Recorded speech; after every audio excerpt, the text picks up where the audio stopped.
ਸਤਿ ਸ਼੍ਰੀ ਅਕਾਲ। ਤੁਸੀਂ ਜੁੜੇ ਹੋਏ ਹੋ ਪੰਜਾਬੀ ਰੇਡੀਓ USA ਦੇ ਨਾਲ ਤੇ ਮੈਂ ਹਾਂ ਪ੍ਰਵੀਨ ਸ਼ਰਮਾ ਲੈ ਕੇ ਹਾਜ਼ਰ ਹਾਂ ਪ੍ਰੋਗਰਾਮ ਖਬਰ ਤੇ ਨਜ਼ਰ। ਖਬਰ ਤੇ ਨਜ਼ਰ ਪ੍ਰੋਗਰਾਮ ਦੇ ਵਿੱਚ ਆਪਾਂ ਜੁੜਾਂਗੇ ਬਲਤੇਜ ਪੰਨੂ ਜੀ ਨਾਲ ਤੇ ਉਹਨਾਂ ਤੋਂ ਜਾਣਾਂਗੇ ਕੁਝ ਅਹਿਮ ਵਾਪਰੀਆਂ ਘਟਨਾਵਾਂ, ਖਬਰਾਂ ਦੇ ਬਾਰੇ ਕੁਝ ਖਾਸ ਜਾਣਕਾਰੀਆਂ। ਪਰ ਉਸ ਤੋਂ ਪਹਿਲਾਂ ਧੰਨਵਾਦ ਸਾਡੇ ਸਪਾਂਸਰਸ ਦਾ ਜਿਹੜੇ ਜ਼ਰੀਆ ਬਣਦੇ ਨੇ ਇਹਨਾਂ ਪ੍ਰੋਗਰਾਮਾਂ ਨੂੰ ਤੁਹਾਡੇ ਤੱਕ ਪਹੁੰਚਾਉਣ ਦਾ।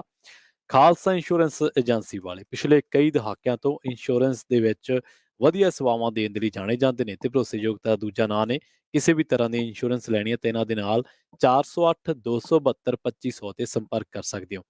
ਟਿਰਕੀਆਨਾ ਇਮੀਗ੍ਰੇਸ਼ਨ ਲਾ ਫਰਮ ਵਾਲੇ ਜੇ ਟਿਰਕੀਆਨਾ ਇਮੀਗ੍ਰੇਸ਼ਨ ਬਾਬਤ ਤੁਹਾਡਾ ਕੋਈ ਸਵਾਲ ਹੈ, ਸਲਾਹ ਕਰਨੀ ਹੈ ਤਾਂ 415 909 0503 ਡਾਇਲ ਕਰ ਸਕਦੇ ਹੋ। Gurdeep Singh Birdi Clovis, Satnam Singh Shergill Selma, Ravinder Halwara Fresno, Manjit Singh Deewana Boota Singh Ranipur Fresno, Charanjit Singh Badwal, Pyara Singh Rahul, Gurpal Gill Sacramento, Gurdeep Singh Gill ਤੇ ਪਰਿਵਾਰ Yuba City, Mandeep Singh Kalon Modesto, Ravinder Singh, Pritam Singh Gill, Gurmeet Singh, Surinder Kaur Thind Bakersfield, Gurmel ਇੱਧਰ Bakersfield, Mandeep Singh, Sarabjit Kaur San Jose ਤੇ ਜ਼ੈਂਡਰ ਗਰੁੱਪ ਵਾਲੇ। ਕਿਸੇ ਵੀ ਤਰ੍ਹਾਂ ਦਾ ਘਰ ਖਰੀਦਣਾ ਜਾਂ ਘਰ ਵੇਚਣਾ ਜਾਂ ਲੈਣਾ ਤੁਸੀਂ ਹੋਮ ਲੋਨ ਤਾਂ 855 905 2575 ਡਾਇਲ ਕਰਕੇ ਇਹਨਾਂ ਦੇ ਵਿੱਚੋਂ ਸਾਰੀਆਂ ਸਰਵਿਸਿਜ਼ ਲੈ ਸਕਦੇ ਹੋ। ਜੁੜਦੇ ਹਾਂ ਬਲਤੇਜ ਪੰਨੂ ਜੀ ਨਾਲ, ਉਸ ਤੋਂ ਬਾਅਦ ਖਬਰਾਂ ਦੀ ਤਫਸੀਲ। ਪੰਨੂ ਸਾਹਿਬ ਸਤਿ ਸ਼੍ਰੀ ਅਕਾਲ ਜੀ, ਸਵਾਗਤ ਹੈ ਪੰਜਾਬੀ ਰੇਡੀਓ USA ਤੇ। ਸਤਿ ਸ਼੍ਰੀ ਅਕਾਲ ਪ੍ਰਵੀਨ, ਧੰਨਵਾਦ, ਬਹੁਤ ਮਿਹਰਬਾਨੀ ਜੀ ਪੰਨੂ ਸਾਹਿਬ, ਨੈਚੁਰਲ ਹੈਲਥ ਕੇਸ ਤੋਂ ਸ਼ੁਰੂਆਤ ਕਰ ਲਈਏ ਖਬਰਾਂ ਦੀ। ਰਾਹੁਲ ਗਾਂਧੀ ਤੋਂ ਦੱਸਦੇ ਲੰਬੀ ਪੁੱਛਗਿੱਛ ਹੋਈ ਹੈ ਜੀ। ਅਜੇ ਅੱਜ ਵੀ ਹੋਣੀ ਆ ਔਰ ਇਹ ਕਿਹਾ ਜਾ ਰਿਹਾ ਹੈ ਕਿ ਇਸ ਮਸਲੇ ਦੇ ਉੱਤੇ ਜਿਹੜੀ ਇਹ ਪੁੱਛਗਿੱਛ ਹੈ ਇਹ ਕਿਸ ਪਾਸੇ ਵੱਲ ਨੂੰ ਜਾਂਦੀ ਆ, ਅਜੇ ਕੁਝ ਨਹੀਂ ਕਿਹਾ ਜਾ ਸਕਦਾ ਕਿਉਂਕਿ ਅੱਜ ਅਜੇ ਦੁਬਾਰਾ ਫੇਰ ਪੁੱਛਗਿੱਛ ਹੋਊਗੀ ਜੀ।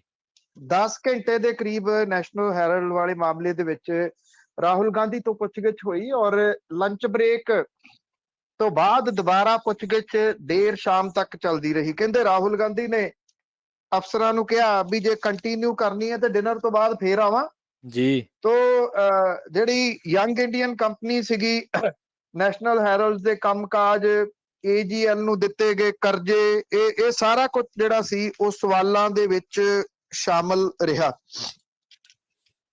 8 ਘੰਟੇ ਤੋਂ ਜ਼ਿਆਦਾ ਜਿਹੜੇ ਸਵਾਲ ਸੀਗੇ ਉਹ ਪੁੱਛੇ ਗਏ ਕਿ ਕੀ ਵਿਦੇਸ਼ ਦੇ ਵਿੱਚ ਤੁਹਾਡੀ ਕੋਈ ਜਾਇਦਾਦ ਹੈ, ਜੇ ਹੈ ਤਾਂ ਕਿੰਨੀ ਆ ਤੇ ਕਿੱਥੇ ਆ, AGL ਦੇ ਵਿੱਚ ਤੁਹਾਡੀ ਹੈਸੀਅਤ ਕੀ ਸੀ, ਯੰਗ ਇੰਡੀਆ ਦੇ ਨਾਲ ਤੁਸੀਂ ਕਿਵੇਂ ਜੁੜੇ, ਜੀ, ਯੰਗ ਇੰਡੀਅਨ ਦੇ ਡਾਇਰੈਕਟਰ ਕਿਵੇਂ ਬਣੇ, ਕੰਪਨੀ ਕਦੋਂ ਤੇ ਕਿੰਨੇ ਰੁਪਈਆਂ ਦੇ ਵਿੱਚ ਬਣਾਈ, ਜੀ, ਕੀ ਯੰਗ ਇੰਡੀਅਨ AGL ਦਾ ਟੇਕ ਓਵਰ ਕਰ ਸਕਦੀ ਹੈ, ਟੇਕ ਓਵਰ ਕਦੋਂ ਹੋਇਆ, ਕਾਂਗਰਸ ਨੇ AGL ਨੂੰ ਲੋਨ ਕਿਉਂ ਦਿੱਤਾ ਜਦੋਂ ਕਿ ਇੱਕ ਇਹ ਡੁੱਬਦਾ ਜਹਾਜ਼ ਸੀ, ਕਾਂਗਰਸ ਨੂੰ ਨੈਸ਼ਨਲ ਹੈਰਲਡ ਨੂੰ ਪੁਨਰ ਜੀਵਤ ਕਰਨ ਦੇ ਪਿੱਛੇ ਕੀ ਮਕਸਦ ਸੀਗਾ। ਇਸ ਤਰ੍ਹਾਂ ਦੇ ਸਵਾਲ ਜਿਹੜੇ ਉਹ ਪੁੱਛੇ ਗਏ। ਅਸਲ ਦੇ ਵਿੱਚ 2012 ਦੇ ਵਿੱਚ ਸੁਬਰਾਮਨੀਅਮ ਸਵਾਮੀ ਜਿਹੜਾ ਕਿ ਭਾਰਤੀ ਜਨਤਾ ਪਾਰਟੀ ਦਾ ਆਗੂ ਹੈ, ਉਹਨੇ ਇੱਕ ਪਟੀਸ਼ਨ ਦਾਇਰ ਕੀਤੀ ਸੀ ਜੀ। ਸੁਬਰਾਮਨੀਅਮ ਸਵਾਮੀ ਦਾ ਇਹ ਕਹਿਣਾ ਸੀਗਾ, ਜਾਂ ਇਸ ਪਟੀਸ਼ਨ ਦੇ ਰਾਹੀਂ ਉਹ ਇਹ ਕਹਿਣਾ ਚਾਹੁੰਦਾ ਸੀਗਾ ਕਿ ਨੈਸ਼ਨਲ ਹੈਰਲਡ ਅਖਬਾਰ ਜਿਹੜਾ ਕਿ ਲਗਭਗ ਡੁੱਬ ਗਿਆ ਸੀ, 3 ਭਾਸ਼ਾਵਾਂ ਦੇ ਵਿੱਚ ਇਹ ਛਪਦਾ ਸੀਗਾ ਔਰ ਉਹਦਾ ਇਹ ਕਹਿਣਾ ਸੀਗਾ ਕਿ ਜਿਹੜੀ ਇਹਦੀ ਬਿਲਡਿੰਗ ਆ ਨੈਸ਼ਨਲ ਹੈਰਲਡ ਦੀ ਉਹ 2000 ਕਰੋੜ ਰੁਪਈਏ ਦੀ ਆ, ਉਹਨੂੰ ਹੜੱਪਣ ਦੇ ਵਾਸਤੇ ਇੱਕ ਨਵੀਂ ਕੰਪਨੀ ਕਾਂਗਰਸੀ ਆਗੂਆਂ ਨੇ ਖੜੀ ਕੀਤੀ ਤੇ ਇਹਨੂੰ ਟੇਕ ਓਵਰ ਜਿਹੜਾ ਸੀ ਪੁਰਾਣੀ ਕੰਪਨੀ ਤੋਂ ਕਰ ਲਿਆ। 1938 ਦੇ ਵਿੱਚ ਪੰਡਿਤ ਜਵਾਹਰ ਲਾਲ ਨਹਿਰੂ ਨੇ ਇਹ ਜਿਹੜੇ ਫਰੀडम ਫਾਈਟਰ ਸੀ ਉਹਨਾਂ ਨਾਲ ਰਲ ਕੇ ਨੈਸ਼ਨਲ ਹੈਰਲਡ ਦੀ ਸ਼ੁਰੂਆਤ ਕੀਤੀ ਸੀਗੀ ਔਰ ਇਹ ਵਰ੍ਹਿਆਂ ਤੱਕ ਚੱਲਦਾ ਰਿਹਾ। ਆਜ਼ਾਦੀ ਤੋਂ ਬਾਅਦ ਇਹ ਕਾਂਗਰਸ ਦਾ ਮੁੱਖ ਅਖਬਾਰ ਜਿਹੜਾ ਉਹ ਬਣ ਗਿਆ ਜੀ। ਇਸ ਮਸਲੇ ਦੇ ਵਿੱਚ ਜਿਹੜੀ ਨਵੀਂ ਕੰਪਨੀ ਖੜੀ ਕੀਤੀ ਗਿਆ ਉਹਦੇ ਵਿੱਚ 76% ਦੀ ਹਿੱਸੇਦਾਰੀ ਰਾਹੁਲ ਗਾਂਧੀ ਤੇ ਸੋਨੀਆ ਗਾਂਧੀ ਦੀ ਆ। ਬਾਕੀ ਜਿਨ੍ਹਾਂ ਦੀ ਹਿੱਸੇਦਾਰੀ ਸੀ ਉਹ ਦੋਨੋਂ ਇਸ ਦੁਨੀਆ ਤੋਂ, ਇੱਕ 2020 ਦੇ ਵਿੱਚ ਤੇ ਇੱਕ 2021 ਦੇ ਵਿੱਚ ਤੁਰ ਗਏ। ਸੋਨੀਆ ਗਾਂਧੀ ਤੋਂ ਵੀ ਪੁੱਛਗਿੱਛ ਹੋਣੀ ਆ। ਸੋਨੀਆ ਗਾਂਧੀ ਹੋਰੀ ਇਹਨਾਂ ਦਿਨਾਂ ਦੇ ਵਿੱਚ ਕਰੋਨਾ ਪੋਜ਼ਿਟਿਵ ਦੱਸੇ ਜਾਂਦੇ ਆ, ਹਸਪੀਟਲ ਦੇ ਵਿੱਚ ਦਾਖਲ ਨੇ। 23 ਤਰੀਕ ਨੂੰ ਉਹਨਾਂ ਨੂੰ ਪੁੱਛਗਿੱਛ ਦੇ ਵਾਸਤੇ ਤਰੀਕ ਜਿਹੜੀ ਉਹ ਦਿੱਤੀ ਗਈ ਆ। ਅੱਜ ਵੀ ਰਾਹੁਲ ਗਾਂਧੀ ਤੋਂ ਇਹ ਪੁੱਛਗਿੱਛ ਈਡੀ ਦੇ ਵੱਲੋਂ ਜਾਰੀ ਰਹੂਗੀ। ਇਹਦੇ ਵਿੱਚੋਂ ਕੀ ਨਿਕਲਦਾ ਅਜੇ ਕੁਝ ਨਹੀਂ ਕਿਹਾ ਜਾ ਸਕਦਾ। ਇਹ ਵੀ ਚਰਚਾਵਾਂ ਕੱਲ ਦੀਆਂ ਚੱਲੀ ਜਾਂਦੀਆਂ ਨੇ ਕਿ ਕੀ ਇਸ ਮਾਮਲੇ ਦੇ ਉੱਤੇ ਰਾਹੁਲ ਗਾਂਧੀ ਨੂੰ ਗ੍ਰਿਫਤਾਰ ਕੀਤਾ ਜਾ ਸਕਦਾ। ਜੇ ਗ੍ਰਿਫਤਾਰ ਕੀਤਾ ਜਾਂਦਾ ਮੰਨ ਲਓ ਇਸ ਮਾਮਲੇ ਦੇ ਵਿੱਚ, ਤੇ ਈਡੀ ਜਾਂ ਭਾਰਤੀ ਜਨਤਾ ਪਾਰਟੀ ਇੱਕ ਕਿਸਮ ਦੀ ਕਾਂਗਰਸ ਨੂੰ ਆਕਸੀਜਨ ਦੇ ਰਹੀ ਹੋਊਗੀ ਜੇ ਇਹ ਇਸ ਮਾਮਲੇ ਦੇ ਵਿੱਚ ਗ੍ਰਿਫਤਾਰੀ ਹੁੰਦੀ ਹੈ। ਜਾਂ ਜਿਵੇਂ ਕੱਲ ਵੇਖਿਆ ਗਿਆ, ਕਈ ਸਾਲਾਂ ਤੋਂ ਬਾਅਦ ਕਾਂਗਰਸੀ ਸੜਕਾਂ ਦੇ ਉੱਤੇ ਪ੍ਰਦਰਸ਼ਨ ਕਰਦੇ ਨਜ਼ਰ ਆਏ, ਜਿਹੜੇ ਕਿ ਲਗਭਗ ਸੜਕਾਂ ਤੋਂ ਪਿਛਲੇ ਵਰ੍ਹਿਆਂ ਤੋਂ ਗਾਇਬ ਹੋ ਗਏ ਸੀ। ਜੀ ਬਿਲਕੁਲ। ਤਾਂ ਅੱਜ ਦੱਸਦੇ ਚੱਲੀਏ ਸਾਡੇ ਸਰੋਤਿਆਂ ਨੂੰ ਕਿ ਅੱਜ ਸੋਮਵਾਰ ਹੈ ਤੇ ਅੱਜ ਤੁਹਾਡੇ ਸਵਾਲ ਵੀ ਲਏ ਜਾਣਗੇ। ਸਟੂਡੀਓ ਦਾ ਨੰਬਰ ਹੈ ਜੀ 408 272 5200। ਬ੍ਰੇਕ ਤੋਂ ਬਾਅਦ ਪਰ ਸਵਾਲ ਜਿਹੜੇ ਆ ਉਹ ਆਪਾਂ ਲਵਾਂਗੇ। ਬ੍ਰੇਕ ਤੋਂ ਪਹਿਲਾਂ ਆਪਾਂ ਚਰਚਾ ਕਰਾਂਗੇ ਕੁਝ ਅਹਿਮ ਖਬਰਾਂ ਨੂੰ ਲੈ ਕੇ। ਅਗਲੀ ਖਬਰ ਵੱਲ ਵਧਦੇ ਹਾਂ ਜੀ। ਸਾਬਕਾ ਮੰਤਰੀ ਆਸ਼ੂ ਜ਼ਮਾਨਤ ਦੇ ਲਈ ਹਾਈ ਕੋਰਟ ਪਹੁੰਚ ਗਿਆ। ਪਨੂ ਸਾਹਿਬ, ਭਾਰਤ ਭੂਸ਼ਣ ਆਸ਼ੂ ਉਹੀ ਸਿਆਸੀ ਨੇਤਾ ਜਦੋਂ ਮੰਤਰੀ ਸੀਗਾ ਜੀ ਤੇ ਇੱਕ ਡੀਐਸਪੀ ਦੇ ਨਾਲ ਬਹਿਸਦਾ ਸੀ। ਆਡੀਓ ਬੜੀ ਵਾਇਰਲ ਹੋਈ ਸੀ ਬਲਵਿੰਦਰ ਸੇਖੋਂ ਦੀ। ਬਲਵਿੰਦਰ ਸੇਖੋਂ ਹੋਰਾਂ ਨੇ ਉਦੋਂ ਜਿਹੜੇ ਨਵਜੋਤ ਸਿੰਘ ਸਿੱਧੂ ਜਿਨ੍ਹਾਂ ਦੇ ਕੋਲੇ ਸਥਾਨਕ ਸਰਕਾਰਾਂ ਦਾ ਮੰਤਰਾਲਾ ਹੁੰਦਾ ਸੀਗਾ, ਉਹਨਾਂ ਦੇ ਕਹੇ ਦੇ ਉੱਤੇ ਇੱਕ ਨਜਾਇਜ਼ ਜਿਹੜੀ ਕਲੋਨੀ ਬਣਾਈ ਜਾ ਰਹੀ ਸੀਗੀ, ਉਹਦੇ ਸੰਬੰਧੀ ਜਾਂਚ ਵਿੱਢੀ ਸੀਗੀ। ਔਰ ਇਹ ਫੋਨ ਕਰਕੇ ਉਸ ਵੇਲੇ ਆਸ਼ੂ ਕਹਿੰਦਾ ਸੀਗਾ ਬਲਵਿੰਦਰ ਸੇਖੋਂ ਨੂੰ, ਜਦੋਂ ਉਹਨੇ ਇਹ ਗੱਲ ਕਹੀ ਸੀ ਕਿ ਜੀ ਮੈਂ ਤਾਂ ਹਾਈ ਕੋਰਟ ਦੇ ਹੁਕਮਾਂ ਦੇ ਉੱਤੇ ਇਹ ਸਾਰਾ ਕੁਝ ਕਰ ਰਿਹਾ, ਇਹ ਕਹਿੰਦਾ ਸੀ ਜਾ ਕੇ ਕਹਿ ਦੇ ਆਪਣੀ ਹਾਈ ਕੋਰਟ ਨੂੰ, ਮੰਤਰੀ ਕਹਿੰਦਾ ਮੈਂ ਸੜਕ ਨਹੀਂ ਨਿਕਲਣ ਦੇਣੀ। ਉਹੀ ਆਸ਼ੂ ਹੁਣ ਹਾਈ ਕੋਰਟ ਦੀ ਸ਼ਰਨ ਦੇ ਵਿੱਚ ਚਲੇ ਗਿਆ। ਸ਼ਰਨ ਦੇ ਵਿੱਚ ਤਾਂ ਕਰਕੇ ਗਿਆ, 2000 ਕਰੋੜ ਰੁਪਏ ਦਾ ਸਕੈਂਡਲ ਨੰਗਾ ਹੁੰਦਾ ਨਜ਼ਰ ਆ ਰਿਹਾ। 2000 ਕਰੋੜ ਰੁਪਏ ਦਾ। ਵਿਜੀਲੈਂਸ ਦੇ ਕੋਲੇ ਫੂਡ ਐਂਡ ਸਪਲਾਈ ਵਿਭਾਗ ਦੇ ਵਿੱਚ ਟੈਂਡਰ ਘੁਟਾਲੇ ਦੀ ਸ਼ਿਕਾਇਤ ਗਈ ਆ ਤੇ ਵਿਜੀਲੈਂਸ ਦੇ ਵੱਲੋਂ ਫਾਈਲਾਂ ਫਰੋਲੀਆਂ ਜਾ ਰਹੀਆਂ ਨੇ। ਬੇਸ਼ੱਕ ਅਫਸਰ ਅਜੇ ਬਹੁਤਾ ਕੁਝ ਨਹੀਂ ਬੋਲ ਰਹੇ, ਪਰ ਇਹ ਕਿਹਾ ਜਾ ਰਿਹਾ ਹੈ ਕਿ ਸ਼ਿਕੰਜਾ ਭਾਰਤ ਭੂਸ਼ਣ ਆਸ਼ੂ ਦੇ ਉੱਤੇ ਕੱਸਿਆ ਜਾ ਰਿਹਾ। ਭਾਰਤ ਭੂਸ਼ਣ ਆਸ਼ੂ ਸਿਰਫ ਇਸ 2000 ਕਰੋੜ ਦੇ ਟੈਂਡਰ ਘੁਟਾਲੇ ਦੇ ਵਿੱਚ ਹੀ ਕਥਿਤ ਰੂਪ ਦੇ ਵਿੱਚ ਦੋਸ਼ੀ ਨਹੀਂ ਗਾ, ਬਲਕਿ ਭਾਰਤ ਭੂਸ਼ਣ ਆਸ਼ੂ ਇਸ ਮਾਮਲੇ ਦੇ ਵਿੱਚ ਵੀ ਚਰਚਿਤ ਰਿਹਾ ਕਿ ਉਹ ਦੂਜੇ ਸੂਬਿਆਂ ਤੋਂ ਸਸਤੀ ਫਸਲ ਲਿਆਉਂਦਾ ਸੀ, ਵੱਡੇ ਟਰੱਕਾਂ ਦੇ ਵਿੱਚ ਲੱਦ ਕੇ, ਜਿਹੜੇ ਐਮਐਸਪੀ ਦੇ ਉੱਤੇ ਇੱਥੇ ਪੰਜਾਬ 'ਚ ਵੇਚੀ ਜਾਂਦੀ ਸੀ, ਉਹਦਾ ਮੁੱਖ ਸਰਗਣਾ ਉਹੀ ਸੀਗਾ। ਇਹ ਵੱਖਰੀ ਗੱਲ ਹੈ ਕਿ ਉਸ ਮਾਮਲੇ ਦੇ ਵਿੱਚ ਉਹਨੂੰ ਇਸ ਕਰਕੇ ਕਦੀ ਤੱਤੇ ਪਾਣੀ ਦੇ ਵਿੱਚ ਨਹੀਂ ਪੈਣ ਦੀ ਲੋੜ ਪਈ ਕਿ ਉਹ ਕੱਲਾ ਨਹੀਂ ਸੀ ਖਾਂਦਾ, ਉੱਤੋਂ ਤੱਕ ਉਹ ਪਹੁੰਚਾਉਂਦਾ ਸੀਗਾ। ਉਂਝ ਵੈਸੇ ਜਿਹੜਾ ਵੀ ਵਿਅਕਤੀ ਇਸ ਡਿਪਾਰਟਮੈਂਟ ਦੇ ਵਿੱਚ ਲੱਗਦਾ, ਜਿਹੜਾ ਖੁਰਾਕ ਤੇ ਸਪਲਾਈ ਮੰਤਰਾਲਾ ਹੈ, ਉਹਦੀ ਕਰਪਸ਼ਨ ਅਕਸਰ ਚਰਚਾ ਦਾ ਵਿਸ਼ਾ ਬਣਦੀ ਹੈ। ਜੇ ਸੁਣਨ ਵਾਲਿਆਂ ਨੂੰ ਯਾਦ ਹੋਵੇ ਤਾਂ ਬਾਦਲ ਪਰਿਵਾਰ ਦਾ ਜਵਾਈ ਪੱਟੀ ਤੋਂ ਸਾਬਕਾ ਵਿਧਾਇਕ, ਪੰਜਾਬ ਦਾ ਸਾਬਕਾ ਮੰਤਰੀ ਆਦੇਸ਼ ਪ੍ਰਤਾਪ ਸਿੰਘ ਕੈਰੋਂ ਦੇ ਉੱਤੇ 33,000 ਕਰੋੜ ਰੁਪਏ ਦੇ ਅਨਾਜ ਘੁਟਾਲੇ ਦੇ ਦੋਸ਼ ਲੱਗੇ ਸੀ। ਇਹਦੀ ਜਾਂਚ ਕੀ ਹੋਣੀ ਸੀ? 33,000 ਕਰੋੜ ਰੁਪਈਆ ਬਾਦਲ ਜਾ ਕੇ ਸੈਂਟਰ ਦੇ ਵਿੱਚ ਸਰਕਾਰ ਮੁੱਕਣ ਤੋਂ ਪਹਿਲਾਂ ਪੰਜਾਬ ਦੇ ਕਰਜ਼ੇ ਦੇ ਵਿੱਚ ਜਿਹੜਾ ਉਹ ਐਡਜਸਟ ਕਰਵਾ ਆਏ ਸੀਗੇ, ਔਰ ਇਹ ਪੰਜਾਬੀਆਂ ਨੂੰ ਅੱਜ ਵੀ ਕਰਜ਼ਾ ਵਿਆਜ ਦੇ ਰੂਪ ਦੇ ਵਿੱਚ ਜਿਹੜਾ ਉਹ ਭੁਗਤਣਾ ਪੈ ਰਿਹਾ। ਜੰਗਲਾਤ ਮੰਤਰੀ ਹੁੰਦੇ ਆ ਜਦੋਂ ਭਾਰਤ ਭੂਸ਼ਣ ਆਸ਼ੂ ਜੰਗਲਾਤ ਮੰਤਰੀ ਸੀਗਾ, ਤੇ ਉਸ ਵੇਲੇ ਜਿਹੜੇ ਗੋਦਾਮ ਬਿਲਕੁਲ ਚਟਨ ਕੀਤੇ ਗਏ ਸੀ ਜੰਡਿਆਲਾ ਗੁਰੂ ਦੇ ਵਿੱਚ। ਇਥੋਂ ਪਟਿਆਲੇ ਡਿਸਟ੍ਰਿਕਟ ਦਾ ਇੱਕ ਸਾਬਕਾ ਵਿਧਾਇਕ, ਉਹਦਾ ਭਾਣਜਾ ਛੱਕ ਗਿਆ ਸੀ ਪੂਰੇ ਦੇ ਪੂਰੇ ਗੋਦਾਮ। ਇੱਕ ਇੰਸਪੈਕਟਰ ਲੈਵਲ ਦਾ ਵਿਅਕਤੀ 5 ਗੋਦਾਮ ਖਾਲੀ ਨਹੀਂ ਕਰ ਸਕਦਾ। ਇਹ ਮਿਲ ਮਿਲਾ ਕੇ ਸਾਰਾ ਕੁਝ ਹੁੰਦਾ ਹੈ। ਭਾਰਤ ਭੂਸ਼ਣ ਆਸ਼ੂ ਹਾਈ ਕੋਰਟ ਪਹੁੰਚਿਆ ਤੇ ਕਹਿੰਦਾ ਜਿਹੜੀ ਸਰਕਾਰ ਹੈ, ਵਿਜੀਲੈਂਸ ਡਿਪਾਰਟਮੈਂਟ ਹੈ, ਉਹ ਮੈਨੂੰ ਗ੍ਰਿਫਤਾਰ ਕਰ ਸਕਦੀ ਆ। ਕਹਿੰਦਾ 7 ਦਿਨ ਦਾ ਨੋਟਿਸ ਦਿਓ ਕਿ ਮੈਨੂੰ ਗ੍ਰਿਫਤਾਰ ਕਰਨ ਤੋਂ ਪਹਿਲਾਂ। ਹਾਈ ਕੋਰਟ ਨੇ ਤੁਰੰਤ ਇਹਦੇ ਉੱਤੇ ਅਜੇ ਕੋਈ ਰਾਹਤ ਨਹੀਂ ਦਿੱਤੀ। ਔਰ ਇਹਦੇ ਉੱਤੇ ਸੁਣਵਾਈ ਹੋਊਗੀ, ਅੱਜ ਹੋ ਸਕਦੀ ਆ, ਭਲਕੇ ਹੋ ਸਕਦੀ ਆ, ਰਾਹਤ ਮਿਲਦੀ ਆ ਨਹੀਂ ਮਿਲਦੀ, ਇਹ ਇਸ ਚੀਜ਼ ਦੇ ਉੱਤੇ ਡਿਪੈਂਡ ਹੈ ਕਿ ਵਿਜੀਲੈਂਸ ਡਿਪਾਰਟਮੈਂਟ ਤੇ ਐਡਵੋਕੇਟ ਜਨਰਲ ਦਾ ਆਫਿਸ ਜਿਹੜਾ ਉਹ ਕਿਸ ਤਰ੍ਹਾਂ ਦਾ ਪੱਖ ਹਾਈ ਕੋਰਟ ਦੇ ਮੂਹਰੇ ਧਰਦਾ। ਤੋ ਇਹਦੇ ਉੱਤੇ ਸਾਰਾ ਕੁਝ ਨਿਰਭਰ ਹੈ। ਪਰ ਉਹੀ ਭਾਰਤ ਭੂਸ਼ਣ ਆਸ਼ੂ ਜਿਹੜਾ ਕਿ ਪੰਜਾਬ ਹਰਿਆਣਾ ਹਾਈ ਕੋਰਟ ਨੂੰ ਟਿੱਚ ਜਾਣਦਾ ਸੀ ਜੀ, ਔਰ ਇਹ ਕਹਿੰਦਾ ਸੀ ਜਾ ਜਾ ਕੇ ਕਹਿ ਦਿਓ ਹਾਈ ਕੋਰਟ ਨੂੰ, ਮੈਂ ਨਹੀਂ ਮੰਨਦਾ, ਉਹ ਹੁਣ ਹਾਈ ਕੋਰਟ ਦੀ ਸ਼ਰਨ ਦੇ ਵਿੱਚ ਹੈ। ਉਦਾਂ ਵੈਸੇ ਆਪਾਂ ਨੂੰ ਤਾਂ ਸਭ ਨੂੰ ਯਾਦ ਹੈ, ਉਮੀਦ ਹੈ ਜੀ, ਕਿ ਜਿਹੜੇ ਮਾਈ ਲਾਰਡ ਨੇ ਉਹਨਾਂ ਨੂੰ ਵੀ ਯਾਦ ਹੋਊਗਾ ਕਿ ਕਿਹੋ ਜਿਹੀਆਂ ਟਿੱਪਣੀਆਂ ਇਹ ਹੰਕਾਰਿਆ ਹੋਇਆ ਭਾਰਤ ਭੂਸ਼ਣ ਆਸ਼ੂ ਕਰਦਾ ਸੀ, ਜਿਹਨੂੰ ਇਸ ਗੱਲ ਦੀ ਵੀ ਸ਼ਰਮ ਨਹੀਂ ਸੀਗੀ ਕਿ ਇੱਕ ਔਰਤ ਪ੍ਰਿੰਸੀਪਲ ਜਿਹੜੀ ਸੀ ਉਹਦੀ ਵੀ ਇਹਨੇ ਸ਼ਰੇਆਮ ਬੇਇੱਜ਼ਤੀ ਕੀਤੀ ਸੀਗੀ, ਇਹ ਕਹਿ ਕੇ ਕਿ ਤੈਨੂੰ ਨਹੀਂ ਪਤਾ ਇੱਥੇ ਮੰਤਰੀ ਆਇਆ ਹੋਇਆ, ਕਿ ਤੈਨੂੰ ਇੱਥੇ ਮੇਰੇ ਆਉਣ ਤੋਂ ਪਹਿਲਾਂ ਖੜੀ ਹੋਣਾ ਚਾਹੀਦਾ ਸੀ। ਜੀ ਜੀ ਜੀ। ਪਨੂ ਸਾਹਿਬ, ਖੇਲੋ ਇੰਡੀਆ ਦੇ ਮੁਕਾਬਲੇ ਹੋ ਕੇ ਹਟਿਆ ਜੀ। ਹਰਿਆਣਾ ਪਿਛਲੇ 3 ਸਾਲਾਂ ਤੋਂ 1 ਨੰਬਰ ਤੇ ਸੁਣੀਦਾ। ਪੰਜਾਬ ਦੀ ਹਾਲਤ ਕੀ ਹੈ ਜੀ? ਪੰਜਾਬ ਦੀ ਹਾਲਤ ਥੋੜੀ ਜੀ ਸੁਧਰੀ ਆ, ਪਰ ਜਿਹੜੀਆਂ ਖੇਡਾਂ ਦੇ ਵਿੱਚ ਪੰਜਾਬ ਅੱਗੇ ਹੁੰਦਾ ਸੀ ਉਹਨਾਂ ਸਾਰੀਆਂ ਖੇਡਾਂ 'ਚ ਅੱਜ ਹਰਿਆਣਾ ਨੰਬਰ ਲੈ ਗਿਆ। ਹਰਿਆਣਾ ਕੁਸ਼ਤੀ ਬਾਕਸਿੰਗ ਦੇ ਵਿੱਚ ਉਹਦਾ ਕੋਈ ਮੁਕਾਬਲਾ ਹੀ ਨਹੀਂ ਹੈ। ਕੁਸ਼ਤੀ ਪੰਜਾਬ ਦੀ ਖੇਡ ਹੁੰਦੀ ਸੀ, 16 ਗੋਲਡ ਜਿੱਤੇ ਹਰਿਆਣੇ ਨੇ ਕੁਸ਼ਤੀ ਦੇ ਵਿੱਚ। ਬਾਕਸਿੰਗ ਦੇ ਵਿੱਚ ਉਹਨੇ 10 ਗੋਲਡ ਜਿੱਤੇ। ਸਵਿਮਿੰਗ ਦੇ ਵਿੱਚ ਹਰਿਆਣੇ ਨੇ 4 ਗੋਲਡ ਜਿੱਤੇ ਤੇ ਵੇਟ ਲਿਫਟਿੰਗ ਦੇ ਵਿੱਚ ਵੀ 4 ਗੋਲਡ ਉਹਨੇ ਜਿੱਤੇ। ਕੁਸ਼ਤੀ ਤੇ ਬਾਕਸਿੰਗ ਦੇ ਵਿੱਚ 26 ਗੋਲਡ ਉਹਨੇ ਜਿੱਤੇ ਔਰ ਇੰਡੀਵਿਜੂਅਲ ਗੇਮਸ ਦੇ ਵਿੱਚ ਸਭ ਤੋਂ ਅੱਗੇ ਰਿਹਾ ਹਰਿਆਣਾ। ਜ਼ਿਆਦਾ ਮੈਡਲ ਜਿਹੜੇ ਸੀ ਉਹਨੇ ਇਕੱਠੇ ਕੀਤੇ। ਨਵੀਆਂ ਗੇਮਸ ਨੇ ਵੀ ਮੈਡਲ ਜਿਹੜੇ ਸੀ ਉਹ ਦਵਾਏ। ਹਰਿਆਣੇ ਨੇ 52 ਗੋਲਡ ਮੈਡਲ ਜਿੱਤੇ, 39 ਸਿਲਵਰ ਤੇ 46 ਬ੍ਰੌਂਜ਼, 137 ਕੁੱਲ ਲੈ ਕੇ ਉਹ ਪਹਿਲੇ ਨੰਬਰ ਦੇ ਉੱਤੇ ਰਿਹਾ। ਮਹਾਰਾਸ਼ਟਰ 45 ਗੋਲਡ, 40 ਸਿਲਵਰ, 40 ਬ੍ਰੌਂਜ਼ ਲੈ ਕੇ 125 ਮੈਡਲ ਲੈ ਕੇ ਦੂਜੇ ਨੰਬਰ ਤੇ 22 ਗੋਲਡ, 17 ਸਿਲਵਰ, 28 ਬ੍ਰੌਂਜ਼, ਕੁੱਲ 67 ਲੈ ਕੇ ਕਰਨਾਟਕਾ ਤੀਜੇ ਨੰਬਰ ਦੇ ਉੱਤੇ ਰਿਹਾ। ਉਸ ਤੋਂ ਬਾਅਦ ਮਣੀਪੁਰ, ਕੇਰਲਾ, ਦਿੱਲੀ, ਤਾਮਿਲਨਾਡੂ, ਮੱਧ ਪ੍ਰਦੇਸ਼ ਰਿਹਾ। ਪੰਜਾਬ ਆਇਆ ਜੀ 9ਵੇਂ ਨੰਬਰ ਦੇ ਉੱਤੇ ਔਰ 9ਵੇਂ ਨੰਬਰ ਤੇ ਆ ਕੇ ਪੰਜਾਬ ਨੇ 11 ਗੋਲਡ, 15 ਸਿਲਵਰ, 16 ਬ੍ਰੌਂਜ਼, ਟੋਟਲ 42 ਜਿਹੜੇ ਸੀਗੇ ਉਹ ਜਿੱਤੇ।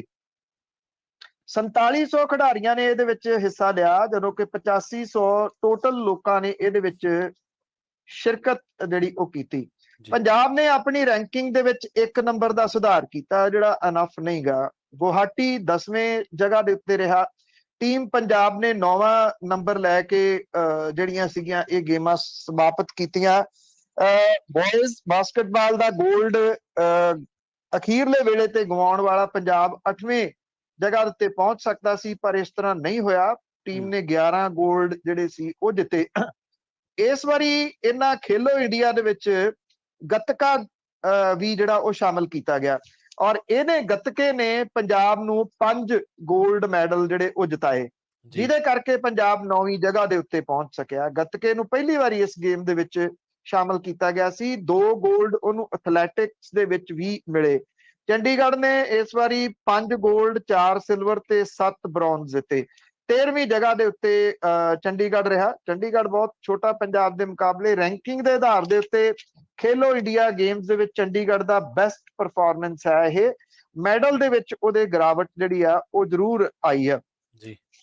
ਹਰਿਆਣਾ ਚਾਹੇ ਕੋਈ ਵੀ ਖੇਡਾਂ ਨੇ, ਇਹ ਤਾਂ ਚਲੋ ਜਿਹੜੀਆਂ ਰਾਜਾਂ ਦੇ ਵਿਚਲੀਆਂ ਖੇਡਾਂ ਸੀਗੀਆਂ, ਚਾਹੇ ਉਹ ਏਸ਼ੀਅਨ ਖੇਡਾਂ ਹੋਣ, 올림픽ਸ ਹੋਣ, ਉਹਦੇ ਵਿੱਚ ਜਿਹੜੇ ਖਿਡਾਰੀ ਜਾਂਦੇ ਆ, ਆਈ ਥਿੰਕ ਉਹਨਾਂ ਦੇ ਵਿੱਚ ਹਰਿਆਣੇ ਦੇ ਖਿਡਾਰੀ ਬਹੁਤ ਅੱਗੇ ਆ। ਉਹਦਾ ਰੀਜ਼ਨ ਜਿਹੜਾ ਪ੍ਰਮੁੱਖ ਉਹ ਇਹ ਆ ਕਿ ਉੱਥੇ ਖੇਡਾਂ ਦੀਆਂ ਜਿਹੜੀਆਂ ਪਾਲਿਸੀਜ਼ ਨੇ ਉਹਨਾਂ ਦੇ ਵਿੱਚ ਅਥਾਹ ਸੁਧਾਰ ਪਿਛਲੇ ਸਮਿਆਂ ਦੇ ਦੌਰਾਨ ਕੀਤਾ ਗਿਆ।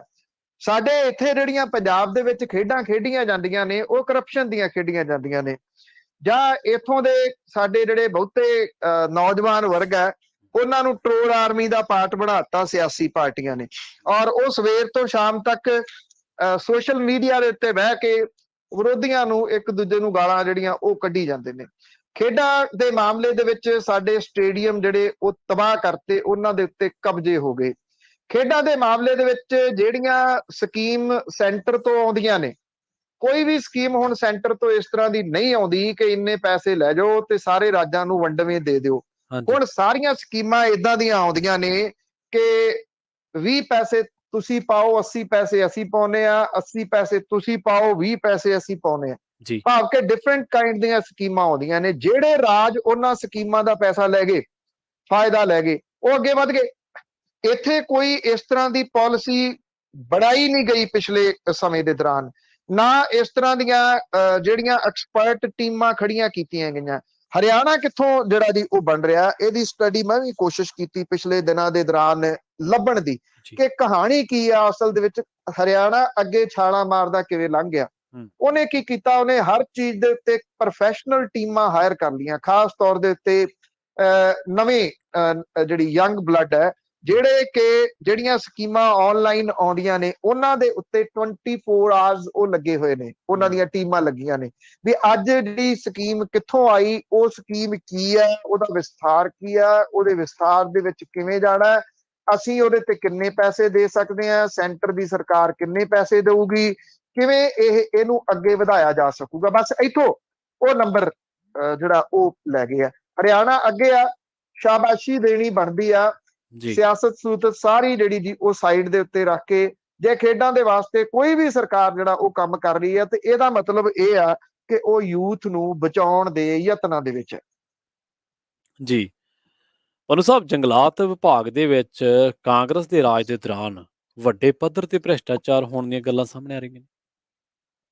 ਬਸ ਆਹੀ ਖੇਡਾਂ ਨੇ ਜਿਹੜੀਆਂ ਖੇਡੀਆਂ ਗਈਆਂ ਇੱਥੇ ਜੀ। ਔਰ ਜੰਗਲਾਤ ਮਹਿਕਮੇ ਦੇ ਵਿੱਚ ਦੇਖੋ, ਇੱਕ ਗੱਲ ਬੜੇ ਵੱਡੇ ਪੱਧਰ ਦੇ ਉੱਤੇ ਅਸੀਂ ਵੀ ਇੱਥੇ ਸੰਘ ਪਾੜਦੇ ਆ।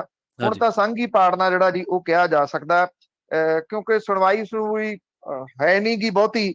ਉਹ ਇਸ ਕਰਕੇ ਨਹੀਂ ਜਿਹੜੀ ਹੈਗੀ ਕਿ ਭ੍ਰਿਸ਼ਟਾਚਾਰ ਇਸ ਪੱਧਰ ਦੇ ਉੱਤੇ ਚਲੇ ਗਿਆ ਕਿ ਇੱਥੇ ਤੜਫਣਾ ਲੱਗਿਆ ਹੋਇਆ ਸਿਆਸੀ ਧਿਰਾਂ ਨੂੰ, ਅਫਸਰਸ਼ਾਹੀ ਨੂੰ, ਵੀ ਹੈ ਕਿਤੇ ਜਿਹੜੀ ਕਰਪਸ਼ਨ ਹੈ ਉਹ ਘੱਟ ਤਾਂ ਨਹੀਂ ਜਾਊਗੀ, ਉਹ ਬੰਦ ਤਾਂ ਨਹੀਂ ਹੋ ਜਾਊਗੀ ਕਿਤੇ। ਕਿਉਂਕਿ ਜੇ ਕਿਤੇ ਇਹਨਾਂ ਜਿਹੜੇ ਕਰਪਟ ਲੋਕ ਨੇ, ਜਿਹੜੀ ਅਫਸਰਸ਼ਾਹੀ ਆ, ਇਹਨਾਂ ਦੇ ਅਕਾਊਂਟ ਇਸ ਪੱਖੋਂ ਚੈੱਕ ਕਰ ਲਏ ਜਾਣ ਕਿ ਇਹਨਾਂ ਨੇ ਹਰ ਮਹੀਨੇ ਕਿੰਨੀ ਤਨਖਾਹ ਘਟਾਈ ਹੈ, ਤੇ ਉਹ ਕਹਾਣੀ ਸਾਹਮਣੇ ਆ ਸਕਦੀ ਆ ਜਿਹੜੀ ਕਿ ਕਦੀ ਕਿਸੇ ਨੇ ਸੋਚੀ ਨਹੀਂ। ਕਿਉਂਕਿ ਤਨਖਾਹ ਦੇ ਵਿੱਚੋਂ ਤਾਂ ਰੁਪਈਆ ਵੀ ਨਹੀਂ ਕਢਾਉਂਦੇ। ਤਨਖਾਹ ਨੂੰ ਤਾਂ ਇਹ ਕਿਸੇ ਗਿਣਤੀ ਮਿਣਤੀ ਚ ਨਹੀਂ ਜਿਹੜਾ ਉਹ ਸਮਝਦੇ। ਪੰਜਾਬ ਵਿਜੀਲੈਂਸ ਬਿਊਰੋ ਦੇ ਵੱਲੋਂ ਸਾਬਕਾ ਜੰਗਲਾਤ ਮੰਤਰੀ ਸਾਧੂ ਸੁਭਾਅ ਵਾਲੇ ਧਰਮਸੋਤ ਦੀ ਗ੍ਰਿਫਤਾਰੀ ਤੋਂ ਬਾਅਦ ਜੰਗਲਾਤ ਵਿਭਾਗ ਦੇ ਵਿੱਚ ਫੈਲਿਆ ਭ੍ਰਿਸ਼ਟਾਚਾਰ ਗੰਦ ਜਿਹੜਾ ਉਹ ਸੜਿਆ ਮਾਰ ਰਿਹਾ ਇਸ ਵੇਲੇ ਜੀ। ਜੰਗਲਾਤ ਵਿਭਾਗ ਦੇ ਅਫਸਰਾਂ ਦੀਆਂ ਗ੍ਰਿਫਤਾਰੀਆਂ ਤੋਂ ਬਾਅਦ ਰਿਸ਼ਵਤਖੋਰੀ ਦੇ ਭੇਦ ਖੁੱਲਣ ਲੱਗੇ ਆ। ਇਸ ਵਿਭਾਗ ਦੇ ਵਿੱਚ ਭ੍ਰਿਸ਼ਟਾਚਾਰ ਇੰਨਾ ਜ਼ਿਆਦਾ ਇਸ ਪੱਧਰ ਦੇ ਉੱਤੇ ਹੋਇਆ ਕਿ ਦਰਜਾ 4 ਕਰਮਚਾਰੀਆਂ ਤੋਂ ਲੈ ਕੇ ਮੰਤਰੀ ਤੱਕ ਜਿਹੜਾ ਉਹ ਪੈਸੇ ਜਾਂਦੇ ਸੀ। ਸਾਰੀਆਂ ਜਿੰਨੀਆਂ ਬਦਲੀਆਂ ਸੀ ਉਹ ਬਿਨਾਂ ਪੈਸੇ ਤੋਂ ਨਹੀਂ ਸੀ ਹੁੰਦੀਆਂ। ਜਿਹੜੀ ਬਦਲੀ ਪੈਸੇ ਦੇ ਕੇ ਹੋਊਗੀ, ਮੰਨ ਲਓ ਜਿਹਨੇ 5 ਲੱਖ ਰੁਪਈਆ ਦੇ ਕੇ ਬਦਲੀ ਕਰਾਈ, ਉਹ 5 ਲੱਖ ਇਕੱਠਾ ਨਹੀਂ ਕਰੂਗਾ, ਉਹ ਟਾਰਗੇਟ 10 ਲੱਖ ਦਾ ਲੈ ਕੇ ਚੱਲੂਗਾ। ਜਿਹਨੇ 10 ਲੱਖ ਦੇ ਕੇ ਬਦਲੀ ਕਰਾਈ ਉਹ 20 ਲੱਖ ਰੁਪਈਆ ਇਕੱਠਾ ਕਰੂਗਾ। 500 ਰੁਪਈਆ ਪਰ ਰੁੱਖ ਦਾ ਮੰਤਰੀ ਨੂੰ ਜਾਂਦਾ ਸੀ। ਜੇ ਲਾਨਤ ਨਹੀਂ, ਜੇ ਸ਼ਰਮ ਨਹੀਂ, ਤੇ ਹੋਰ ਇਦੋਂ ਵੱਧ ਕੀ ਲਫ਼ਜ਼ ਇਹਦੇ ਲਈ ਵਰਤੇ ਜਾ ਸਕਦੇ ਆ। ਦਰਖਤ ਕੱਟਣ ਦੇ ਪੈਸੇ ਲਏ ਜਾਂਦੇ ਸੀ। ਜਿਹੜੇ ਸੈਂਟਰ ਦੀ ਸਰਕਾਰ ਹੈ, ਸੈਂਟਰ ਦੇ ਵੱਲੋਂ ਕੁਝ ਪੈਸੇ ਆਉਂਦੇ ਆ, ਜਿਹੜੇ ਨੈਸ਼ਨਲ ਹਾਈਵੇ ਮੰਨ ਲਓ ਜਿਹੜੇ ਬੜੇ ਆ, ਉਹਦੇ ਉੱਤੇ ਜਿਹੜੇ ਰੁੱਖ ਕੱਟੇ ਗਏ ਉਹਨਾਂ ਰੁੱਖਾਂ ਨੂੰ ਦੁਬਾਰਾ ਜਿਹੜਾ ਉਹ ਲਾਉਣ ਦੇ ਵਾਸਤੇ ਇਹ ਪੈਸੇ ਆਉਂਦੇ ਆ। ਪਹਿਲਾਂ ਇਹ ਜਿਹੜੇ ਪੈਸੇ ਸੀਗੇ ਜੰਗਲਾਤ ਵਿਭਾਗ ਨੂੰ 20 ਤੋਂ 35 ਕਰੋੜ ਰੁਪਈਆ ਪਰ ਸਾਲ ਆਉਂਦਾ ਸੀਗਾ ਜੀ। ਪਰ ਪਿਛਲੇ 4 ਸਾਲਾਂ ਤੋਂ ਇਹ 150 ਕਰੋੜ ਤੋਂ ਲੈ ਕੇ 200 ਕਰੋੜ ਰੁਪਈਏ ਤੱਕ ਆਇਆ ਜੀ।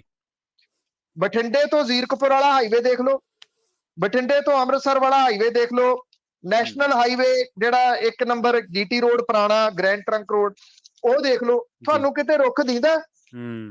ਸਾਰੇ ਨੰਗੇ ਪੁੰਗੇ ਜਿਹੜੇ ਉਹ ਕੀਤੇ ਪਏ ਆ ਹਾਈਵੇ। ਉਹ ਪੈਸੇ ਕਿੱਥੇ ਗਿਆ? 150 ਕਰੋੜ ਤੋਂ ਲੈ ਕੇ 200 ਕਰੋੜ ਰੁਪਈਏ ਤੱਕ ਦੀ ਗ੍ਰਾਂਟ ਹੜੱਪ ਲਈ ਗਈ, ਉਹ ਚਟਮ ਕਰ ਲਈ ਗਈ। ਔਰ ਇਹਨੂੰ ਚਟਮ ਕਰਨ ਦੇ ਵਾਸਤੇ ਜਿਹੜੇ ਆ ਉਹ ਇੱਕ ਅੱਧਾ ਨਹੀਂ ਜੀ, ਆਵਾ ਉਤਿਆ ਹੋਇਆ ਇੱਥੇ 2 ਦਰਜਨ ਵਿਧਾਇਕ ਜਿਹੜੇ ਨੇ ਉਹਨਾਂ ਦੀਆਂ ਚਿੰਤਾਵਾਂ ਵੀ ਵਧੀਆਂ ਨੇ ਜੀ। ਕਿਉਂ? ਕਿਉਂਕਿ 2 ਦਰਜਨ ਦੇ ਕਰੀਬ ਜਿਹੜੇ ਵਿਧਾਇਕ ਨੇ ਉਹਨਾਂ ਦੀ ਖੁਰਾਕ ਸਪਲਾਈ ਵਿਭਾਗ ਦੇ ਵਿੱਚ ਜਾਂ ਫੋਰੈਸਟ ਡਿਪਾਰਟਮੈਂਟ ਦੇ ਵਿੱਚ ਇਹਨੇ ਉੱਤੇ ਜਿਹੜੀ ਅੱਜ ਸ਼ਿਕੰਜਾ ਕੱਸ ਸਕਦਾ। ਸੰਗਤ ਗਿਲਜੀਆਂ ਜਿਹੜਾ ਕਿ ਮਿਨਿਸਟਰ ਬਣਿਆ ਜਦੋਂ ਚਰਨਜੀਤ ਚੰਨੀ ਹੁਰੀ ਮਸਲੇ ਹੱਲ ਕਰਨ ਵਾਲੇ ਮੁੱਖ ਮੰਤਰੀ ਬਣੇ, ਤਾਂ ਸੰਗਤ ਸਿੰਘ ਗਿਲਜੀਆਂ ਨੇ ਆਉਂਦਿਆਂ ਸਾਰ ਦੋਵਾਂ ਹੱਥਾਂ ਦੇ ਨਾਲ ਪੰਜਾਬ ਨੂੰ ਚਰੂੰਡਣਾ ਸ਼ੁਰੂ ਕਰ ਦਿੱਤਾ। ਜਿਹੜੇ ਟਰੀ ਗਾਰਡ ਆਏ, ਜਿਹੜੇ ਬੂਟਿਆਂ ਨੂੰ ਬਚਾਉਣ ਦੇ ਵਾਸਤੇ ਲਾਈ ਜਾਂਦੇ ਆ, 2800 ਰੁਪਏ ਦਾ ਕੰਟਰੈਕਟ ਦੇਤਾ, ਕਿਆ ਚੁੱਕੋ 2800 ਰੁਪਇਆ, ਕਢਾ ਲਓ ਪੈਸੇ, 800 ਰੁਪਇਆ ਪਰ ਟਰੀ ਗਾਰਡ ਦਾ ਪਹਿਲਾਂ ਮੇਰਾ ਹਿੱਸਾ ਪੱਤੀ ਰੱਖ ਦਿਓ। 6 ਕਰੋੜ 40 ਲੱਖ ਰੁਪਇਆ ਪਹਿਲਾਂ ਉਹਦਾ ਜਿਹੜਾ ਸੀ ਉਹ ਲੈ ਲਿਆ ਸੰਗਤ ਸਿੰਘ ਗਿਲਜੀਆਂ ਨੇ। ਘੱਟ ਕਿਸੇ ਨੇ ਨਹੀਂ ਕੀਤੀ, ਕਿਸੇ ਨੇ ਘੱਟ ਨਹੀਂ ਕੀਤੀ। ਜਿਹਦਾ ਜਿੰਨਾ ਦਾ ਲੱਗਿਆ ਉਹਨੇ ਲੁੱਟ ਲਿਆ ਔਰ ਚਰੂੰਡ ਲਿਆ, ਜਿਹੜਾ ਉਹ ਪੰਜਾਬ ਨੂੰ ਚਰੂੰਡ ਕੇ ਬਾਹਰਲੇ ਮੁਲਕਾਂ ਦੇ ਵਿੱਚ ਇਹ ਸਾਰਾ ਪੈਸਾ ਜਿਹੜਾ ਉਹ ਕੱਢ ਦਿੱਤਾ। ਆਸ਼ੂ ਵਾਲਾ ਗੱਲ ਆਪਾਂ ਪਹਿਲਾਂ ਕੀਤੀ ਆ, ਤੇ ਇਹ ਫੋਰੈਸਟ ਡਿਪਾਰਟਮੈਂਟ ਹੈ, ਜੰਗਲਾਤ ਮਹਿਕਮਾ, ਜੰਗਲਾਤ ਮਹਿਕਮੇ ਦੇ ਵਿੱਚ ਭ੍ਰਿਸ਼ਟਾਚਾਰ ਇਸ ਪੱਧਰ ਤੱਕ ਹੋਇਆ ਕਿ ਮੂੰਹ ਦੇ ਵਿੱਚ ਉਂਗਲਾਂ ਪੈ ਰਹੀਆਂ ਨੇ। ਇਹ ਨਹੀਂ ਹੁਣ ਪਤਾ ਕਿ ਇਹ ਲੋਕ ਜਿਹੜੇ ਨੇ ਉਹ ਕਿੱਥੋਂ ਤੱਕ ਇਹਨਾਂ ਦਾ ਅੰਜਾਮ ਜਾਊਗਾ, ਪਰ ਨਾ ਸਾਧੂ ਲੁੱਟ ਜਿਹੜੀ ਆ ਉਹ ਡਾਕੂਆਂ ਵਾਂਗ ਮਚਾਈ ਰੱਖੀ। ਜੀ ਪਨੂ ਸਾਹਿਬ, ਗੱਲ ਕਰੀਏ ਸਿੱਧੂ ਮੂਸੇਵਾਲਾ ਕਤਲ ਮਾਮਲੇ ਦੀ। ਮਹਾਰਾਸ਼ਟਰ ਦੇ ਵਿੱਚ ਜਿਹੜੇ ਸ਼ਾਰਪ ਸ਼ੂਟਰ ਗ੍ਰਿਫਤਾਰ ਕੀਤੇ ਆ, ਕੀ ਪੰਜਾਬ ਪੁਲਿਸ ਹੁਣ ਉਹਨਾਂ ਤੋਂ ਪੁੱਛਗਿੱਛ ਕਰੇਗੀ ਜੀ? ਦੇਖੋ ਜਾਊਗੀ ਤਾਂ ਸਹੀ, ਪਰ ਇਹ ਬੜੀ ਵੱਡੀ ਇੱਕ ਨਾ ਕਨਫਿਊਜ਼ਨ ਕ੍ਰੀਏਟ ਹੋ ਰਹੀ ਆ, ਕਿਉਂਕਿ ਇੱਕ ਪਾਸੇ ਜਿਹੜੀ ਦਿੱਲੀ ਦੀ ਜਿਹੜੀ ਸਪੈਸ਼ਲ ਬ੍ਰਾਂਚ ਹੈ ਉਹ ਲਗਾਤਾਰ ਛਾਪੇਮਾਰੀ ਕਰਕੇ ਉਹ ਆਪਣੇ ਤੌਰ ਦੇ ਉੱਤੇ ਕੁਛ ਕੱਢ ਰਹੀ ਆ, ਜਦੋਂ ਕਿ ਪੰਜਾਬ ਪੁਲਿਸ ਜਿਹੜੀ ਆ ਉਹ ਆਪਣੇ ਤੌਰ ਦੇ ਉੱਤੇ ਡਿਫਰੈਂਟ ਤਰੀਕੇ ਦੇ ਨਾਲ ਕੁਛ ਦੱਸ ਰਹੀ ਆ, ਕੱਢ ਰਹੀ ਆ ਜੀ। ਕਿਉਂਕਿ ਇਉਂ ਲੱਗ ਰਿਹਾ ਕਿ ਦੋਨਾਂ ਦੀ ਜਿਹੜੀ ਆਪਸੀ ਤਾਲਮੇਲ ਆ ਉਹ ਕਿਤੇ ਉਸ ਤਾਲਮੇਲ ਦੀ ਕਮੀ ਜਾਪ ਰਹੀ ਹੈ। ਜਿਹੜੀ ਗੋਲੀਆਂ ਲੱਗੀਆਂ ਨੇ ਸਿੱਧੂ ਮੂਸੇਵਾਲੇ ਨੂੰ, ਉਹ ਗੋਲੀਆਂ ਨੂੰ ਲੈ ਕੇ ਇਹ ਕਿਹਾ ਜਾ ਸਕਦਾ ਹੈ ਕਿ ਜਿਹੜੀ ਰਾਈਫਲ ਦੀਆਂ ਉਹ ਗੋਲੀਆਂ ਨੇ, ਉਹ ਰਾਈਫਲ ਕਿੱਥੋਂ ਆਈ, ਉੱਥੋਂ ਸਾਰੀ ਕਹਾਣੀ ਅਜੇ ਕਿਸੇ ਪਾਸੇ ਵੱਲ ਨੂੰ ਤੁਰਦੀ ਪ੍ਰਤੀਤ ਨਹੀਂ ਹੁੰਦੀ। 2 ਬੰਦਿਆਂ ਦੇ ਉੱਤੇ ਸਾਰਾ ਇਸ ਵੇਲੇ ਚੱਲ ਰਿਹਾ। ਇੱਕ ਤਾਂ ਹੈਗਾ ਜਿਹੜਾ ਕੈਨੇਡਾ ਦੇ ਵਿੱਚ ਬੈਠਾ ਗੋਲਡੀ ਬਰਾੜ, ਔਰ ਇਹ ਵੀ ਸਾਹਮਣੇ ਆ ਰਿਹਾ ਕਿ ਜਿਹੜੀ ਚਿੱਠੀ ਪਿਛਲੇ ਦਿਨੀ ਅਦਾਕਾਰ ਸਲਮਾਨ ਖਾਨ ਦੇ ਪਿਤਾ ਤੱਕ ਪਹੁੰਚਾਈ ਗਈ ਆ, ਉਹਦੇ ਵਿੱਚ ਵੀ ਗੋਲਡੀ ਬਰਾੜ ਦਾ ਹੱਥ ਹੈ। ਤੇ ਦੂਜਾ ਬੰਦਾ ਹੈਗਾ ਲਾਰੈਂਸ ਬਿਸ਼ਨੋਈ, ਉਹ ਜੇਲ੍ਹ ਦੇ ਵਿੱਚੋਂ ਆਪਰੇਟ ਕਰ ਰਿਹਾ। ਜਿਹੜਾ ਸਾਰਾ ਇਸ ਵੇਲੇ ਫੋਕਸ ਹੈ ਉਹ ਇਹਨਾਂ 2 ਬੰਦਿਆਂ ਦੇ ਉੱਤੇ ਕੀਤਾ ਜਾ ਰਿਹਾ, ਜਿਹੜੇ ਕਿ ਦੋਨੋਂ ਕਤਲ ਦੇ ਵਿੱਚ ਉਸ ਵੇਲੇ ਉੱਥੇ ਸ਼ਾਮਲ ਨਹੀਂ ਸੀਗੇ। ਇਹਨਾਂ ਨੇ ਵਿਉਂਤਾਂ ਬਣਾਈਆਂ, ਇਹਨਾਂ ਨੇ ਵਿਉਂਤ ਜਿਹੜੀ ਸੀ ਉਹ ਗੁੰਦੀ। ਔਰ ਇਹਦੇ ਵਿੱਚ ਸਭ ਤੋਂ ਜਿਹੜੀ ਫਿਕਰਮੰਦੀ ਵਾਲੀ ਗੱਲ ਇਹ ਆ ਕਿ ਕਈ ਰਾਜਾਂ ਦੇ ਸ਼ਾਰਪ ਸ਼ੂਟਰ ਇਹਦੇ ਵਿੱਚ ਸ਼ਾਮਲ ਨੇ। ਇਹਦੇ ਵਿੱਚ ਹਰਿਆਣੇ ਦੇ ਸ਼ਾਰਪ ਸ਼ੂਟਰ ਸ਼ਾਮਲ ਨੇ, ਇਹਦੇ ਵਿੱਚ ਮਹਾਰਾਸ਼ਟਰ ਦੇ ਸ਼ਾਰਪ ਸ਼ੂਟਰ ਸ਼ਾਮਲ ਨੇ।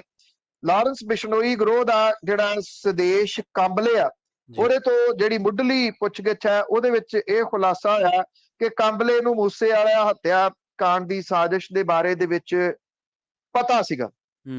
ਜਿਹੜਾ ਮਹਾਕਾਲ ਹੈ ਇਹਦੇ ਵਿੱਚ ਉਹਦਾ ਬੇਸ਼ੱਕ ਉਹਦਾ ਇਸ ਕਤਲ ਦੇ ਵਿੱਚ ਸਿੱਧਾ ਹੱਥ ਨਹੀਂ ਸੀਗਾ, ਪਰ ਇਹ ਕਿਹਾ ਜਾ ਰਿਹਾ ਕਿ ਉਹ ਗੋਲਡੀ ਬਰਾੜ ਦੇ ਸੰਪਰਕ ਦੇ ਵਿੱਚ ਸੀਗਾ। ਉਹਨੂੰ ਇਹ ਪਤਾ ਸੀਗਾ ਕਿ ਸਿੱਧੂ ਮੂਸੇਵਾਲੇ ਦਾ ਕਤਲ ਹੋਣ ਵਾਲਾ। ਇਹ ਹੁਣ ਜਿਹੜੀ ਪੰਜਾਬ ਪੁਲਿਸ ਹੈ ਉਹ ਗਈ ਆ ਪੁਣੇ।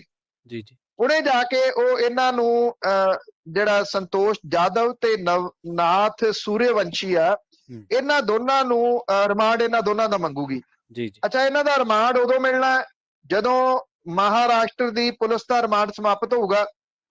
ਜਿਹੜਾ ਇੱਥੇ ਬੈਠਾ ਹੈ, ਜਿਹੜਾ ਜੇਲ੍ਹ ਦੇ ਵਿੱਚੋਂ ਲਿਆਂਦਾ ਲਾਰੈਂਸ ਬਿਸ਼ਨੋਈ, ਉਹਦਾ ਰਿਮਾਂਡ ਦਿੱਲੀ ਦੀ ਜਿਹੜੀ ਸਪੈਸ਼ਲ ਬ੍ਰਾਂਚ ਆ ਉਹਦਾ ਨਹੀਂ ਮੁੱਕ ਰਿਹਾ। ਇੱਕ ਤੋਂ ਬਾਅਦ ਉਹ ਦੂਜੇ ਵਾਲੇ ਰਿਮਾਂਡ ਲੈ ਲੈਂਦੀ, ਦੂਜੇ ਤੋਂ ਤੀਜੇ ਮਾਮਲੇ ਦੇ ਵਿੱਚ ਰਿਮਾਂਡ ਲੈ ਲੈਂਦੀ ਆ।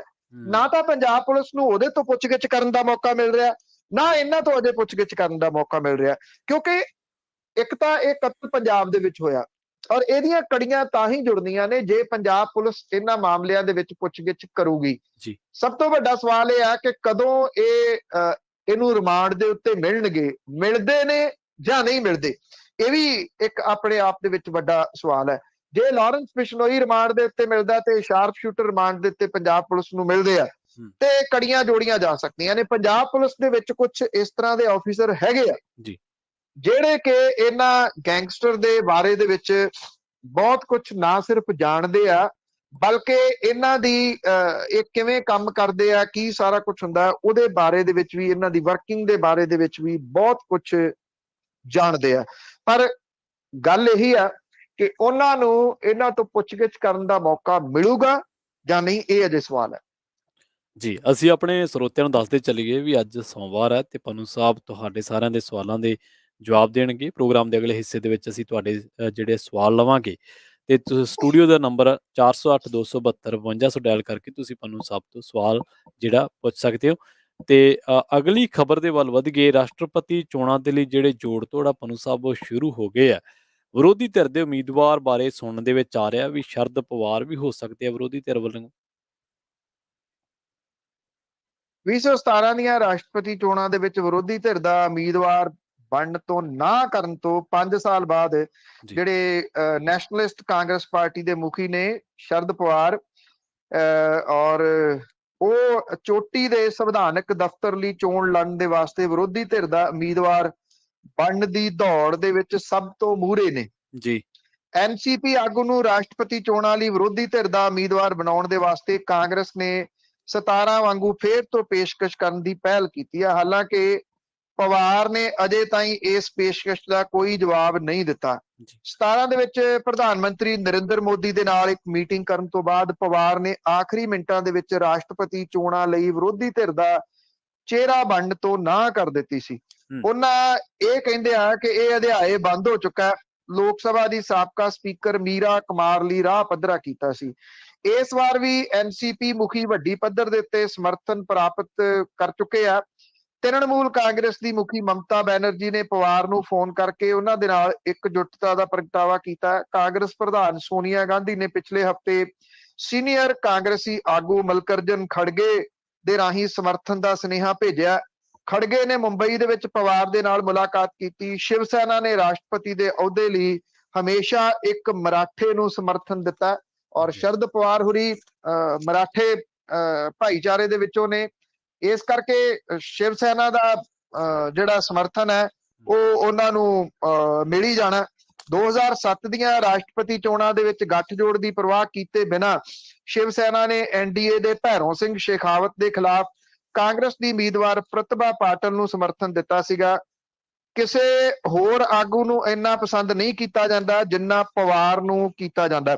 ਜੀ, 15 ਜੂਨ ਨੂੰ ਦਿੱਲੀ ਦੇ ਵਿੱਚ ਵਿਰੋਧੀ ਧਿਰ ਦੀ ਹੋਣ ਵਾਲੀ ਮੀਟਿੰਗ ਦੇ ਵਿੱਚ ਪੱਛਮੀ ਬੰਗਾਲ ਦੀ ਮੁੱਖ ਮੰਤਰੀ ਤੇ ਤ੍ਰਿਣਮੂਲ ਕਾਂਗਰਸ ਦੀ ਮੁਖੀ ਮਮਤਾ ਬੈਨਰਜੀ ਦੇ ਵੱਲੋਂ ਰਾਸ਼ਟਰਪਤੀ ਚੋਣਾਂ ਲਈ ਪਵਾਰ ਦਾ ਨਾਮ ਵਿਰੋਧੀ ਧਿਰ ਦੇ ਉਮੀਦਵਾਰ ਵਜੋਂ ਪ੍ਰਸਤਾਵਿਤ ਕੀਤੇ ਜਾਣ ਦੀ ਆਸ ਹੈ। ਔਰ ਇਹ ਕਿਹਾ ਜਾ ਰਿਹਾ ਹੈ ਕਿ ਜੇ ਪਵਾਰ ਇਸ ਪੇਸ਼ਕਸ਼ ਨੂੰ ਰੱਦ ਕਰਦੇ ਆ ਤਾਂ ਨੈਸ਼ਨਲ ਕਾਨਫਰੰਸ ਦੇ ਮੁਖੀ ਫਾਰੂਕ ਅਬਦੁੱਲਾ, ਸਾਬਕਾ ਪ੍ਰਧਾਨ ਮੰਤਰੀ HD ਦੇਵਗੌੜਾ, ਹਰਦਨਹਾਲੀ ਡੋਡੇਗੌੜਾ ਦੇਵਗੌੜਾ ਦੇ ਨਾਵਾਂ ਦੇ ਉੱਤੇ ਵੀ ਵਿਚਾਰ ਕੀਤਾ ਜਾ ਸਕਦਾ। ਪਰ ਜੇ ਸ਼ਰਦ ਪਵਾਰ ਹਾਮੀ ਭਰਦੇ ਆ ਤੇ ਬਿਨਾਂ ਕਿਸੇ ਸ਼ੱਕ ਦੇ ਐਨਡੀਏ ਦੇ ਵਾਸਤੇ ਮੁਸੀਬਤ ਜਿਹੜੀ ਖੜੀ ਕਰ ਸਕਦੇ ਆ ਉਹ ਸ਼ਰਦ ਪਵਾਰ ਸਭ ਤੋਂ ਵੱਡੀ ਖੜੀ ਕਰ ਸਕਦੇ ਆ, ਕਿਉਂਕਿ ਵਿਰੋਧੀ ਧਿਰਾਂ ਨੂੰ ਇਕਜੁੱਟ ਰੱਖ ਕੇ ਵੋਟਾਂ ਹਾਸਲ ਕਰਨ ਦੀ ਸਮਰੱਥਾ ਰੱਖਦੇ ਆ 81 ਸਾਲਾਂ ਦੇ ਸ਼ਰਦ ਪਵਾਰ। ਸਿਹਤ ਪੱਖੋਂ, ਉਮਰ ਦੇ ਪੱਖੋਂ ਜੇ ਉਹ ਨਹੀਂ ਇਹਦੇ ਵਿੱਚ ਆਉਂਦੇ ਤੇ ਵਿਰੋਧੀ ਧਿਰਾਂ ਘੱਟੋ ਘੱਟ ਇਹ ਸ਼ਾਟ ਨੂੰ ਇੰਜ ਜਾਣ ਨਹੀਂ ਦੇਣਗੀਆਂ। ਫਾਰੂਕ ਅਬਦੁੱਲਾ ਦਾ ਨਾਮ ਵੀ ਜਿਹੜਾ ਉਹ ਕਿਹਾ ਜਾ ਸਕਦਾ ਕਿ ਵੱਡੇ ਪੱਧਰ ਦੇ ਉੱਤੇ ਲਿਆ ਜਾ ਰਿਹਾ। ਜੇ ਸ਼ਰਦ ਪਵਾਰ ਨਾ ਕਰਦੇ ਨੇ ਤਾਂ ਜਿਹੜਾ ਇਹ ਨਾਮ ਸਾਹਮਣੇ ਆਊਗਾ। ਅਦਰਵਾਈਜ਼ ਇਹ ਕਿਹਾ ਜਾ ਰਿਹਾ ਕਿ ਇਸ ਵੇਲੇ ਨਿਗਾਹਾਂ ਜਿਹੜੀਆਂ ਨੇ ਉਹ ਸ਼ਰਦ ਪਵਾਰ ਦੇ ਉੱਤੇ ਲੱਗੀਆਂ ਹੋਈਆਂ ਨੇ, ਨਾ ਸਿਰਫ ਯੂਪੀਏ ਦੀਆਂ, ਨਾ ਸਿਰਫ ਵਿਰੋਧੀ ਧਿਰਾਂ ਦੀਆਂ, ਬਲਕਿ ਐਨਡੀਏ ਦੀਆਂ ਵੀ, ਕਿਉਂਕਿ ਜੇ ਸ਼ਰਦ ਪਵਾਰ ਆਉਂਦੇ ਨੇ ਤੇ ਐਨਡੀਏ ਨੂੰ ਆਪਣੀਆਂ ਸਟ੍ਰੈਟਜੀਜ਼ ਬਦਲਣੀਆਂ ਪੈਣਗੀਆਂ। ਜੀ ਬਿਲਕੁਲ। ਡਾਲਰ ਦੇ ਮੁਕਾਬਲੇ ਰੁਪਈਆ ਪਨੂ ਸਾਹਿਬ ਡਿੱਗਦਾ ਹੀ ਜਾਂਦਾ, ਡਿੱਗਦਾ ਹੀ ਜਾਂਦਾ। ਇੱਕ ਸਪੀਚ ਬੜੀ ਦੁਬਾਰਾ ਫੇਰ ਵਾਇਰਲ ਹੋਈ ਆ, ਜੀ। ਔਰ ਇਹ ਜਿਹੜੀ ਸਪੀਚ ਆ ਇਹ ਅੱਜ ਦੇ ਪ੍ਰਧਾਨ ਮੰਤਰੀ ਦੀ ਆ। ਉਦੋਂ ਉਹ ਪ੍ਰਧਾਨ ਮੰਤਰੀ ਨਹੀਂ ਸਨ ਬਣੇ, ਔਰ ਡਾਕਟਰ ਮਨਮੋਹਨ ਸਿੰਘ ਹੋਰਾਂ ਦੀ ਸਰਕਾਰ ਹੁੰਦੀ ਸੀ। ਉਹਦੇ ਵਿੱਚ ਉਹ ਇਹ ਗੱਲ ਕਹਿੰਦੇ ਸੀਗੇ ਕਿ ਰੁਪਈਆ ਹੋਰ ਕਿੰਨਾ ਕੁ ਡਿੱਗੂਗਾ। ਉਹ ਇਹ ਵੀ ਕਹਿੰਦੇ ਸੀਗੇ ਕਿ ਇਸ ਵੇਲੇ ਮੁਕਾਬਲਾ ਚੱਲ ਰਿਹਾ ਵੀ ਸਰਕਾਰ ਜ਼ਿਆਦਾ ਡਿੱਗਦੀ ਆ ਜਾਂ ਰੁਪਈਆ ਜ਼ਿਆਦਾ ਡਿੱਗਦਾ। ਤੇ ਹਾਲਾਤ ਇੱਕ ਵਾਰੀ ਫਿਰ ਇਸ ਤਰ੍ਹਾਂ ਦੇ ਬਣੇ ਹੋਏ ਆ ਕਿ ਡਾਲਰ ਦੇ ਮੁਕਾਬਲੇ ਰੁਪਈਏ ਦਾ ਬੁਰਾ ਹਾਲ ਹੈ। ਹੁਣ ਤੱਕ ਦੇ ਰਿਕਾਰਡ ਹੇਠਲੇ ਪੱਧਰ ਦੇ ਉੱਤੇ ਪਹੁੰਚ ਗਿਆ ਹੋਇਆ ਰੁਪਈਆ। ਅਮਰੀਕਨ ਡਾਲਰ ਦੇ ਮੁਕਾਬਲੇ 11 ਪੈਸੇ ਡਿੱਗ ਕੇ ਰਿਕਾਰਡ 78 ਰੁਪਈਏ ਤੇ 4 ਪੈਸੇ ਦੇ ਪੱਧਰ ਦੇ ਉੱਤੇ ਪਹੁੰਚ ਗਿਆ। ਔਰ ਦਿਨ ਦੇ ਕਾਰੋਬਾਰ ਦੇ ਦੌਰਾਨ ਲਗਾਤਾਰ 3 ਸੈਸ਼ਨਾਂ ਦੇ ਦੌਰਾਨ ਇਹ ਡਿੱਗਿਆ। ਘਰੇਲੂ ਸ਼ੇਅਰ ਬਾਜ਼ਾਰ ਕਮਜ਼ੋਰ ਹੋ ਗਿਆ। ਵਿਦੇਸ਼ਾਂ ਦੇ ਵਿੱਚ ਡਾਲਰ ਦੇ ਮਜ਼ਬੂਤ ਹੋਣ ਕਰਕੇ ਇਨਵੈਸਟਰਸ ਨੇ ਹੱਥ ਪਿਛਾਂਹ ਖਿੱਚ ਲਏ, ਜਿਹੜੇ ਕਿ ਰੁਪਈਏ ਦੇ ਵਿੱਚ ਖਾਸ ਤੌਰ ਦੇ ਉੱਤੇ ਰੁਪਈਏ ਦੇ ਡਿੱਗਣ ਦਾ ਪ੍ਰਮੁੱਖ ਕਾਰਨ ਰਿਹਾ। ਰੁਪਈਆ ਡਿੱਗਣ ਦੇ ਨਾਲ ਜਿੱਥੇ ਵਿਦੇਸ਼ ਪੜ੍ਹਦੇ ਜਿਹੜੇ ਸਟੂਡੈਂਟਸ ਨੇ ਉਹਨਾਂ ਦੇ ਮਾਪਿਆਂ ਨੂੰ ਪਹਿਲਾਂ ਦੇ ਮੁਕਾਬਲੇ ਵੱਧ ਫੀਸਾਂ ਤਾਰਨ ਦੀ ਮੁਸ਼ਕਲ ਜਿਹੜੀ ਉਹ ਆਉਣੀ ਆ। ਉੱਥੇ ਦਰਾਮਦ ਹੋਣ ਵਾਲੀਆਂ ਜਿਹੜੀਆਂ ਵਸਤਾਂ ਨੇ ਉਹਦਾ ਵੀ ਕਿਉਂਕਿ ਵਿਦੇਸ਼ੀ ਕਰੰਸੀ ਦੇ ਵਿੱਚ ਪੈਸਾ ਦੇਣਾ ਪੈਂਦਾ, ਇਸ ਕਰਕੇ ਮਹਿੰਗਾਈ ਵੀ ਵਧੂਗੀ। ਖਾਸ ਤੌਰ ਦੇ ਉੱਤੇ ਜੇ ਆਪਾਂ ਪੰਜਾਬ ਦੀ ਗੱਲ ਕਰੀਏ ਤਾਂ ਪੰਜਾਬ ਦੇ ਵਿੱਚੋਂ ਬਹੁਤ ਵੱਡੇ ਗਿਣਤੀ ਦੇ ਵਿੱਚ ਬੱਚੇ ਵਿਦੇਸ਼ਾਂ ਦੇ ਵਿੱਚ ਪੜ੍ਹਨ ਗਏ ਆ। ਸਾਰੇ ਨਹੀਂ, ਪਰ ਉਹਨਾਂ ਦੇ ਬਹੁਤ ਸਾਰੇ ਮਾਪੇ ਨੇ ਇੱਕ ਤਾਂ ਜਿਹੜੇ ਉਹਨਾਂ ਨੂੰ ਮੰਥਲੀ ਬੇਸਿਸ ਜਾਂ 2-3 ਮਹੀਨਿਆਂ ਬਾਅਦ ਪੈਸੇ ਭੇਜਦੇ ਆ। ਉਹਨਾਂ ਨੂੰ ਮੁਸ਼ਕਲ ਦਾ ਸਾਹਮਣਾ ਕਰਨਾ ਪਊਗਾ, ਕਿਉਂਕਿ ਇੰਟਰਨੈਸ਼ਨਲ ਤੌਰ ਦੇ ਉੱਤੇ US ਡਾਲਰ ਦੇ ਨਾਲ ਹੀ ਕੰਪੇਅਰ ਕਰਕੇ ਇਹ ਪੈਸੇ ਜਿਹੜੇ ਉਹ ਭੇਜੇ ਜਾਂਦੇ ਆ। ਜਿਹੜੇ ਸਟੂਡੈਂਟ ਅਪਲਾਈ ਕਰ ਰਹੇ ਆ ਸਟੂਡੈਂਟ ਬੇਸ ਦੇ ਵਾਸਤੇ, ਵੀਜ਼ਾ ਲੈਣ ਦੇ ਵਾਸਤੇ, ਉਹਨਾਂ ਨੂੰ ਵੀ ਅਮਰੀਕਨ ਡਾਲਰ ਦੇ ਹਿਸਾਬ ਦੇ ਨਾਲ ਫੀਸਾਂ ਜਿਹੜੀਆਂ ਉਹ ਤਾਰਨੀਆਂ ਪੈਂਦੀਆਂ ਨੇ। ਇਹ ਫੀਸਾਂ ਦੇ ਵਿੱਚ ਵੀ ਵੱਧ ਪੈਸਾ ਜਾਊਗਾ। ਕੋਈ ਵੇਲਾ ਹੁੰਦਾ ਸੀਗਾ ਕਿ ਇੱਥੇ ਪੰਜਾਬ ਦੇ ਵਿੱਚ ਬਾਹਰਲੇ ਮੁਲਕਾਂ ਤੋਂ ਪੈਸਾ ਆਉਂਦਾ ਹੁੰਦਾ ਸੀਗਾ ਬਹੁਤ ਵੱਡੇ ਪੱਧਰ ਦੇ ਉੱਤੇ। ਲੋਕ ਜਦੋਂ ਰੁਪਈਆ ਡਿੱਗਦਾ ਸੀਗਾ ਤੇ ਉਦੋਂ ਪੈਸਾ ਜ਼ਿਆਦਾ ਭੇਜਦੇ ਸੀ। ਅੱਜ ਹਾਲਾਤ ਬਦਲੇ ਨੇ। ਅੱਜ ਪੰਜਾਬ ਦੇ ਵਿੱਚ ਇੰਨਾ ਪੈਸਾ ਨਹੀਂ ਆਉਂਦਾ ਜਿੰਨਾ ਪੈਸਾ ਇੱਥੋਂ ਡਰੇਨ ਹੋ ਰਿਹਾ, ਮਨੀ ਡਰੇਨ ਹੋ ਰਹੀ ਆ। ਚਲੋ ਇਹ ਤਾਂ ਸਟੂਡੈਂਟ ਦੇ ਤੌਰ ਦੇ ਉੱਤੇ ਹੋ ਰਹੀ ਆ। ਜਿਹੜਾ ਕਰਪਸ਼ਨ ਦਾ ਪੈਸਾ ਉਹ ਵੀ ਵੱਡੇ ਪੱਧਰ ਦੇ ਉੱਤੇ ਵਿਦੇਸ਼ ਦੇ ਵਿੱਚ ਜਾਂਦਾ, ਬਾਹਰਲੇ ਮੁਲਕਾਂ ਦੇ ਵਿੱਚ ਜਾਂਦਾ। ਇਹ ਚਰਚਾ ਚੱਲਦੀ ਆ ਪਿਛਲੇ ਵਰੇ 60,000 ਕਰੋੜ ਰੁਪਈਆ ਇੱਕ ਜਿਹੜਾ ਆਗੂ ਆ ਵੱਡਾ ਅਕਾਲੀ ਭਾਜਪਾ ਰਾਜ ਦੇ ਵੇਲੇ ਉਹ ਵੱਡੇ ਮੰਤਰਾਲੇ ਦੇ ਅਹੁਦੇ ਦੇ ਉੱਤੇ ਰਿਹਾ, ਉਹਨੇ ਭੇਜਿਆ। ਔਰ ਕੈਲੀਫੋਰਨੀਆ ਵਾਲੀ ਸਾਈਡ ਦੇ ਉੱਤੇ ਜਿਹੜਾ ਇੱਕ ਮੰਤਰੀ ਜਿਹਨੇ 700 ਦੇ ਕਰੀਬ 700 ਏਕੜ ਦੇ ਕਰੀਬ ਜਿਹੜਾ ਫਾਰਮ ਹਾਊਸ ਸੀਗਾ ਉਹ ਬਣਾਇਆ, ਉਹਦਾ ਚਰਚਾ ਵੀ ਚੱਲਦਾ ਹੈ, ਕਿਉਂਕਿ ਇਹ 2 ਨੰਬਰ ਦੇ ਵਿੱਚ ਹੀ ਸਾਰਾ ਪੈਸਾ ਜਿਹੜਾ ਉਹ ਪਹੁੰਚਿਆ। ਇਹਨਾਂ ਨੂੰ ਤਾਂ ਖੈਰ ਬਹੁਤਾ ਫਰਕ ਨਹੀਂ ਪੈਣਾ। ਹਾਂ, ਫਰਕ ਮਾਪਿਆਂ ਨੂੰ ਜ਼ਰੂਰ ਪੈਂਦਾ ਜਿਨ੍ਹਾਂ ਦੇ ਬੱਚੇ ਬਾਹਰ ਪੜ੍ਹਦੇ ਆ। ਉਹ ਜ਼ਰੂਰ ਔਖੇ ਹੋਣਗੇ ਰੁਪਈਆ ਜਿਸ ਲੈਵਲ ਤੱਕ ਡਿੱਗ ਪਿਆ ਹੈ। ਜੀ ਬਿਲਕੁਲ ਸਰੋਤਿਓ, ਹੁਣ ਆਪਾਂ ਰੁਕਦੇ ਹਾਂ ਇੱਕ ਛੋਟੇ ਜਿਹੇ ਬ੍ਰੇਕ ਦੇ ਲਈ। ਪਨੂ ਸਾਹਿਬ ਤੁਹਾਡੇ ਸਵਾਲਾਂ ਦਾ ਜਵਾਬ ਦੇਣਗੇ। 408-272 ਸਟੂਡੀਓ ਦਾ ਨੰਬਰ ਹੈ। 408-272-52 ਮਾਫ ਕਰਨਾ, ਤਾਂ ਸਟੂਡੀਓ ਦਾ ਨੰਬਰ ਹੈ, ਤੁਸੀਂ ਕਾਲ ਕਰ ਸਕਦੇ ਹੋ। ਪਨੂ ਸਾਹਿਬ ਰੁਕਦੇ ਹਾਂ ਜੀ ਆਪਾਂ ਇੱਕ ਛੋਟੀ ਜਿਹੀ ਬ੍ਰੇਕ ਦੇ ਲਈ।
ਬ੍ਰੇਕ ਤੋਂ ਬਾਅਦ ਇੱਕ ਵਾਰ ਮੁੜ ਤੋਂ ਤੁਹਾਡਾ ਸਾਰਿਆਂ ਦਾ ਸਵਾਗਤ ਹੈ ਪ੍ਰੋਗਰਾਮ ਖਬਰ ਤੇ ਨਜ਼ਰ ਦੇ ਵਿੱਚ। ਮੈਂ ਹਾਂ ਪ੍ਰਵੀਨ ਸ਼ਰਮਾ ਤੇ ਤੁਸੀਂ ਸੁਣ ਰਹੇ ਹੋ ਪੰਜਾਬੀ ਰੇਡੀਓ USA ਦਾ ਖਾਸ ਪ੍ਰੋਗਰਾਮ ਖਬਰ ਤੇ ਨਜ਼ਰ।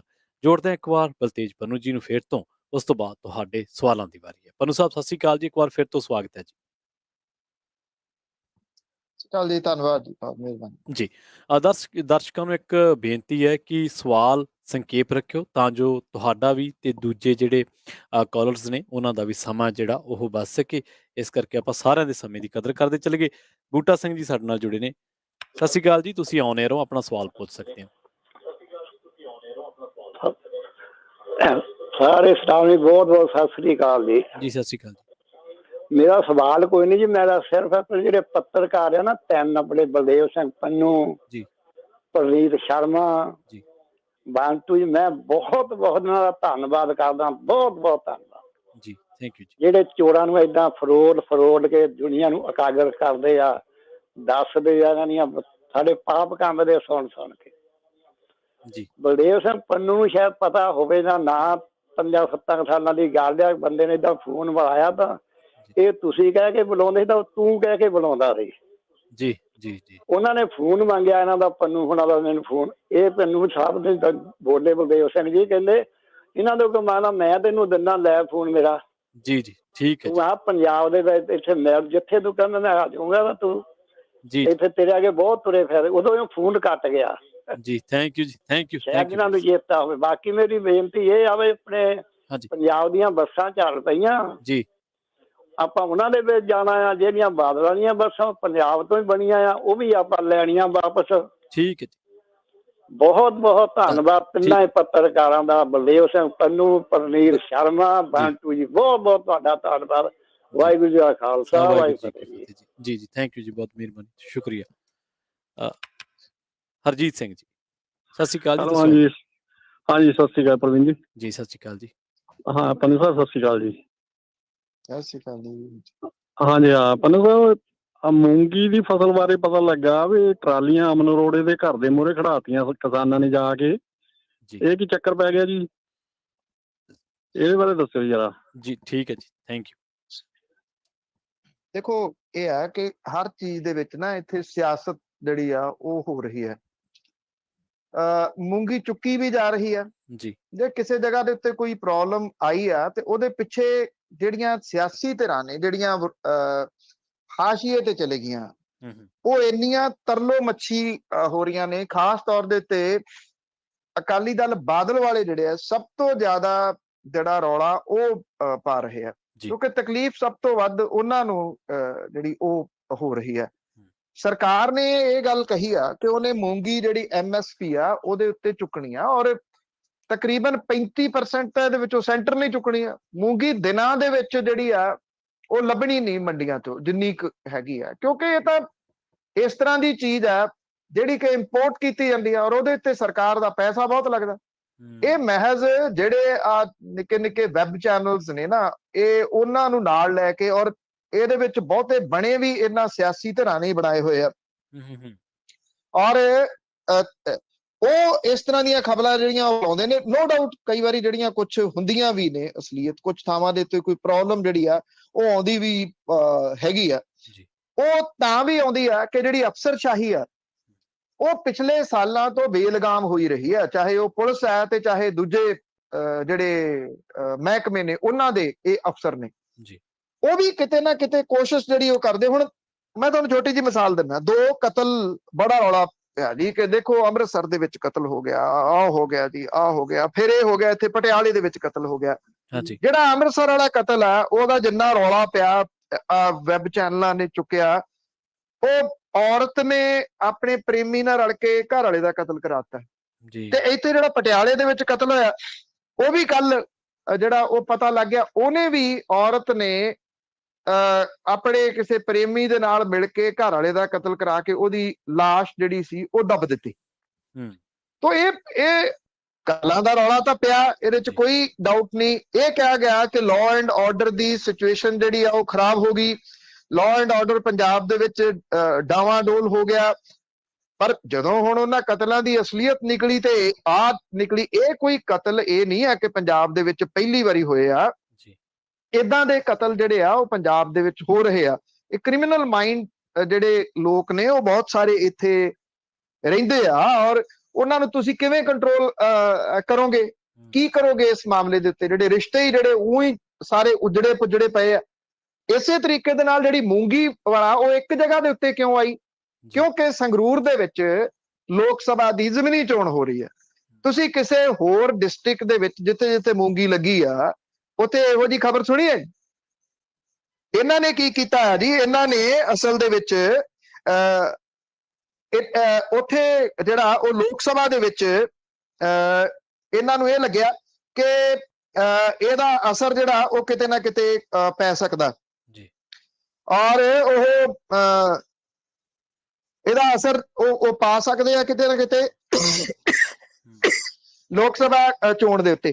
ਤਾਂ ਕਰਕੇ ਸੁਨਾਮ ਜਿਹੜੇ ਕਨਸਟੀਚੁਐਂਸੀ ਆ, ਸੁਨਾਮ ਵਿਧਾਨ ਸਭਾ ਹੈ, ਉਹ ਲੋਕ ਸਭਾ ਸੰਗਰੂਰ ਦੇ ਵਿੱਚ ਪੈਂਦੀ ਹੈ ਜੀ, ਔਰ ਇਸ ਕਰਕੇ ਉੱਥੋਂ ਦੀਆਂ ਇਹ ਖਬਰਾਂ ਨੇ ਇਹਨੂੰ ਥੋੜਾ ਜਿਹਾ ਜਿਹੜਾ ਨਾ ਜਿੰਨੀ ਵੀ ਖਬਰ ਪੰਜਾਬ ਦੇ ਵਿੱਚੋਂ ਆ ਰਹੀ ਆ ਉਹਨੂੰ ਡਿਫਰੈਂਟ ਐਂਗਲ ਤੋਂ ਵੇਖਣ ਦੀ ਕੋਸ਼ਿਸ਼ ਕਰਨਾ, ਚਾਹੇ ਉਹ ਲਾਅ ਐਂਡ ਆਰਡਰ ਦੇ ਨਾਲ ਜੁੜੀ ਹੋਈ ਆ, ਚਾਹੇ ਕਿਸਾਨਾਂ ਦੇ ਨਾਲ ਜੁੜੀ ਹੋਈ ਆ, ਕਿ ਉਹਦੇ ਪਿੱਛੇ ਸਿਆਸਤ ਅਸਲ ਦੇ ਵਿੱਚ ਕੀ ਹੈ ਜੀ। ਅਵਤਾਰ ਸਿੰਘ ਪੰਨੂ ਜੀ। ਸਤਿ ਸ਼੍ਰੀ ਅਕਾਲ ਜੀ ਪੰਨੂ ਸਾਹਿਬ ਤੇ ਜੀ। ਸਤਿ ਸ਼੍ਰੀ ਅਕਾਲ ਜੀ। ਸਤਿ ਸ਼੍ਰੀ ਅਕਾਲ ਜੀ। ਮੇਰਾ ਸਵਾਲ ਇਹ ਹੈ ਕਿ ਅੱਜ ਜਿੰਨੇ ਵੀ ਸਿਆਸੀ ਲੋਕ ਨੇ ਜਿਹੜੇ ਜਦੋਂ ਵੀ ਉਹ ਪਾਵਰ ਚ ਆਉਂਦੇ ਨੇ ਤੇ ਉਹ ਜਿਹੜਾ ਸਰਕਾਰੀ ਪੈਸਾ ਵਾ ਜਨਤਾ ਦੇ ਟੈਕਸ ਤੋਂ ਇਕੱਠਾ ਹੋਇਆ ਉਹਨੂੰ ਰੱਜ ਕੇ ਲੁੱਟਣ ਦਾ ਹੀ ਜਿਹੜਾ ਡਾਕੂਆਂ ਵਾਂਗੂ ਲੁੱਟਣ ਲੱਗ ਪੈਂਦੇ ਨੇ। ਤੇ ਮੈਨੂੰ ਲੱਗਦਾ ਹੈ ਕਿ ਸ਼ਾਇਦ ਵੀ ਉਹਨਾਂ ਦਾ ਸ਼ਾਇਦ ਢਿੱਡ ਨਹੀਂ ਭਰਦਾ, ਤੇ ਮੈਨੂੰ ਇੰਝ ਲੱਗਦਾ ਹੈ ਕਿ ਜਿਹੜੀਆਂ ਗੈਂਗਾਂ ਨੇ ਅਸਲ ਵਿੱਚ ਇਹ ਗੈਂਗਾਂ ਇਹਨਾਂ ਦੀਆਂ ਆਪਣੀਆਂ ਕ੍ਰੀਏਟ ਕੀਤੀਆਂ ਹੋਈਆਂ ਨੇ, ਤੇ ਉਹਨਾਂ ਦੇ ਮੁਖੀਏ ਜਿਹੜੇ ਬਣਾਏ ਆ ਉਹਨਾਂ ਨੂੰ ਸੇਫ ਰੱਖਣ ਲਈ ਜੇਲ੍ਹਾਂ 'ਚ ਰੱਖਿਆ ਵਾ, ਉੱਥੇ ਸਾਰੀਆਂ ਸਹੂਲਤਾਂ ਨੇ, ਉੱਥੋਂ ਸਾਰਾ ਮਤਲਬ ਚਲਾਉਂਦੇ ਨੇ ਇਹਨਾਂ ਨੂੰ। ਤੇ ਮੁੜ ਕੇ ਇਹ ਅਸਲ ਵਿੱਚ ਉਹ ਪੈਸਾ ਇਹਨਾਂ ਲੀਡਰਾਂ ਕੋਲ ਹੀ ਆਉਂਦਾ 25-75 ਹੁੰਦਾ ਹੋਊਗਾ। ਇਹਦੇ ਬਾਰੇ ਮੈਨੂੰ ਦੱਸਿਓ। ਠੀਕ ਹੈ, ਥੈਂਕ ਯੂ, ਬਹੁਤ ਬਹੁਤ ਧੰਨਵਾਦ। ਦੇਖੋ, ਡਾਇਰੈਕਟਲੀ ਤੌਰ ਦੇ ਉੱਤੇ ਤਾਂ ਨਹੀਂ ਆਪਾਂ ਜਿਹੜਾ ਜੀ ਉਹ ਕਹਿ ਸਕਦੇ, ਇਸ ਕਰਕੇ ਨਹੀਂ ਕਹਿ ਸਕਦੇ ਕਿ ਇਹਦਾ ਸਬੂਤ ਕੋਈ ਨਹੀਂ ਮਿਲਦਾ, ਪਰ ਫਿਰ ਵੀ ਤੁਹਾਡੀ ਗੱਲ ਕਾਫੀ ਹੱਦ ਤੱਕ ਜਿਹੜੀ ਉਹ ਠੀਕ ਹੈ, ਕਿਉਂਕਿ ਸਵਾਲ ਜਿਹੜਾ ਨਾ ਇਹਦੇ ਵਿੱਚ ਇਹ ਆ ਕਿ ਇਹ ਜਿਹੜੇ ਗੈਂਗਸਟਰਵਾਦ ਹੈ ਇਹ ਕਿਵੇਂ ਪਨਪਿਆ? ਕੋਈ ਗੈਂਗਸਟਰ ਮਾਂ ਦੇ ਪੇਟ ਚੋਂ ਨਹੀਂ ਬਣਦਾ, ਔਰ ਇਹ ਵੀ ਕਿਹਾ ਜਾਂਦਾ ਹੈ ਕਿ ਗੈਂਗਸਟਰ ਉਨੀ ਦੇਰ ਤੱਕ ਸਰਵਾਈਵ ਵੀ ਨਹੀਂ ਕਰ ਸਕਦਾ ਜਿੰਨੀ ਦੇਰ ਤੱਕ ਉਹਨੂੰ ਕੋਈ ਸਿਆਸੀ ਸ਼ੈ ਨਹੀਂ ਗੀ।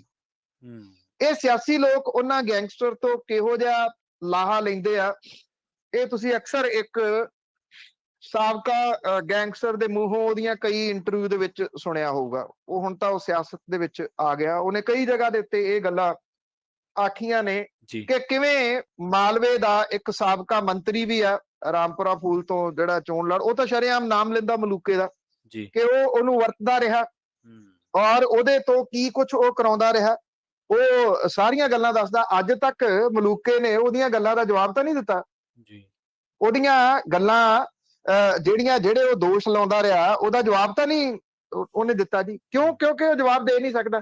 ਇਸ ਕਰਕੇ ਸਿਆਸਤਦਾਨ ਜਿਹੜੇ ਆ, ਸਾਰੇ ਨਹੀਂ, ਕੁਝ ਸਿਆਸਤਦਾਨ ਜਿਹੜੇ ਆ ਜਿਨ੍ਹਾਂ ਦਾ ਕੰਮ ਹੀ ਇਹਨਾਂ ਦੇ ਰੂਪ ਦੇ ਵਿੱਚ ਜਿਹੜਾ ਜੀ ਉਹ ਚੱਲਦਾ, ਉਹ ਕੀ ਕਰਦੇ ਆ, ਉਹ ਇਹਨਾਂ ਨੂੰ ਸ਼ਹਿ ਦਿੰਦੇ ਆ, ਉਹੀ ਇਹਨਾਂ ਨੂੰ ਪਾਲਦੇ ਆ, ਵੱਡੇ ਕਰਦੇ ਆ, ਤੇ ਜਦੋਂ ਉਹਨਾਂ ਨੂੰ ਇਹ ਲੱਗਦਾ ਕਿ ਹੁਣ ਇਹ ਕਿਤੇ ਸਾਡੇ ਉੱਤੇ ਹਾਵੀ ਨਾ ਹੋ ਜਾਣ ਤੇ ਫਿਰ ਉਹਨਾਂ ਦਾ ਮੁਕਾਬਲਾ ਵੀ ਕਰਵਾ ਦਿੰਦੇ ਆ। ਇਹ ਬੜੀਆਂ ਸਾਰੀਆਂ ਗੱਲਾਂ ਇਹਦੇ ਪਿੱਛੇ ਜਿਹੜੀਆਂ ਉਹ ਲੁਕੀਆਂ ਹੋਈਆਂ ਨੇ ਜੀ। ਸਤਨਾਮ ਸਿੰਘ, ਸਤਿ ਸ਼੍ਰੀ ਅਕਾਲ। ਹਾਂਜੀ, ਪੰਜਾਬੀ ਰੇਡੀਓ ਦੇ ਟੱਬਰ ਨੂੰ ਸਤਿ ਸ਼੍ਰੀ ਅਕਾਲ ਜੀ। ਸਤਿ ਸ਼੍ਰੀ ਅਕਾਲ ਜੀ। ਪੰਨੂ ਭਾਜੀ, ਜਿਸ ਤਰ੍ਹਾਂ ਕਈ ਦਹਾਕੇ ਪਹਿਲਾਂ ਕੈਨੇਡਾ ਦੇ ਵਿੱਚ ਕਾਮਾਗਾਟ ਮਾਰ ਜਹਾਜ਼ ਵਿੱਚ ਆਪਣੇ ਗਦਰੀ ਬਾਬਿਆਂ ਨਾਲ ਧੱਕਾ, ਬਹੁਤ ਅਤਿਆਚਾਰ ਹੋਇਆ, ਤੇ ਕੁਝ ਸਾਲ ਪਹਿਲਾਂ ਆਪਣੇ ਉੱਥੇ ਜੋ ਪ੍ਰਧਾਨ ਮੰਤਰੀ ਜਸਟਿਨ ਟਰੂਡੋ ਉਹਨੇ ਰੀਅਲਾਈਜ਼ ਕੀਤਾ ਵੀ ਉਹਨਾਂ ਦੇ ਬਜ਼ੁਰਗਾਂ ਨੇ ਗਲਤੀ ਕੀਤੀ, ਉਹਨੂੰ ਮਾਫੀ ਮੰਗੀ ਸੀ। ਸਾਡੇ ਹੁਣ ਜਿਹੜਾ ਪੰਜਾਬ ਇੰਡੀਆ ਦੇ ਵਿੱਚ ਗੌਰਮੈਂਟ ਦੇਖੋ ਹਰ ਸਾਲ ਅਸੀਂ ਮਨਾਉਣੇ ਘੱਲੂਘਾਰਾ 84 ਦਾ ਮਨਾਉਣੇ ਆ, ਸਾਡੇ ਦਰਬਾਰ ਸਾਹਿਬ ਤੇ ਅਟੈਕ ਹੋਇਆ, ਖਾਲਸਾ ਦਾ ਢਾਹ ਤੱਕ ਕਿੰਨੇ ਮਤਲਬ ਬੇਕਸੂਰੇ ਨੇ ਮਾਰ ਦਿੱਤੇ ਤੇ ਦਿੱਲੀ ਵਿੱਚ ਕਿੰਨਾ ਕਤਲੇਆਮ ਕੀਤਾ। ਕੀ ਇਹ ਗਾਂਧੀ ਪਰਿਵਾਰ ਨੇ ਕਦੇ ਰੀਅਲਾਈਜ਼ ਕੀਤਾ? ਕਦੇ ਨਹੀਂ ਆ ਕੇ ਕਦੇ ਮਾਫੀ ਮੰਗੀ ਜੀ ਕਿਸੇ ਨੇ? ਜੀ, ਠੀਕ ਹੈ ਜੀ, ਪੁੱਛ ਲੈਣ। ਥੈਂਕ ਯੂ ਸੁਣ ਲਓ ਜੀ, ਸੁਣ ਲਓ। ਡਾਕਟਰ ਮਨਮੋਹਨ ਸਿੰਘ ਹੋਰਾਂ ਨੇ ਜ਼ਰੂਰ ਜਿਹੜਾ ਜੀ ਉਹ ਮੰਗੀ ਸੀਗੀ। ਹਾਲਾਂਕਿ ਡਾਕਟਰ ਮਨਮੋਹਨ ਸਿੰਘ ਹੋਰਾਂ ਦਾ ਇਹਦੇ ਵਿੱਚ ਕੋਈ ਕਸੂਰ ਨਹੀਂਗਾ।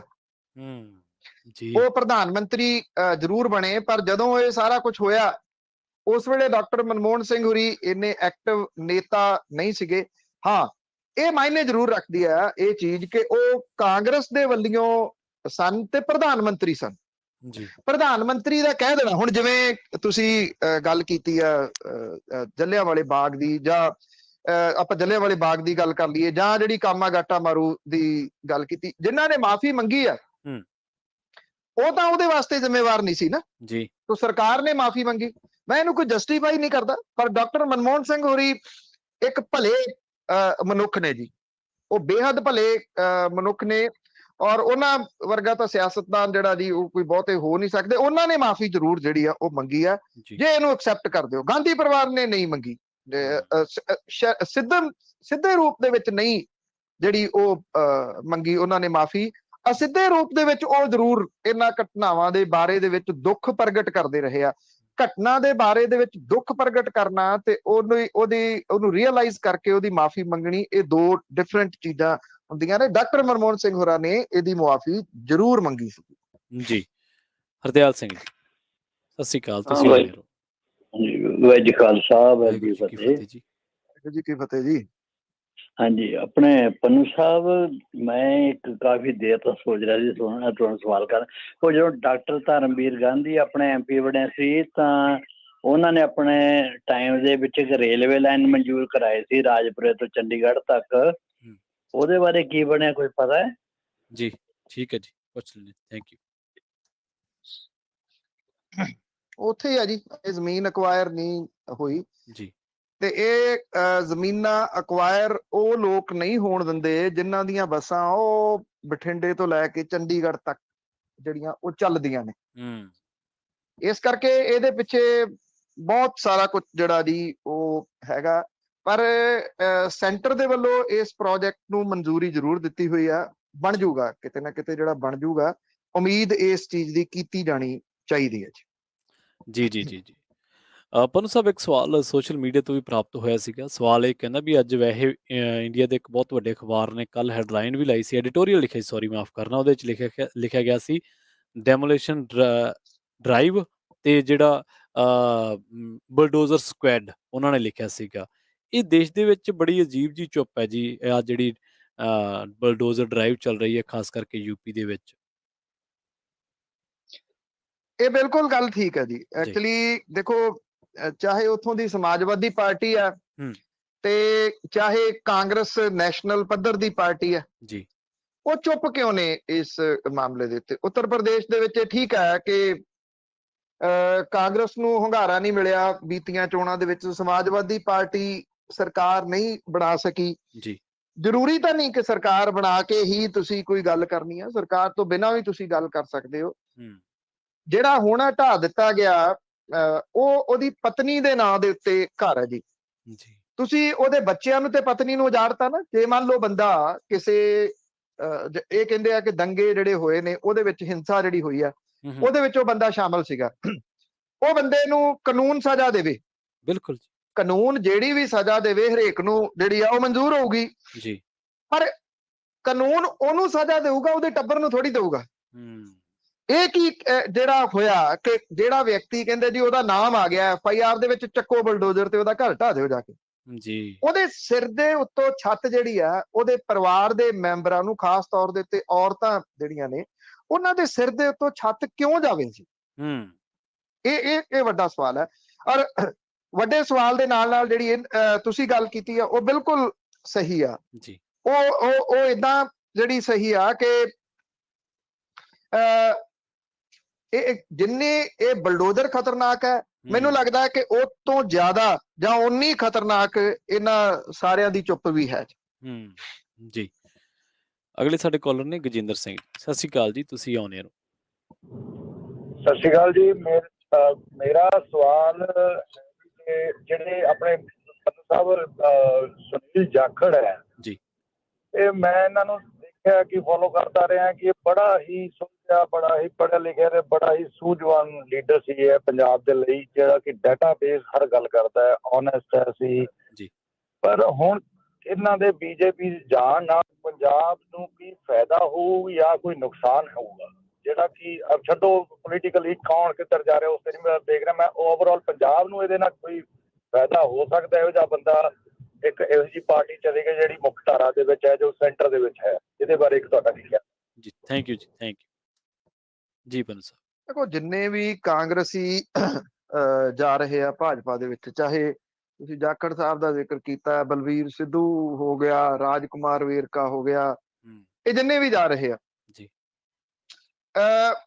ਮੇਰੀ ਜਾਚੇ ਜਿਹੜੀ ਭਾਰਤੀ ਜਨਤਾ ਪਾਰਟੀ ਆ ਉਹਦੀ ਸਟ੍ਰੈਟਜੀ ਜਿਹੜੀ ਆ ਜੀ ਉਹ ਇਹ ਆ ਕਿ ਜਿਵੇਂ ਕੋਈ ਬੰਦਾ ਕਹਿੰਦੇ ਖੂਹ ਦੇ ਕੋਲੇ ਖੜਾ ਸੀਗਾ, ਉਹ ਬੋਲ ਰਿਹਾ ਸੀਗਾ ਵੀ 63 ਕਿਸੇ ਨੇ ਆ ਕੇ ਪੁੱਛਿਆ ਵੀ ਇਹ ਤੂੰ ਕਿਉਂ ਬੋਲ ਰਿਹਾ, ਉਹਨੇ ਮੂੰਹ ਤੇ ਉਂਗਲ ਰੱਖਣ ਦੇ ਵਾਸਤੇ ਆਖਿਆ ਵੀ ਚੁੱਪ ਰਹਿ ਜੀ। ਉਹ ਫੇਰ ਵੀ ਗਿਣਦਾ ਰਿਹਾ ਵੀ 63, ਉਹਨੇ ਫੇਰ ਪੁੱਛਿਆ ਵੀ ਤੂੰ ਕਿਉਂ ਗਿਣ ਰਿਹਾ, ਉਹਨੇ ਉਹਨੂੰ ਧੌਣੋਂ ਫੜਿਆ ਤੇ ਉਹਨੂੰ ਵੀ ਸੁੱਟਤਾ ਖੂਹ ਦੇ ਵਿੱਚ, ਕਹਿੰਦਾ 64 ਤੋ ਇਹ ਕੀ ਕਰ ਰਹੇ, ਸਾਰੇ ਦੇ ਸਾਰੇ ਜਿਹੜੇ ਆ ਨਾ ਉਹ ਉੱਥੇ ਉਸ ਇੱਕ ਵੱਡੇ ਖੂਹ ਚ ਸੁੱਟੀ ਜਾਂਦੇ ਆ, ਜਿਹੜਾ ਸਿਆਸੀ ਖੂਹ ਆ।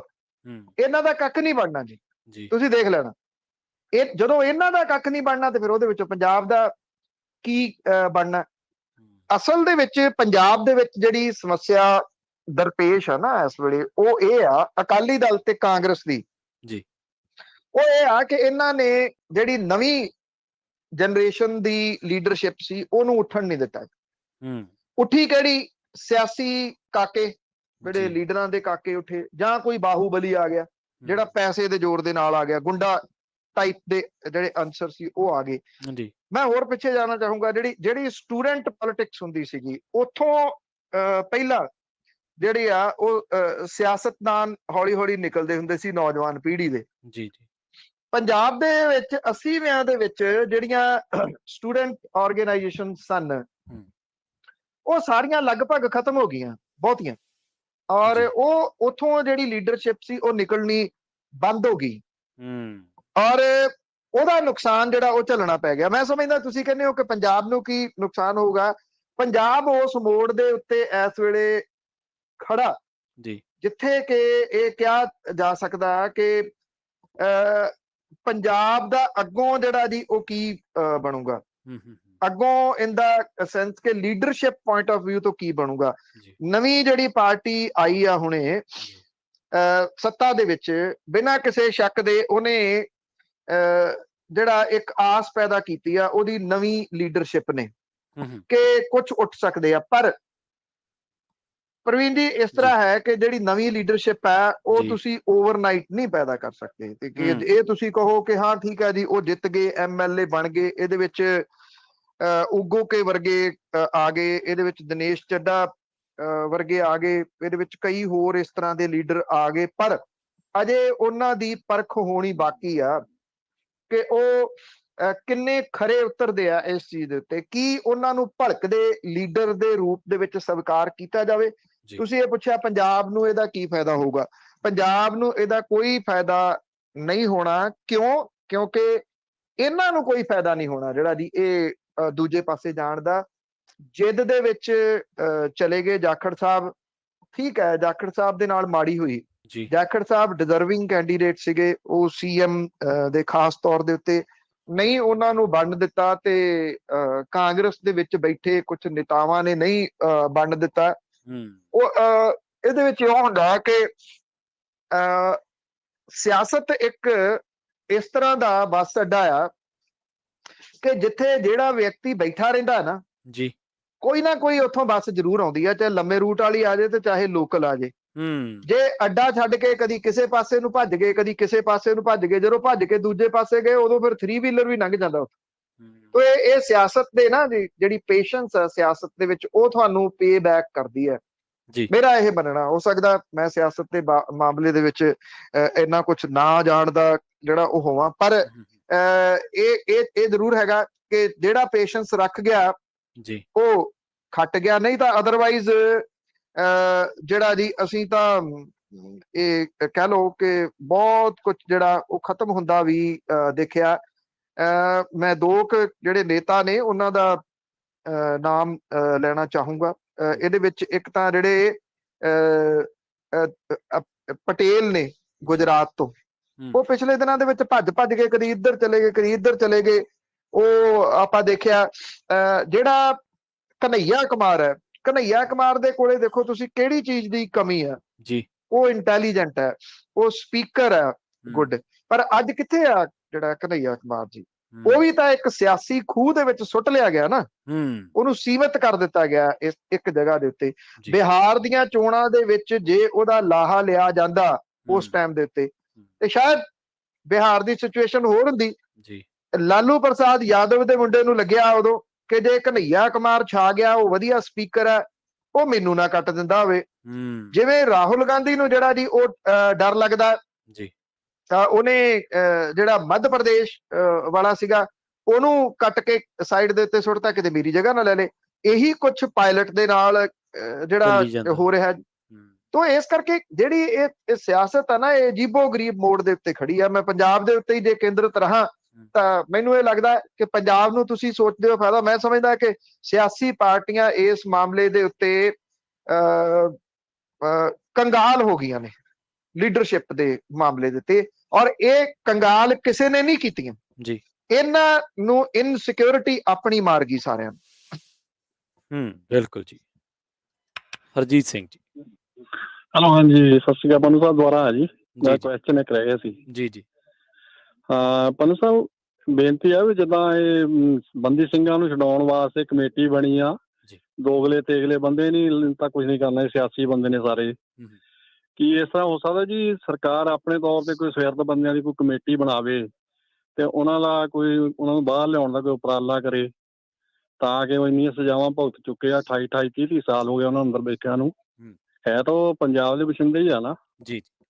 ਇਹ ਕੁਐਸਚਨ ਸੀ ਜੀ ਮੇਰਾ। ਠੀਕ ਹੈ ਜੀ। ਦੇਖੋ ਇਸ ਤਰ੍ਹਾਂ ਹੈ, ਮੈਂ ਭਾਈ ਸਾਹਿਬ ਜਿੰਨੀ ਮੇਰੀ ਅਕਲ ਹੈ, ਜਿੰਨੀ ਮੇਰੀ ਬੁੱਧੀ ਹੈ, ਉਹਦੇ ਹਿਸਾਬ ਦੇ ਨਾਲ ਇਹ ਮਾਮਲਾ ਇੱਕੋ ਤਰੀਕੇ ਦੇ ਨਾਲ ਜਿਹੜਾ ਹੱਲ ਹੋ ਸਕਦਾ। ਉਹ ਤਰੀਕਾ ਹੈਗਾ ਜਿਹੜੇ ਕੋਈ ਇੱਥੋਂ ਉੱਠੇ, ਸਰਕਾਰੀ ਤੌਰ ਤੇ ਨਹੀਂ ਇਹ ਹੋਣਾ ਜੀ, ਨਾ ਸਰਕਾਰਾਂ ਨੇ ਕਰਨਾ। ਮੈਂ ਸਿੱਧੀ ਜੀ ਗੱਲ ਦੱਸਾਂ, ਇਹ ਤਾਂ ਕੋਈ, ਕਿਉਂਕਿ ਇੱਕ ਗੱਲ ਇਸੇ ਪਲੇਟਫਾਰਮ ਦੇ ਉੱਤੇ ਬਹੁਤ ਸਾਰੇ ਸਾਲਾਂ ਤੋਂ ਮੈਂ ਬੋਲੀ ਹੈ ਕਿ ਜਿਹੜੇ ਮਨੁੱਖੀ ਅਧਿਕਾਰਾਂ ਦੇ ਵਾਸਤੇ ਲੜਨ ਵਾਲੇ ਲੋਕ ਆ, ਉਹ ਇੱਕ ਇੱਕ ਕਰਕੇ ਖਤਮ ਕਰ ਦਿੱਤੇ। ਅੱਜ ਵੀ ਜਿਹੜੀਆਂ ਟਰੋਲ ਆਰਮੀਜ਼ ਨੇ, ਉਹ ਸਿਰਫ ਉਹਨਾਂ ਲੋਕਾਂ ਦੇ ਪਿੱਛੇ ਪੈਂਦੀਆਂ ਨੇ ਜਿਹੜੇ ਲੋਕ ਬੋਲਦੇ ਆ, ਕਿਉਂਕਿ ਕੋਈ ਸਿਆਸੀ ਧਿਰ ਕਿਸੇ ਨੂੰ ਬੋਲਣ ਨਹੀਂ ਦੇਣਾ ਚਾਹੁੰਦੀ। ਉਹ ਇਹ ਚਾਹੁੰਦੇ ਕਿ ਬੋਲਣ ਵਾਲੇ ਪਹਿਲਾਂ ਨੱਪ ਲੈ ਜਾਣ। ਜਿਵੇਂ ਇੱਕ ਵਧੀਆ ਗੱਲ ਸੀ ਵੀ ਜੇ ਕੁਝ ਬੋਲ ਸਕਦੇ ਹੋ ਬੋਲੋ, ਜੇ ਕੁਝ ਲਿਖ ਸਕਦੇ ਹੋ ਲਿਖੋ, ਜੇ ਬੋਲ ਨਹੀਂ ਸਕਦੇ, ਲਿਖ ਨਹੀਂ ਸਕਦੇ, ਜਿਹੜੇ ਲੋਕ ਬੋਲਦੇ ਆ ਉਹਨਾਂ ਦੀ ਬੈਕਅਪ ਕਰੋ, ਜਿਹੜੇ ਲੋਕ ਲਿਖਦੇ ਆ ਉਹਨਾਂ ਦੀ ਬੈਕਅਪ ਕਰੋ। ਜਿਹੜਾ ਇੱਥੇ ਦੇਸ਼ ਧਰੋਹੀ ਦਾ ਕਾਨੂੰਨ ਹੈ, ਕੋਈ ਸੋਚ ਸਕਦਾ ਸੀਗਾ ਕਿ ਉਹਨੂੰ ਖਤਮ ਕੀਤਾ ਜਾ ਸਕਦਾ ਜੀ, ਜਾਂ ਕਰਵਾਇਆ ਜਾ ਸਕਦਾ? ਉਹ ਲਗਭਗ ਖਾਤਮੇ ਦੇ ਕੰਢੇ ਆ ਗਿਆ ਜੀ। ਇਹ ਮਨੁੱਖੀ ਅਧਿਕਾਰਾਂ ਦਾ ਮਸਲਾ ਬਣਾ ਕੇ, ਕਿਉਂਕਿ ਹੈ ਹੀ ਮਨੁੱਖੀ ਅਧਿਕਾਰਾਂ ਦਾ ਮਸਲਾ ਇਹ ਜੀ, ਹਿਊਮਨ ਰਾਈਟਸ ਦਾ ਮਸਲਾ ਹੈ। ਕਿਸੇ ਜਿਹੜਾ ਕੋਈ ਵੀ ਮਨੁੱਖ ਹੈ, ਉਹਨੂੰ ਕਿਵੇਂ ਕੋਈ ਕਾਨੂੰਨ ਜਿਹੜਾ ਜਦੋਂ ਉਹਨੇ ਸਜ਼ਾ ਪੂਰੀ ਕਰ ਲਈ ਆ, ਉਹਨੂੰ ਅੰਦਰ ਡੱਕੀ ਰੱਖ ਸਕਦਾ ਜੀ। ਮੈਂ ਫਿਰ ਸਟਰੋਂਗਲੀ ਜਿਹੜਾ ਜੀ ਇਹ ਕਹਿੰਦਾ, ਇਹ ਕਈਆਂ ਨੂੰ ਗੱਲ ਚੁੱਭਦੀ ਹੈ ਕਿ ਜਿਸ ਦਿਨ ਇਹ ਕਮੇਟੀ ਬਣੀ ਸੀ ਮੈਂ ਉਦੋਂ ਇਹ ਗੱਲ ਕਹੀ ਸੀ, ਇਸ ਕਮੇਟੀ ਨੇ ਕਿਸੇ ਪਾਸੇ ਨਹੀਂ ਗੱਲ ਲੱਗਣ ਦੇਣੀ, ਕਿਉਂਕਿ ਇਹਦੇ ਚ ਵਣ ਦੀ ਲੱਕੜ ਇਕੱਠੀ ਹੋ ਗਈ। ਇਹ ਲੋਕ ਸਿਆਸੀ ਲੋਕ ਨੇ, ਇਹਨਾਂ ਲੋਕਾਂ ਨੇ ਇਸ ਮਸਲੇ ਦਾ ਕੁਝ ਨਹੀਂ ਬਣਨ ਦੇਣਾ, ਕਿਉਂਕਿ ਇਹ ਤਾਂ ਲੜ ਰਹੇ ਆ ਇਸ ਗੱਲ ਦੇ ਵਾਸਤੇ ਕਿ ਇਹਨਾਂ ਇਹ ਜਿਹੜੇ ਲੋਕ ਨੇ, ਇਹਨਾਂ ਦਾ ਪੈਰ ਧਰਾਵਾ ਕਿਵੇਂ ਹੋਵੇ ਸਿਆਸਤ ਦੇ ਵਿੱਚ, ਜਿਹੜੇ ਕਿ ਹਾਸ਼ੀਏ ਦੇ ਉੱਤੇ ਚਲੇ ਗਏ। 2014 ਦੇ ਵਿੱਚ ਇਸੇ ਹੀ ਕਮਲਜੀਤ ਕੌਰ ਨੇ ਚੋਣ ਲੜੀ ਸੀਗੀ ਆਜ਼ਾਦ ਉਮੀਦਵਾਰ ਦੇ ਵਜੋਂ ਪਟਿਆਲੇ ਤੋਂ। ਉਦੋਂ ਇੱਥੇ ਪੰਜਾਬ ਦੇ ਵਿੱਚ ਅਕਾਲੀ ਭਾਜਪਾ ਸਰਕਾਰ ਸੀ, ਸੈਂਟਰ ਦੇ ਵਿੱਚ ਇਹਨਾਂ ਦੀ ਸਰਕਾਰ ਜਿਹੜੀ ਉਹ ਬਾਅਦ ਦੇ ਵਿੱਚ ਬਣਦੀ ਹੈ ਜੀ। ਉਦੋਂ ਕਮਲਜੀਤ ਕੌਰ ਦੀ ਕੁਰਬਾਨੀ ਨਹੀਂ ਇਹਨਾਂ ਨੂੰ ਦਿਸੀ। ਉਸ ਵੇਲੇ ਕੀ ਬੰਦੀ ਸਿੰਘਾਂ ਦਾ ਮਸਲਾ ਹੈ ਨਹੀਂ ਸੀਗਾ? 13,000 ਵੋਟਾਂ ਨੂੰ ਪਈਆਂ ਸੀ, ਉਹਦੇ ਮੁਕਾਬਲੇ ਦੇ ਉੱਤੇ ਇਹਨਾਂ ਨੇ ਉਮੀਦਵਾਰ ਖੜਾ ਕੀਤਾ ਸੀ ਅਕਾਲੀ ਦਲ ਨੇ, ਜਿਹੜਾ ਕਿ ਆਇਆ ਚੋਣ ਲੜਨ ਦੇ ਵਾਸਤੇ ਸੀ, ਚੋਣ ਲੜ ਕੇ ਫਿਰ ਜਿਹੜਾ ਉਹ ਚਲੇ ਗਿਆ। ਪਹਿਲਾਂ ਤਾਂ ਕਦੀ ਇਹਨਾਂ ਨੂੰ ਚੇਤਾ ਨਹੀਂ ਆਇਆ ਬੰਦੀ ਸਿੰਘਾਂ ਦਾ। ਦੂਸਰਾ ਜਿਹੜਾ ਪੁਆਇੰਟ ਇਹਦੇ ਵਿੱਚ ਇਹ ਆ, ਜਿਹੜਾ ਮੈਂ ਬਾਰ-ਬਾਰ ਉਭਾਰਦਾ, ਉਹਦਾ ਕੋਈ ਜਵਾਬ ਤਾਂ ਹੋਵੇ। ਪਰ ਪ੍ਰੋਬਲਮ ਇਹ ਆ, ਅਸੀਂ ਬੋਲੀ ਜਾਂਦੇ, ਕੋਈ ਹੋਰ ਬੋਲਦਾ ਹੀ ਨਹੀਂ ਇਸ ਮਾਮਲੇ ਦੇ ਉੱਤੇ ਕਿ ਪ੍ਰੋਫੈਸਰ ਦਵਿੰਦਰਪਾਲ ਸਿੰਘ ਭੁੱਲਰ ਹੋਰਾਂ ਦੇ ਟੱਬਰ ਨੂੰ ਉਜਾੜਿਆ ਕਿਹਨੇ ਆ, ਕਿਹਨੇ ਉਹਨਾਂ ਦਾ ਇਹ ਹਸ਼ਰ ਕੀਤਾ ਜੀ। ਜਿਸ ਅਫਸਰ ਨੇ ਹਸ਼ਰ ਕੀਤਾ, ਚਲੋ ਹੁਣ ਸਾਬਕਾ ਹੋ ਗਿਆ, ਉਹਨੂੰ ਤਰੱਕੀ ਕਿਹਨੇ ਦਿੱਤੀ?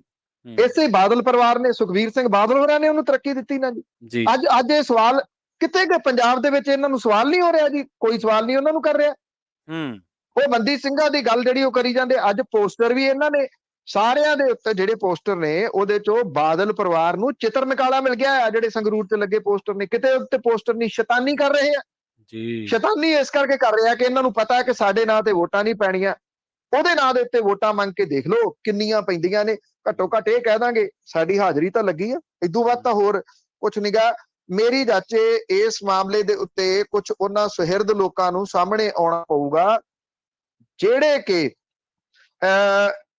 ਇਸ ਮਸਲੇ ਦੇ ਉੱਤੇ ਤੁਸੀਂ ਕਹੋ ਕਿ ਇਕੱਠੇ ਹੋ ਕੇ ਇਸ ਲੜਾਈ ਨੂੰ ਉਹਨਾਂ ਲੋਕਾਂ ਨੂੰ ਨਾਲ ਲੈ ਕੇ ਲੜਨ ਜੀ, ਜਿਨ੍ਹਾਂ ਲੋਕਾਂ ਨੇ ਮਨੁੱਖੀ ਅਧਿਕਾਰਾਂ ਦੇ ਵਾਸਤੇ ਪਹਿਲਾਂ ਲੜਾਈਆਂ ਲੜੀਆਂ ਨੇ। ਖਾਸ ਤੌਰ ਦੇ ਉੱਤੇ ਮਹੂਆ ਮੋਇਤਰਾ ਹੋ ਗਈ, ਕਪਲ ਸਿੱਬਲ ਹੋ ਗਏ, ਜਿੰਨੇ ਵੀ ਲੋਕ ਨੇ, ਇਹ ਪਾਰਟੀਆਂ ਪੂਟੀਆਂ ਤੋਂ ਪਾਸੇ ਹਟ ਕੇ ਉਹਨਾਂ ਦੇ ਨਾਲ ਗੱਲ ਕਰਕੇ ਇਹਨੂੰ ਸੁਪਰੀਮ ਕੋਰਟ ਦੇ ਵਿੱਚ ਲਿਜਾਇਆ ਜਾਵੇ, ਇਹਨੂੰ ਚੈਲੰਜ ਕੀਤਾ ਜਾਵੇ। ਇਹ ਤਾਂ ਹੋਣਾ ਮੀਟਿੰਗਸ ਦੇ ਨਾਲ, ਪ੍ਰਧਾਨ ਮੰਤਰੀ ਨੂੰ ਮਿਲ ਲਓ, ਗ੍ਰਹਿ ਮੰਤਰੀ ਨੂੰ ਮਿਲ ਲਓ, ਮੁੱਖ ਮੰਤਰੀਆਂ ਨੂੰ ਮਿਲ ਲਓ, ਇਹ ਮਸਲਾ ਹੱਲ ਨਹੀਂ ਹੋਣਾ ਜੀ। ਜੀ।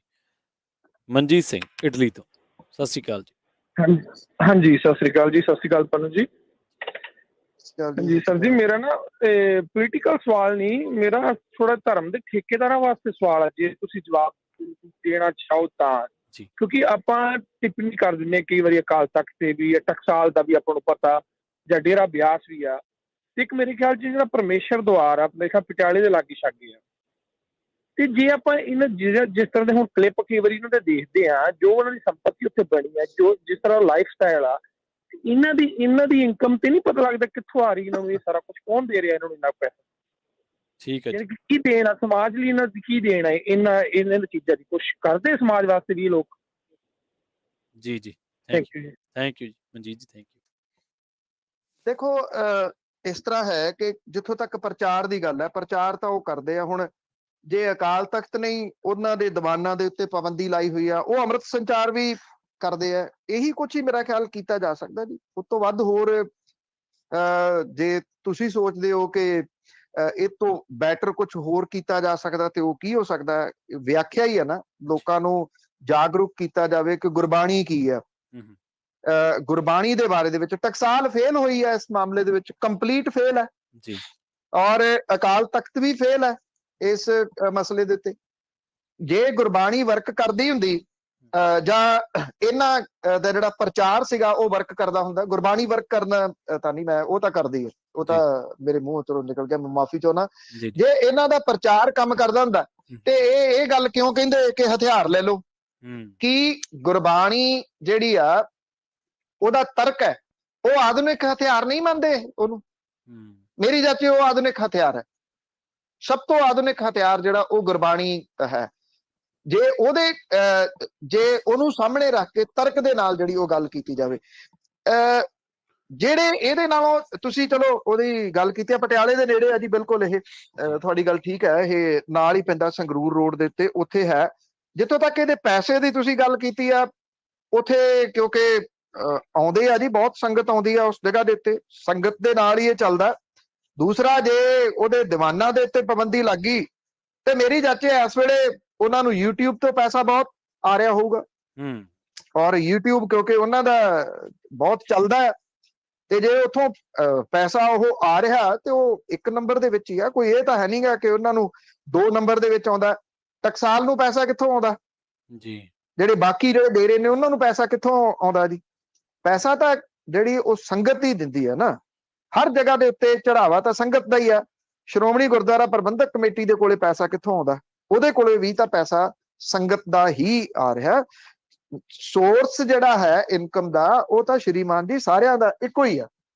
ਉਹ ਜਿਹੜਾ ਚੜਾਵਾ ਆਉਂਦਾ ਹੈ ਉਹ ਕੋਈ ਸ਼੍ਰੋਮਣੀ ਗੁਰਦੁਆਰਾ ਪ੍ਰਬੰਧਕ ਕਮੇਟੀ ਨੂੰ ਮੱਥਾ ਨਹੀਂ ਟੇਕਦਾ, ਉਹ ਕੋਈ ਕਿਸੇ ਟਕਸਾਲ ਵਾਲੇ ਨੂੰ ਮੱਥਾ ਨਹੀਂ ਟੇਕਦਾ, ਉਹ ਕੋਈ ਕਿਸੇ ਢੱਡਰੀਆਂ ਵਾਲੇ ਨੂੰ ਮੱਥਾ ਨਹੀਂ ਟੇਕਦਾ। ਉਹ ਮੱਥਾ ਜਿਹੜਾ ਟੇਕਿਆ ਜਾਂਦਾ ਉਹ ਗੁਰੂ ਗ੍ਰੰਥ ਸਾਹਿਬ ਨੂੰ ਟੇਕਿਆ ਜਾਂਦਾ, ਉਹਨੂੰ ਚੜਾਵਾ ਚੜਦਾ, ਨਾ ਕਿ ਕਿਸੇ ਵਿਅਕਤੀ ਵਿਸ਼ੇਸ਼। ਜੀ ਜੀ। ਅਗਲੇ ਕਾਲਰ ਨੇ ਜੋਹਲ ਜੀ ਆਸਟਰੀਆ ਤੋਂ। ਸਤਿ ਸ਼੍ਰੀ ਅਕਾਲ ਜੀ। ਹਾਂਜੀ ਭਾਜੀ ਸਤਿ ਸ੍ਰੀ ਅਕਾਲ ਜੀ। ਭਾਜੀ ਪੰਨੂ ਨੂੰ ਸਤਿ ਸ੍ਰੀ ਅਕਾਲ ਜੀ। ਜੀ ਸਤਿ ਸ਼੍ਰੀ ਅਕਾਲ। ਸਤਿ ਸ਼੍ਰੀ ਅਕਾਲ ਜੀ। ਹਾਂਜੀ ਭਾਜੀ ਪੰਨੂ ਜੀ, ਇੱਕ ਤਾਂ ਮੈਂ ਸੁਣ ਰਿਹਾ ਸੀ ਕਿਸੇ ਬੰਦੇ ਦਾ ਸਵਾਲ ਸਿਮਰਜੀਤ ਮਾਨ ਦੇ ਵੀ ਜਾਂ ਗੇਣ ਸੀ ਉਹਦੇ ਵੀ ਆਪਣਾ ਵੀ ਕਹਿ ਰਿਹਾ ਸੀ, ਜਾਂ ਉਹ ਕਹਿੰਦਾ ਮੈਂ 30 ਸਾਲ ਕੰਮ ਕਰਿਆ ਨਾਲ ਇਹਦੇ। ਉਹ ਕਹਿੰਦਾ ਵੀ ਸਾਰੇ ਚੀਜ਼ਾਂ ਉਸ ਟਾਈਮ ਨਰਸਿਮਹਾ ਰਾਓ ਦੀ ਪੀਵੀ ਨਰਸਿਮਹਾ ਸਰਕਾਰ ਮੰਨ ਰਹੀ ਸੀ। ਕਹਿੰਦੇ ਇਹ ਇੱਕ ਕਿਰਪਾਨ ਦੇ ਵੱਲ ਅੜ ਕੇ ਖੜ ਗਿਆ, ਮੈਨੂੰ ਮੈਂ ਕਿਰਪਾਨ ਅੰਦਰ ਲਿਜਾਣੀ ਆ ਨਾ। ਕਹਿੰਦੇ ਪੰਜਾਬ ਦੇ ਵੀ ਜੇ ਉਹਨੇ 9-13 MC ਲਈ ਕੁਛ ਨਹੀਂ ਕੀਤਾ ਪੰਜਾਬ ਦੇ, ਹੁਣ ਕੀ ਕਰੂਗਾ ਜੀ।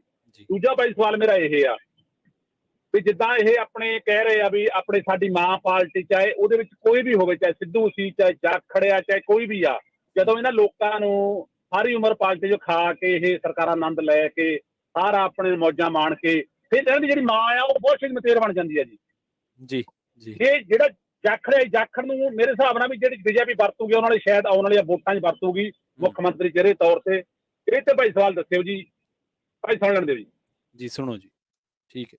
ਦੇਖੋ ਆਧਾਰ ਉਹਨਾਂ ਦਾ ਹੈਗਾ, ਇਹ 'ਚ ਕੋਈ ਸ਼ੱਕ ਨਹੀਂ, ਉਹਨਾਂ ਨੂੰ ਵਰਤੂਗੀ, ਇੱਥੇ ਵਰਤੂਗੀ। ਮੇਰੀ ਚਾਚੇ ਪੰਜਾਬ ਦੇ ਨਾਲੋਂ ਜ਼ਿਆਦਾ ਉਹਨੂੰ ਰਾਜਸਥਾਨ 'ਚ ਵਰਤੂਗੀ ਭਾਜਪਾ, ਕਿਉਂਕਿ ਜਿਹੜੇ ਉਹਨਾਂ ਦੇ ਪਰਿਵਾਰ ਦਾ ਜਿਹੜਾ ਆਧਾਰ ਹੈ ਉਹ ਰਾਜਸਥਾਨ ਦੇ ਕਈ ਜ਼ਿਲ੍ਹਿਆਂ ਦੇ ਵਿੱਚ ਜਿਹੜਾ ਉਹ ਹੈਗਾ ਜੀ, ਉਸ ਜਗ੍ਹਾ ਦੇ ਉੱਤੇ ਜ਼ਰੂਰ ਵਰਤੂਗੀ।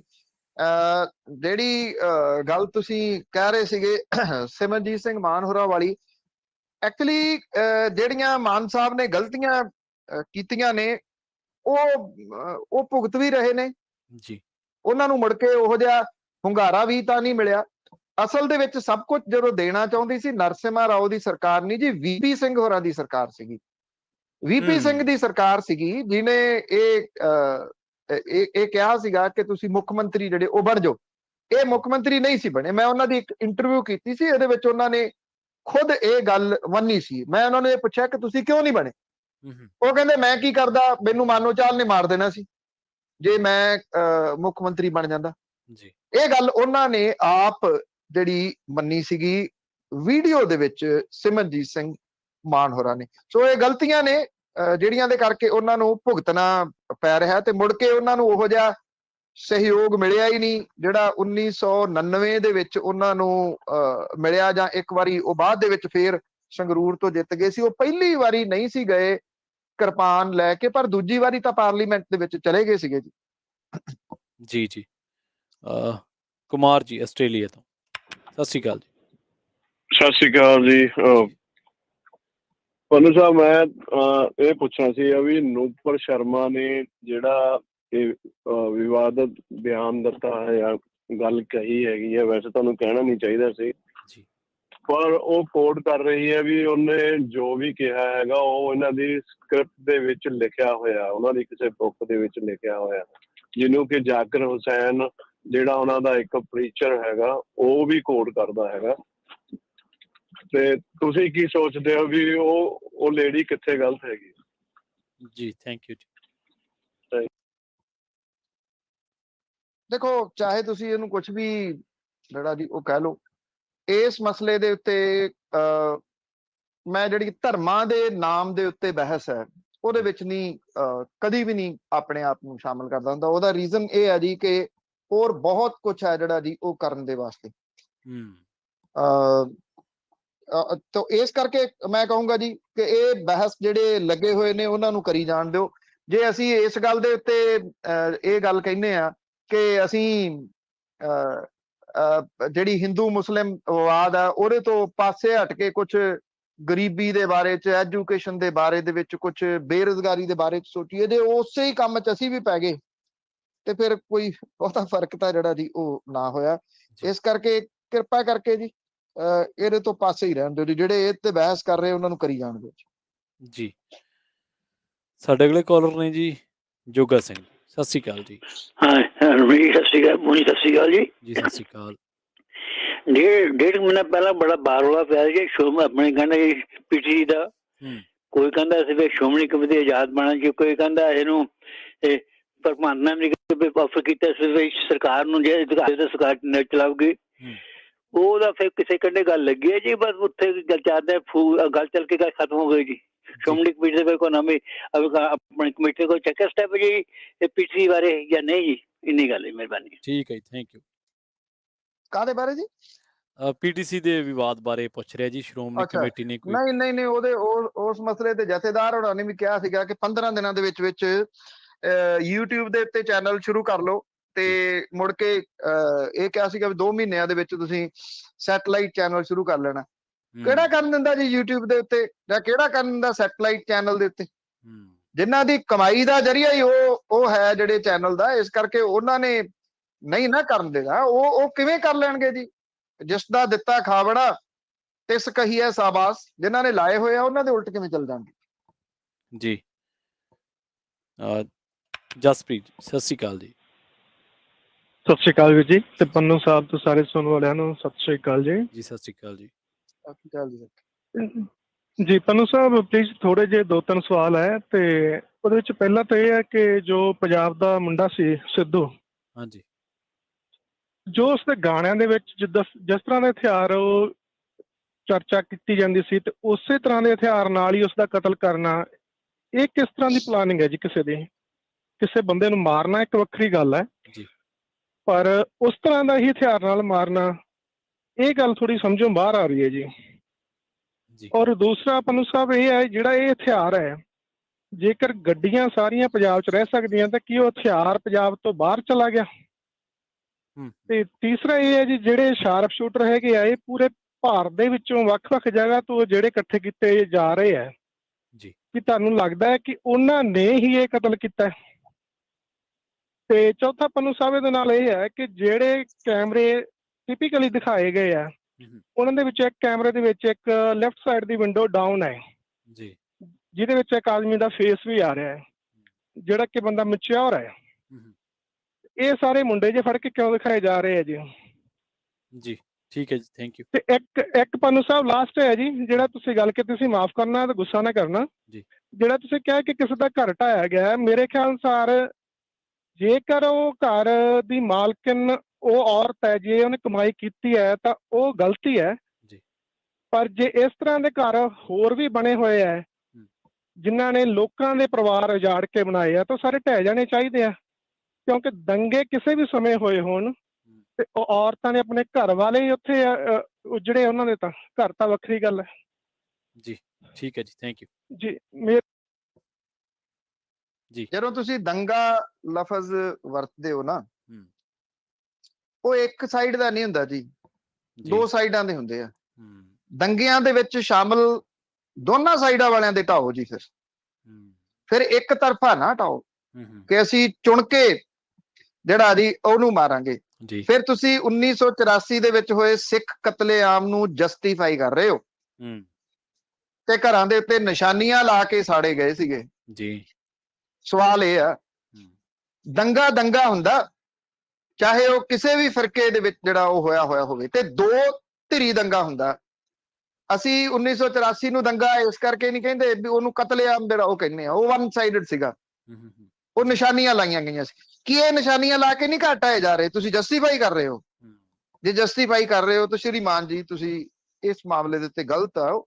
ਮੈਂ ਤੁਹਾਡੇ ਨਾਲ ਐਗਰੀ ਨਹੀਂ ਕਰਦਾ ਜੀ, 1% ਵੀ ਨਹੀਂ ਐਗਰੀ ਕਰਦਾ। ਦੋਨਾਂ ਧਿਰਾਂ ਦੇ ਢਾਏ ਜਾਣ। ਦਿੱਲੀ ਦੇ ਵਿੱਚ ਜਿਹੜੇ ਆ ਹੁਣ ਦੰਗੇ ਹੋਏ ਸੀਗੇ 20 ਦੇ ਵਿੱਚ, ਉਹਦੇ ਵਿੱਚ ਉਹ ਕਿੰਨਾ ਲੋਕਾਂ ਨੇ ਕੀਤੇ ਜੀ? ਦੇਸ਼ ਕੇ ਗਦਾਰੋਂ ਕੋ ਗੋਲੀ ਮਾਰੋ ਸਾਲੋਂ ਕੋ ਜੀ, ਇਹ ਨਾਰੇ ਲਾਉਣ ਵਾਲੇ ਜਿਹੜੇ ਸੀਗੇ, ਉਹਨਾਂ ਨੂੰ ਉੱਚ ਅਹੁਦੇ ਨਹੀਂ ਮਿਲੇ ਕਿ ਉਹਨਾਂ ਦੇ ਘਰਾਂ ਦੇ ਉੱਤੇ ਬੁਲਡੋਜ਼ਰ ਨਹੀਂ ਚੱਲਣਾ ਚਾਹੀਦਾ ਸੀ? ਤੁਸੀਂ ਫਿਰ ਜਸਟੀਫਾਈ ਕਰ ਰਹੇ ਹੋ ਜੀ। ਨਹੀਂ ਹੋ ਸਕਦਾ ਜਸਟੀਫਾਈ, ਦੋਨੋਂ ਸਾਈਡਾਂ ਦੇ ਉੱਤੇ ਹੋਣਾ ਚਾਹੀਦਾ। ਜੇ ਕਿਸੇ ਵੀ ਜਗ੍ਹਾ ਦੇ ਉੱਤੇ ਦੰਗੇ ਹੋਏ, ਦੋਨਾਂ ਤੇ ਫੜੋ, ਦੋਨਾਂ ਦੇ ਘਰ ਢਾ ਦਿਓ ਜੀ, ਕਿਸੇ ਨੂੰ ਕੋਈ ਇਤਰਾਜ਼ ਨਹੀਂ ਹੋਊਗਾ ਜੀ। ਤੁਸੀਂ ਇੱਕ ਨੂੰ ਬਚਾ ਕੇ ਜਿਹੜਾ ਉਹ ਦੂਜੇ ਨੂੰ ਇਹ ਕਹੋ ਕਿ ਇਹਦੇ ਉੱਤੇ ਸਾਰਾ ਕੁਝ ਪਾਉਣਾ, ਫਿਰ ਉਹ ਠੀਕ ਨਹੀਂ ਗਾ। ਜਿਹੜੀ ਤੁਸੀਂ ਗੱਲ ਹਥਿਆਰ ਵਾਲੀ ਆਖੀ ਆ, ਮੈਂ ਜੇ ਤੁਸੀਂ ਸੁਣੀ ਆ ਜਦੋਂ ਕਵਰ ਕੀਤੀ ਆ, ਤਾਂ ਉਹਦੇ ਵਿੱਚ ਵੀ ਮੈਂ ਇਹ ਗੱਲ ਕਹੀ ਆ ਕਿ ਬੜੀ ਕਨਫਿਊਜ਼ਨ ਜਿਹੜੀ ਆ ਉਹ ਕ੍ਰੀਏਟ ਹੋ ਰਹੀ ਆ। ਬਿਲਕੁਲ ਕਿ ਇਹ ਕਿਵੇਂ ਹੋ ਸਕਦਾ ਕਿ ਪੰਜਾਬ ਪੁਲਿਸ ਨੂੰ ਉਹਨਾਂ ਦੀ ਛਾਣਬੀਣ ਹੀ ਨਹੀਂ ਕਰਨ ਦਿੱਤੀ ਜਾ ਰਹੀ? ਉਹਨੂੰ ਰੋਕਿਆ ਨਹੀਂ ਜਾ ਰਿਹਾ ਕਿ ਇਹ ਕਿਤੇ ਜਿਹੜਾ ਉਹ ਗੈਂਗਸਟਰ ਆ, ਇਹ ਉਹਦਾ ਰਿਮਾਂਡ ਦਾ ਲੈ ਲੈਣ ਬਿਸ਼ਨੋਈ ਦਾ, ਉਹਦਾ ਰਿਮਾਂਡ ਅੱਗੇ ਤੋਂ ਅੱਗੇ ਵਧਾਇਆ ਜਾ ਰਿਹਾ, ਜਾਂ ਜਿਹੜੀ ਦਿੱਲੀ ਦਾ ਸਪੈਸ਼ਲ ਵਿੰਗ ਹੈ ਉਹ ਇਹ ਦੱਸਣਾ ਚਾਹੁੰਦਾ ਕਿ ਗੈਂਗਸਟਰਾਂ ਦੇ ਉੱਤੇ ਤਾਂ ਅਸੀਂ ਕੰਟਰੋਲ ਕਰ ਸਕਦੇ ਹਾਂ, ਪੰਜਾਬ ਸਰਕਾਰ ਨਹੀਂ ਕੰਟਰੋਲ ਕਰ ਸਕਦੀ, ਪੰਜਾਬ ਪੁਲਿਸ ਕੰਟਰੋਲ ਨਹੀਂ ਕਰ ਸਕਦੀ। ਕੀ ਇਹਦਾ ਮਤਲਬ ਇਹ ਲਾ ਲਿਆ ਜਾਵੇ? ਸ਼ਾਰਪ ਸ਼ੂਟਰ ਜਿਹੜੇ ਆ ਉਹ ਮੁਲਕ ਭਰ ਦੇ ਇਕੱਠੇ ਕੀਤੇ ਜਾ ਰਹੇ। ਮੈਂ ਸਮਝਦਾ ਕਿ ਇਹਦਾ ਮਤਲਬ ਇਹ ਆ ਕਿ ਵਾਰਤਾ ਜਿਹੜੀ ਜਗ੍ਹਾ ਆ ਉਹ ਫਿਰ ਪੰਜਾਬ ਬਣਾ ਲਈ ਗਈ ਨਾ। ਹਰਿਆਣੇ ਦੇ ਸ਼ਾਰਪ ਸ਼ੂਟਰ ਵੀ ਸ਼ਾਮਲ ਨੇ ਜੀ, ਇਹਦੇ ਵਿੱਚ ਮਹਾਰਾਸ਼ਟਰ ਦੇ ਸ਼ਾਰਪ ਸ਼ੂਟਰ ਵੀ ਸ਼ਾਮਲ ਨੇ ਜੀ। ਮਹਾਰਾਸ਼ਟਰ ਵਾਲੇ ਫੜੇ ਕਿੱਥੋਂ ਗਏ ਆ? ਜਾ ਕੇ ਗੁਜਰਾਤ ਦੇ ਵਿੱਚੋਂ। ਇਹ ਸਾਰੇ ਸੂਬਿਆਂ ਦਾ ਇਹ ਕੋਈ ਸਾਂਝਾ ਪਲਾਨ ਹੈ, ਸਾਂਝਾ ਐਕਸ਼ਨ ਹੈ ਕਿ ਜਿਹੜਾ ਪੰਜਾਬ ਦੇ ਉੱਤੇ ਆ ਕੇ ਉਹਨਾਂ ਨੇ ਕਰਨਾ ਹੈ? ਇਹਨੂੰ ਇਸ ਤਰੀਕੇ ਦੇ ਨਾਲ ਜਿਹੜਾ ਜੀ ਫਿਰ ਲਿਆ ਜਾਵੇ, ਮੈਨੂੰ ਤਾਂ ਇਹੀ ਜਿਹੜਾ ਉਹ ਜਾਪਦਾ। ਜੇ ਮੰਨ ਲਓ ਸਿੱਧੂ ਮੂਸੇਵਾਲਾ ਜਿਹੜਾ ਵੀ, ਮੈਂ ਉਹਦੇ ਕਿਸੇ ਵੀ ਗੀਤ ਦੇ ਨਾਲ ਕਦੇ ਸਹਿਮਤ ਨਹੀਂ ਹੋਇਆ, ਨਾ ਮੈਂ ਉਹਨੂੰ ਸੁਣਿਆ ਜੀ। ਮੈਂ ਤੁਹਾਨੂੰ ਸੱਚੀ ਗੱਲ ਦੱਸ ਰਿਹਾ ਕਿ ਉਹਦੇ ਮਰਡਰ ਤੋਂ ਬਾਅਦ ਮੈਂ ਉਹਦਾ ਗੀਤ ਜ਼ਰੂਰ ਸੁਣਿਆ, ਜਿਹੜਾ 295 ਜੀ। ਮੈਨੂੰ ਇਹ ਲੱਗਿਆ ਕਿ ਉਹਦੇ ਵਿੱਚ ਉਹਨੇ ਬਹੁਤ ਕੁਝ ਜਿਹੜੇ ਉਹ ਸਵਾਲ ਰੇਜ਼ ਕੀਤੇ ਆ। ਮੈਨੂੰ ਨਾ ਪਸੰਦ ਹੋਵੇ ਕੋਈ ਜਿਹੜਾ ਸਿੰਗਰ, ਮੈਂ ਨਹੀਂ ਸੁਣਦਾ ਉਹਨੂੰ, ਪਰ ਇਹਦਾ ਮਤਲਬ ਇਹ ਥੋੜੀ ਆ ਜੀ ਕਿ ਉਹਨੂੰ ਤੁਸੀਂ ਮਾਰ ਦਿਓਗੇ। ਆਫਟਰ ਆਲ ਹੈ ਤਾਂ ਕਿਸੇ ਦਾ ਉਹ ਪੁੱਤ ਨਾ ਜੀ ਜੀ। ਇਸ ਕਰਕੇ ਕਤਲ ਤਾਂ ਕਤਲ ਹੈ। ਇੱਕ ਉਹ ਫਿਲਮ ਆਈ ਸੀ, ਉਹਦੇ ਵਿੱਚ ਇੱਕ ਡਾਇਲਾਗ ਸੀਗਾ ਬੜਾ ਵਧੀਆ, ਵੀ ਕਿਸੇ ਦਾ ਕਤਲ ਕਰਨਾ ਓਨਾ ਖਤਰਨਾਕ ਨਹੀਂ ਜਿੰਨਾ ਕਿਸੇ ਦੇ ਕਤਲ ਦੇ ਬਾਰੇ ਦੇ ਵਿੱਚ ਸੋਚਣਾ ਉਹ ਖਤਰਨਾਕ ਹੈ ਜੀ ਜੀ। ਉਹ ਇੱਕ ਬਹੁਤ ਵੱਡੀ ਗੱਲ ਸੀਗੀ। ਇਹ ਮਤਲਬ ਇਹ ਹੁੰਦਾ ਕਿ ਫਲਾਂ ਜਿਹੜਾ ਬੰਦਾ ਜਿਹੜਾ ਮੇਰੇ ਵੱਲ ਦਾ ਨਹੀਂ ਜਾਂ ਮੇਰੇ ਵਰਗੀ ਗੱਲ ਨਹੀਂ ਕਰਦਾ, ਜੇ ਇਹਦਾ ਕਤਲ ਹੋ ਜੇ ਨਾ ਇਹ ਫਿਰ ਠੀਕ ਰਹੂਗਾ। ਇਹਦਾ ਮਤਲਬ ਕਿ ਉਹ ਵੀ ਤਾਂ ਉਦੋਂ ਕਿਤੇ ਜ਼ਿਆਦਾ ਖਤਰਨਾਕ ਹੈ ਉਸ ਕਤਲ ਹੋਣ ਤੋਂ। ਕਤਲ ਹੈ, ਇਸ ਕਰਕੇ ਉਹਦੀ ਨਿੰਦਿਆ ਹੈ, ਚਾਹੇ ਕੁਝ ਵੀ ਹੈ ਜੀ। ਆਫਟਰ ਆਲ ਕੁਝ ਤਾਂ ਉਹਦੇ ਵਿੱਚ ਟੈਲੈਂਟ ਸੀਗਾ, ਇੰਨੀ ਦੁਨੀਆ ਮਗਰ ਉਹ ਲਾਈ ਫਿਰਦਾ ਸੀ, ਇੰਨਾ ਯੂਥ ਉਹਨੂੰ ਫੋਲੋ ਕਰਦਾ ਸੀਗਾ। ਮੈਂ ਹੈਰਾਨ ਹੈ ਕਿ ਜਿਹੜੇ ਰੈਪਰ ਨੇ, ਜਿਹੜੇ ਗਾਉਂਦੇ ਨੇ ਡਿਫਰੈਂਟ ਕੰਟਰੀਜ਼ ਦੇ, ਉਹ ਉਹਨੂੰ ਸ਼ਰਧਾਂਜਲੀ ਦੇ ਰਹੇ ਆ। ਆਫਟਰ ਆਲ ਕੋਈ ਟੈਲੈਂਟ ਸੀਗਾ ਉਹਦੇ ਵਿੱਚ, ਗਾਣੇ ਹੀ ਗਾਉਂਦਾ ਸੀਗਾ ਨਾ ਉਹ। ਹਾਂ ਠੀਕ ਹੈ, ਉਹਨੇ ਜਦੋਂ AK-47 ਚਲਾਈ ਰੀਅਲ ਦੇ ਵਿੱਚ, ਉਹਨੂੰ ਉਹ ਮਾਮਲੇ ਭੁਗਤਣੇ ਵੀ ਪਏ, ਉਹਦੇ ਉੱਤੇ ਪਰਚਾ ਦਰਜ ਹੋ ਜਾਣਾ। ਜੇ ਕੋਈ ਗਲਤ ਕਰ ਰਿਹਾ ਤੇ ਬਿਲਕੁਲ ਹੋਣਾ ਚਾਹੀਦਾ ਜੀ, ਮਾਰਨ ਦਾ ਹੱਕ ਨਹੀਂ ਕਿਸੇ ਨੂੰ ਵੀ ਹੈਗਾ ਜੀ। ਇਸ ਕਰਕੇ ਸਭ ਤੋਂ ਖਤਰਨਾਕ ਗੱਲ ਹੀ ਇਹ ਆ ਕਿ ਕਿੰਨੇ ਸ਼ਾਰਪ ਸ਼ੂਟਰ ਉਹਦੇ ਵਿੱਚ ਸ਼ਾਮਲ ਆ ਔਰ ਕਿੰਨੇ ਰਾਜਾਂ ਦੇ ਸ਼ਾਰਪ ਸ਼ੂਟਰ ਸ਼ਾਮਲ ਆ। ਕੀ ਪੰਜਾਬ ਇੱਕ ਸਾਜ਼ਿਸ਼ ਦੇ ਤਹਿਤ ਇਹਨਾਂ ਸ਼ਾਰਪ ਸ਼ੂਟਰਾਂ ਦੇ ਵੱਲ ਧੱਕਿਆ ਤਾਂ ਨਹੀਂ ਜਾ ਰਿਹਾ ਜੀ? ਇਹ ਗੰਭੀਰ ਗੱਲ ਹੈ ਜੀ ਜੀ ਜੀ। ਵਰਿੰਦਰ ਸਿੰਘ ਜੀ। ਹਾਂਜੀ, ਸਤਿ ਸ਼੍ਰੀ ਅਕਾਲ ਜੀ ਦੋਨੋਂ ਜਣਿਆਂ ਨੂੰ ਜੀ। ਸਤਿ ਸ਼੍ਰੀ ਅਕਾਲ ਜੀ। ਹਾਂਜੀ ਪੰਨੂ ਜੀ, ਇੱਕ ਤਾਂ ਮੇਰਾ ਸਵਾਲ ਆ, ਜਿੱਦਾਂ ਆਪਣੇ ਜਿਹੜਾ GT ਰੋਡ ਬਣਿਆ ਹੋਇਆ 6 ਲੇਨ, ਤੇ ਉਹਦੇ ਵਿੱਚ ਤੁਸੀਂ ਦੇਖਿਆ ਕਿ ਕੋਈ ਵੀ ਐਂਟਰੈਂਸ ਜਾਂ ਐਗਜ਼ਿਟ ਆ ਤਾਂ ਉਹ ਕੰਪਲੀਟ ਸਟਾਫ ਆ, ਰਾਈਟ? ਇਹ ਸ਼ਾਇਦ ਸੋਮਾ ਬਾਹਰਲੀ ਕੰਪਨੀ ਸੀ, ਤਾਂ ਉਹ ਇੰਜੀਨੀਅਰ ਵੀ ਚਲੋ ਹੋਣਗੇ ਹਨਾ, ਕਿਉਂਕਿ ਵੱਡਾ ਪ੍ਰੋਜੈਕਟ ਆ। ਤਾਂ ਕਿਸੇ ਨੇ ਸੋਚਿਆ ਨਹੀਂ ਵੀ ਉਹ ਤੁਸੀਂ ਕਿੱਦਾਂ ਗੱਡੀ ਅੰਦਰ ਬਾੜੋਗੇ ਜਾਂ ਕੱਢੋਗੇ? ਉਹ ਤਾਂ ਕੰਪਲੀਟ ਸਟਾਫ ਬਣ ਜਾਂਦਾ ਹਨਾ, ਕਿੰਨਾ ਔਖਾ ਹੋ ਜਾਂਦਾ, ਤੁਹਾਨੂੰ ਮੋਸ਼ਨ ਚਾਹੀਦਾ ਕੁਛ ਗੱਡੀ ਨੂੰ ਬਣਨ ਲਈ। ਤੇ ਇਹਦੇ ਬਾਰੇ ਕੁਛ ਫਿਊਚਰ 'ਚ ਕੀਤਾ ਨਹੀਂ ਜਾ ਸਕਦਾ ਵੀ ਥੋੜਾ ਜਿਹਾ ਉਹਦੇ ਸੁਧਾਰ ਕੀਤਾ ਜਾ ਸਕੇ, ਕਿਉਂਕਿ ਉਹ ਐਕਸੀਡੈਂਟ ਦਾ ਚਾਂਸ ਆ। ਦੂਜਾ ਇੱਕ ਸਵਾਲ, ਉਹ ਤਾਂ ਚਲੋ ਥੋੜਾ ਤਾਂ ਤੁਸੀਂ ਕਵਰ ਕਰ ਵੀ ਦਿੱਤਾ, ਜੋ ਦੁਰਘਟਨਾਵਾਂ ਹੋਈਆਂ ਹਨਾ, ਤਾਂ ਕੀ ਗੱਲ ਆਉਣ ਵਾਲੇ ਦਿਨਾਂ 'ਚ ਮੈਨੂੰ ਨਹੀਂ ਪਤਾ ਉਹ ਕਿੱਡਾ ਕੁ ਬਜਟ ਆ। ਜੇ ਜਿਹੜੀਆਂ ਟ੍ਰੈਫਿਕ ਲਾਈਟਾਂ ਜੇ ਉਹਨਾਂ ਤੇ ਕੈਮਰੇ ਲੱਗਦੇ ਆ, ਜਾਂ ਪਿੰਡਾਂ ਵਾਲੇ ਜੇ ਹਿੰਮਤ ਕਰਨ, ਦੇਖੋ 30-35 ਲੱਖ ਆਪਾਂ ਕਬੱਡੀਆਂ ਤੇ ਤਾਂ ਲਾ ਦਿੰਦੇ ਆ, ਕਿਸੇ ਪਿੰਡ ਨੂੰ 4-5 ਜੇ ਐਂਟਰੀਆਂ ਤਾਂ ਕੀ ਆਪਾਂ ਉਹਦੇ ਉੱਤੇ ਉਹਦਾ ਆਪਾਂ ਸਾਲ ਦਾ ਕੋਈ ਖਰਚਾ ਨਹੀਂ ਚੱਕ ਸਕਦੇ? ਮੇਰੇ ਹਿਸਾਬ ਨਾਲ ਕੋਈ ਐਡਾ ਵੱਡਾ ਖਰਚਾ ਨਹੀਂ। ਉਹਦੇ ਨਾਲ ਘੱਟੋ ਘੱਟ ਇਹ ਤਾਂ ਪਤਾ ਲੱਗੂ ਕੁਛ ਏਦਾਂ ਦਾ ਕੁਛ ਹੈਪਨ ਹੋਇਆ ਤਾਂ ਉਹਨੂੰ ਆਪਾਂ ਥੋੜਾ ਤਾਂ ਟਰੇਸ ਕਰ ਸਕਦੇ ਹਾਂ ਹਨਾ ਜੀ। ਤੇ ਬਾਕੀ ਸੁਣ ਲੈਣ ਦਿਓ ਜੀ। ਦੇਖੋ, ਜਿਹੜੀ ਤਾਂ ਤੁਸੀਂ ਨੈਸ਼ਨਲ ਹਾਈਵੇ 1 ਵਾਲੀ ਜਿਹੜੀ ਗੱਲ ਕਰਦੇ, ਅੱਜ ਕੱਲ ਵੈਸੇ ਉਹਦਾ ਨਾਮ ਨੈਸ਼ਨਲ ਹਾਈਵੇ 1 ਨਹੀਂ ਹੈਗਾ, GT ਰੋਡ ਦੀ ਜਿਹੜੀ ਗੱਲ ਕਰਦੇ, ਹਾਂ ਇਹ ਤੁਹਾਡੀ ਗੱਲ ਬਿਲਕੁਲ ਠੀਕ ਹੈ।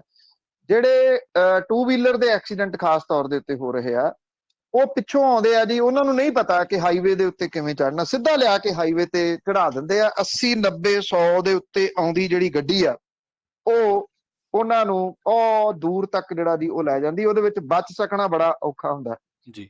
ਜਿਹੜੇ ਨਵੇਂ ਹਾਈਵੇ ਬਣੇ ਆ, ਉਹਨਾਂ ਦੇ ਉੱਤੇ ਇਹ ਜਿਹੜੀ ਰੈਂਪ ਵਾਲਾ ਸਿਸਟਮ ਆ ਉਹ ਹੈਗਾ ਜੀ, ਕਾਫੀ ਹੱਦ ਤੱਕ ਹੈਗਾ। ਜਿਹੜੇ ਉਹਨਾਂ ਦੇ ਚੜ੍ਹਦੇ ਆ ਐਂਟਰੀ ਤੇ ਐਗਜ਼ਿਟ ਪੁਆਇੰਟ ਨੇ, ਉਹ ਠੀਕ ਬਣੇ ਨੇ। ਜੇ ਤੁਸੀਂ ਹਾਲਾਂਕਿ ਸਾਰੇ ਨਹੀਂ ਠੀਕ ਬਣੇ ਹੋਏ, ਪਰ ਫਿਰ ਵੀ ਜਿੱਥੋਂ ਜ਼ਿਆਦਾ ਟ੍ਰੈਫਿਕ ਹੈ, ਜਿਹੜੀ ਮੇਨ ਸੜਕਾਂ ਤੋਂ ਜਦੋਂ ਉਹ ਕ੍ਰੋਸ ਕਰਦਾ, ਉੱਥੇ ਜਿਹੜੇ ਨੇ ਉਹ ਪੁਆਇੰਟ ਸਹੀ ਹੈਗੇ ਨੇ, ਕਾਫੀ ਹੱਦ ਤੱਕ ਨੇ।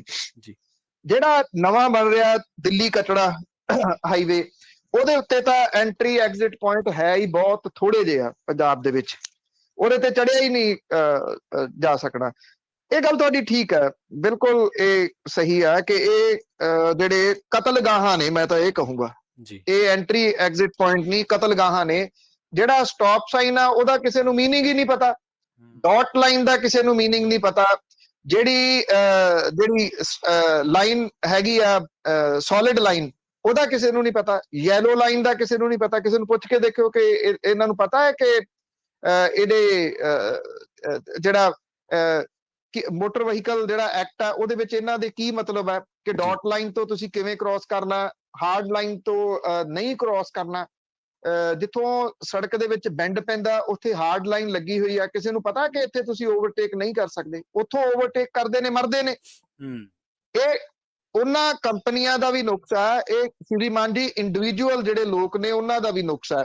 ਮੈਂ ਤਾਂ ਇੱਕ ਗੱਲ ਕਹਿਣਾ ਮੈਂ ਕਿ ਹਰ ਜਗ੍ਹਾ ਦੇ ਉੱਤੇ ਲੋਕ ਸੜਕਾਂ ਤੇ ਨਿਕਲਦੇ ਆ ਆਪਣੀ ਮੰਜ਼ਿਲ ਤੇ ਪਹੁੰਚਣ ਨੂੰ। ਪੰਜਾਬ ਦੇ ਵਿੱਚ ਵਸਦੇ ਲੋਕ ਸੜਕਾਂ ਤੇ ਨਿਕਲਦੇ ਆ ਮਰਨ ਦੇ ਵਾਸਤੇ, ਇੱਥੇ ਕੋਈ ਕੇਅਰ ਕਰਨ ਦੇ ਵਾਸਤੇ ਤਿਆਰ ਨਹੀਂਗਾ ਜੀ, ਕੋਈ ਨਹੀਂ ਕੇਅਰ ਕਰਦਾ ਕਿ ਉਹ ਮਰ ਜਾਊਗਾ, ਨਾ ਕਿਤੇ ਪਹੁੰਚਣਾ ਨਾ ਕਿਤੇ ਜਾਣਾ। ਐਸੀ ਅੱਗ ਲੱਗੀ ਹੋਈ ਆ, ਐਸਾ ਗੱਡੀਆਂ ਜਿਹੜੀਆਂ ਉਹ ਭਜਾਉਂਦੇ ਆ ਕਿ ਬਸ ਤੁਸੀਂ ਇਹ ਕਹਿ ਲਓ ਕਿ ਜੇ ਬਚ ਕੇ ਘਰੇ ਆ ਗਏ ਤੇ ਸ਼ੁਕਰ ਮਨਾਓ, ਕਿਉਂਕਿ ਅਕਸਰ ਲਿਖਿਆ ਹੁੰਦਾ ਬਚਾਓ ਵਿੱਚ ਬਚਾਓ ਆ, ਕਿਸੇ ਨੂੰ ਬਚਾ ਲਓਗੇ ਤੇ ਤੁਹਾਡਾ ਬਚਾਓ ਆ। ਜੀ ਜੀ। ਹਰਵਿੰਦਰ ਸਿੰਘ ਜੀ ਸਤਿ ਸ਼੍ਰੀ ਅਕਾਲ। ਹੈਲੋ, ਹਾਂਜੀ ਸਤਿ ਸ਼੍ਰੀ ਅਕਾਲ ਜੀ ਹਰਵਿੰਦਰ ਜੀ, ਤੁਸੀਂ ਆਨ 에ਅਰ ਹੋ ਜੀ। ਹਾਂਜੀ ਪੰਨੂ ਸਾਹਿਬ ਤੇ ਰਵੀਨ ਜੀ, ਸਾਰਿਆਂ ਨੂੰ ਵਾਹਿਗੁਰੂ ਜੀ ਕਾ ਖਾਲਸਾ ਵਾਹਿਗੁਰੂ ਜੀ ਕੀ ਫਤਿਹ ਜੀ। ਫਤਿਹ ਜੀ। ਹਾਂਜੀ, ਇਹ ਮਾਨ ਸਰਕਾਰ ਨਵੀਂ ਬਣੀ ਹੈ ਤੇ ਨਵੀਂ ਇਹਨਾਂ ਦੀ ਸਾਰੀ ਜੀ ਪੈਰੋਕਾਰ ਸਾਰੇ ਫਸਲਾਂ ਦਾ ਕਿਸਾਨਾਂ ਨਾਲ ਨਿਭਣਾ ਸਾਰਿਆਂ ਦਾ। ਤੇ ਉਹ ਜਿਹੜੇ ਕਾਂਗਰਸੀ ਜਾਂ ਅਕਾਲੀ ਜਿਹੜੀ ਸੈਂਟਰ ਵਾਲੀ ਸਰਕਾਰ ਹੈ, ਜਦੋਂ ਇਹ ਕਹਿੰਦੇ ਕੇਸ ਕਰਨਾ, ਉਹ ਪਹਿਲਾਂ ਕੁਛ ਦੱਸਦੇ ਕਾਂਗਰਸੀ ਦੇ ਪਹਿਲਾਂ ਭੱਜੇ ਜਾਂਦੇ ਆ, ਦੂਜਾ ਨਹੀਂ ਭੱਜ ਜਾਣਾ। ਜਿਹੜੇ ਮੂਸੇ ਵਾਲੇ ਦਾ ਜਿਹੜਾ ਕਤਲ ਹੈ ਉਹ ਪੁਲਿਸ ਆ ਵੀ ਦੇਸੀ ਗੱਲ ਕਰੀ ਜਾਂਦੀ ਹੈ ਸਾਰੇ ਸੂਬਿਆਂ ਦੀ, ਸੈਂਟਰ ਦੀ, ਇਹਨਾਂ ਦੇ ਪੱਲੇ ਨਹੀਂ ਪੰਜਾਬ ਦੇ ਕੁਛ ਪੈਣ ਦਿੰਦੀ। ਇਹ ਤਾਂ ਜੀ ਸਾਰਾ ਇਹਨੂੰ ਫੇਲ ਕਰਨ ਦੇ ਸਾਰੇ ਇੱਕ ਪਾਸੇ ਹੋਏ ਪਏ ਹੈ। ਇਹਦੇ ਬਾਰੇ ਤੁਹਾਡਾ ਕੀ ਗੱਲ ਹੈ ਜੀ? ਜੀ ਜੀ, ਥੈਂਕ ਯੂ ਜੀ, ਥੈਂਕ ਯੂ ਰਵਿੰਦਰ ਜੀ। ਦੇਖੋ ਮੈਂ ਤੁਹਾਨੂੰ ਪਹਿਲਾਂ ਦੱਸ ਹੀ ਦਿੱਤਾ ਜੀ, ਆ ਮੂੰਗੀ ਵਾਲੇ ਮਾਮਲੇ ਦੇ ਵਿੱਚ ਵੀ ਸਾਰਾ ਕੁਝ ਜਿਹੜਾ ਉਹ ਦੱਸ ਦਿੱਤਾ ਜੀ ਕਿ ਕਿਵੇਂ ਇੱਥੇ ਜਿਹੜਾ ਉਹ ਚੁੱਕਿਆ ਜਾ ਰਿਹਾ। ਜਿਹੜੇ ਆ ਕਤਲ ਵੀ ਹੋਏ ਆ, law and order the situation ਨਾਲ ਜੋੜਿਆ ਜਾ ਰਿਹਾ ਸੀ, ਉਹ ਹੁਣ ਜਨਾਨੀਆਂ ਨੇ ਕਤਲ ਜਿਹੜੇ ਜੀ ਉਹ ਕਰਵਾਤੇ ਨਾਲ ਰਲ ਕੇ। ਉਹ ਤਾਂ ਸਾਰਾ ਕੁਝ ਪਹਿਲਾਂ ਵੀ ਹੁੰਦਾ ਸੀਗਾ। ਇਹ ਇਹਨਾਂ ਦੇ ਜਿਹੜੇ ਵੈਬ ਚੈਨਲਸ ਨੇ ਉਹ ਕੁਝ ਲੋੜ ਤੋਂ ਵੱਧ ਚੁੱਕ ਰਹੇ ਆ। ਮਾੜਾ ਜੀ, ਕਤਲ ਚਾਹੇ ਕਿਸੇ ਵੀ ਰੂਪ ਦੇ ਵਿੱਚ ਹੋ ਰਿਹਾ ਉਹ ਮਾੜਾ ਹੈ, ਪਰ ਇੱਥੇ ਚੁੱਕਿਆ ਜਿਹੜਾ ਉਹ ਜ਼ਿਆਦਾ ਜਾ ਰਿਹਾ। ਚੁੱਕਿਆ ਕਿਉਂ ਜਾ ਰਿਹਾ ਉਹ ਤੁਹਾਨੂੰ ਵਿਸਤਾਰ ਪਹਿਲਾਂ ਹੀ ਦੇ ਦਿੱਤਾ ਜੀ। ਜੀ ਜੀ ਜੀ। ਮੰਗਲ ਸਿੰਘ ਜੀ ਸਤਿ ਸ਼੍ਰੀ ਅਕਾਲ ਜੀ। ਸਰ ਸਤਿ ਸ਼੍ਰੀ ਅਕਾਲ ਜੀ। ਪ੍ਰਵੀਨ ਜੀ ਜੀ ਸਤਿ ਸ਼੍ਰੀ ਅਕਾਲ ਜੀ। ਪੰਨੂ ਸਾਹਿਬ ਬਹੁਤ ਬਹੁਤ ਸਤਿ ਸ਼੍ਰੀ ਅਕਾਲ ਜੀ। ਬੜਾ ਜੋ ਇਨਲਾਈਟਨ ਕਰਦੇ ਆ ਸਾਡੇ ਲੋਕਾਂ ਨੂੰ, ਪੰਜਾਬ 'ਚ ਬੈਠਣ ਨੂੰ। ਮੈਂ ਖਬਰਾਂ ਬਾਹਰ ਰਿਹਾ ਉਹ ਇਹੀ ਸੁਣਦਾ, ਹੋਰ ਸੁਣਦਾ ਹੀ ਨਹੀਂ। ਮੇਰੀ ਬੇਨਤੀ ਇਹ ਆ ਕਿ ਬੜੇ ਆਏ ਮਹਾਰਾਜੇ, ਬੜੇ ਆਏ ਚੀਫ ਮਿਨਿਸਟਰ, ਸਾਰੇ ਦੇਖੇ ਪ੍ਰਤਾਪ ਸਿੰਘ ਕੈਰੋ ਤੋਂ ਲੈ ਕੇ 88 ਤੋਂ ਪੰਜਾਬ 80 'ਚ ਤਾਂ ਸੀਗਾ, ਸਭ ਤੋਂ ਤਾਂ ਸੀ। ਕੋਈ ਗ੍ਰੇਡ ਸੀ ਤਾਂ ਸੀ, ਕੋਈ ਹੋਰ ਚੀਜ਼ ਕਰਨ ਤਾਂ ਸੀ, ਪਰ ਕੈਪੀਟਲ ਇਨਕਮ ਤਾਂ ਸੀ। ਇੱਕੋ ਇੱਕ ਜਿਹੜੇ ਲక్ష్మణ ਸਿੰਘ ਗਿੱਲ ਜੀ ਆਏ ਸੀਗੇ, ਉਹਨਾਂ ਨੇ ਥੋੜੇ ਚਿਰ ਦੇ ਵਿੱਚ ਕੁਛ ਦਾ ਕੁਛ ਕਰ ਦਿੱਤਾ। ਮੇਰੀ ਇੱਕ ਬੇਨਤੀ ਕਿ ਇਹ ਜਿਹੜੀ ਹੁਣ ਸਾਡੀ ਪ੍ਰੈਜ਼ੈਂਟ ਗੌਰਮੈਂਟ ਆ, ਇਹ ਕੁਛ ਲక్ష్మణ ਸਿੰਘ ਗਿੱਲ ਵਰਗਾ ਕਰੂਗੀ। ਔਰ ਮੇਰੀ ਤਾਂ ਸਾਰੇ ਸੁਣਨ ਵਾਲਿਆਂ ਨੂੰ ਬੇਨਤੀ ਆ ਕਿ ਜੇ ਹੁਣ ਅਸੀਂ ਉੱਪਰ ਨਾ ਜਾ ਸਕੇ, ਜੇ ਪੰਜਾਬ ਨੇ ਤਰੱਕੀ ਨਾ ਕੀਤੀ, ਤਾਂ ਕਦੀ ਵੀ ਨਹੀਂ ਕਰ ਸਕਦੇ। ਐਟਲੀਸਟ ਅਸੀਂ ਆਪਣੇ ਲਾਈਫ ਸਪੈਨ 'ਚ ਨਹੀਂ ਦੇਖ ਸਕਦੇ। ਠੀਕ ਹੈ। ਸੋ ਸਾਰੇ ਇਸ ਪੰਜਾਬ ਗੌਰਮੈਂਟ ਦੀ ਹੈਲਪ ਕਰੋ ਔਰ ਤੁਸੀਂ ਦੱਸੋ ਵੀ ਕੀ ਅਸੀਂ ਟੱਚ ਕਰ ਸਕਦੇ ਹਾਂ ਉੱਦਾਂ ਦੀ ਹਾਈਟ ਨੂੰ। ਫੇਰ thank you very much. Thank you. ਦੇਖੋ ਇਹ ਪੰਜਾਬ ਜਿਹੜਾ ਜੀ ਉਹ ਕਿਸੇ ਦੇ ਇੱਕ ਵਿਅਕਤੀ ਦਾ ਨਹੀਂ ਹੈਗਾ ਜੀ, ਨਾ ਕਿਸੇ ਇੱਕ ਸਿਆਸੀ ਪਾਰਟੀ ਦਾ। ਪੰਜਾਬ ਪੰਜਾਬੀਆਂ ਦਾ, ਸਮੂਹ ਪੰਜਾਬੀਆਂ ਦਾ ਜਿਹੜਾ ਹੈ, ਗੁਰੂਆਂ ਪੀਰਾਂ ਪੈਗੰਬਰਾਂ ਦੀ ਇਹ ਧਰਤੀ ਆ। ਕਿੱਧਰ ਨੂੰ ਚਲੇਗੀ ਆ, ਕੀ ਹਾਲਾਤ ਬਣ ਗਏ ਆ, ਮਤਲਬ ਕਿ ਸੋਚ ਕੇ ਇਹ ਡਰ ਲੱਗਦਾ ਹੈ ਕਿ ਜਦੋਂ ਅਸੀਂ ਨਹੀਂ ਹੋਵਾਂਗੇ ਤੇ ਜਿਹੜੀਆਂ ਅਗਲੀਆਂ ਆਉਣ ਵਾਲੀਆਂ ਪੀੜ੍ਹੀਆਂ ਨੇ ਉਹ ਕਿੱਡੀ ਮੋਟੀ ਸਾਨੂੰ ਗਾਲ ਕੱਢਣਗੀਆਂ ਕਿ ਇਹਨਾਂ ਨੇ ਸਾਡੇ ਵਾਸਤੇ ਕੱਖ ਵੀ ਨਹੀਂ ਛੱਡਿਆ ਜੀ। ਆ ਪੈਸੇ ਦਾ ਜ਼ਿਕਰ ਤੁਸੀਂ ਸੁਣਿਆ ਹੀ ਆ, 2000 ਕਰੋੜ ਦਾ ਘੁਟਾਲਾ ਜੀ, ਇਹ 250 ਕਰੋੜ ਦਾ ਘੁਟਾਲਾ ਜੀ, ਇਹ 150 ਕਰੋੜ ਦਾ ਘੁਟਾਲਾ ਜੀ। ਮਤਲਬ ਕਿ ਮੈਂ ਤਾਂ ਕਈ ਵਾਰੀ ਇਹ ਸੋਚਦਾ ਨਾ ਕਿ ਚਾਹੇ 2000 ਦੇ ਨੋਟ ਹੋਣ ਪ੍ਰਵੀਨ ਜੀ, ਜੇ ਮੰਨ ਲਓ ਜੇ 6 ਕਰੋੜ ਤੇ 40 ਲੱਖ ਸੰਗਤ ਸਿੰਘ ਗਿਲਜੀਆਂ ਲੈ ਗਿਆ ਤ੍ਰਿਗਾੜ ਦਾ, ਉਹ ਵੱਡਾ ਟੈਚੀ ਤਾਂ 2-3 ਭਰਨਗੇ ਨਾ ਉਹਦੇ। ਬਿਲਕੁਲ ਜੀ, ਬਿਲਕੁਲ ਵੱਡੇ ਟੈਚੀ ਭਰਨਗੇ ਜੇ 2000 ਦੇ ਸਾਰੇ ਨੋਟ ਨੇ। ਇਹ ਤਾਂ ਹੈ ਨਹੀਂਗਾ ਕਿ ਬੈਂਕ ਦੀ ਟ੍ਰਾਂਜੈਕਸ਼ਨ ਹੈ, ਇਹ ਤਾਂ ਹੈ ਨਹੀਂਗਾ ਕਿ ਚੈੱਕ ਦੇ ਰੂਪ ਦੇ ਵਿੱਚ ਲਏ ਆ, ਹੈ ਤਾਂ ਕੈਸ਼ ਹੈ ਨਾ ਜੀ। ਉਹ ਇਹ ਕਿਵੇਂ ਗਿਣਦੇ ਆ, ਕਿੱਥੇ ਰੱਖਦੇ ਆ ਇੰਨਾ ਪੈਸਾ? ਇਹ ਬੜਾ ਵੱਡਾ ਜਿਹੜਾ ਜੀ ਉਹ ਸਵਾਲ ਆ। ਔਰ ਦੂਜੀ ਗੱਲ, ਤਮਾ ਕਿੱਡੀ ਆ, ਕਿਸ ਲੈਵਲ ਤੱਕ ਜਾਣਾ, ਕਿੰਨਾ ਪੈਸਾ ਤੁਹਾਨੂੰ ਜ਼ਿੰਦਗੀ ਦੇ ਵਾਸਤੇ ਚਾਹੀਦਾ ਜੀ। ਜੇ ਇਹ ਤੈਅ ਕਰ ਲੈਣ ਤੇ ਇੱਕ ਵਾਰੀ ਮੇਰਾ ਖਿਆਲ ਹੋ ਸਕਦਾ ਪੰਜਾਬੀ ਇਹ ਵੀ ਕਹਿਣ ਕਿ ਠੀਕ ਹੈ ਯਾਰ, ਲੁੱਟ ਲਓ ਇੱਕ ਵਾਰੀ, ਲੁੱਟ ਕੇ ਫਿਰ ਬੱਸ ਕਰ ਦਿਓ। ਇਹ ਤਾਂ ਬੱਸ ਹੀ ਨਹੀਂ ਕਰਦੇ। 70 ਸਾਲ ਹੋ ਗਏ ਚਰੂੰਡ ਕੇ ਜਿਹੜਾ ਜੀ ਉਹ ਇਹ ਲੋਕ ਖਾ ਗਏ। ਤੇ ਅੱਜ ਵੀ ਜਦੋਂ ਆ ਸੰਗਰੂਰ ਦੇ ਵਿੱਚ ਦੇਖੀਦਾ ਚੋਣ ਪ੍ਰਚਾਰ ਦੇ ਵਿੱਚ ਉਹੀ ਸੁਖਬੀਰ ਸਿੰਘ ਬਾਦਲ ਬੋਲੀ ਜਾਂਦੇ ਆ, ਉਹੀ ਰਾਜਾ ਵੜਿੰਗਨ ਗਰੁੱਪ ਜਿਹੜਾ ਜੀ ਉਹ ਬੋਲੀ ਜਾਂਦੇ ਆ, ਜਿਹੜੇ ਕਹਿੰਦੇ ਸੀਗੇ ਸਾਧੂ ਧਰਮਸੋਤ ਭਲਾ ਮਾਨਸ ਬੰਦਾ, ਐਵੇਂ ਸਰਕਾਰ ਬਦਲਾਖੋਰੀ ਦੀ ਰਾਜਨੀਤੀ ਦੇ ਤਹਿਤ ਉਹਨੂੰ ਪਰੇਸ਼ਾਨ ਕਰ ਰਹੀ ਹੈ।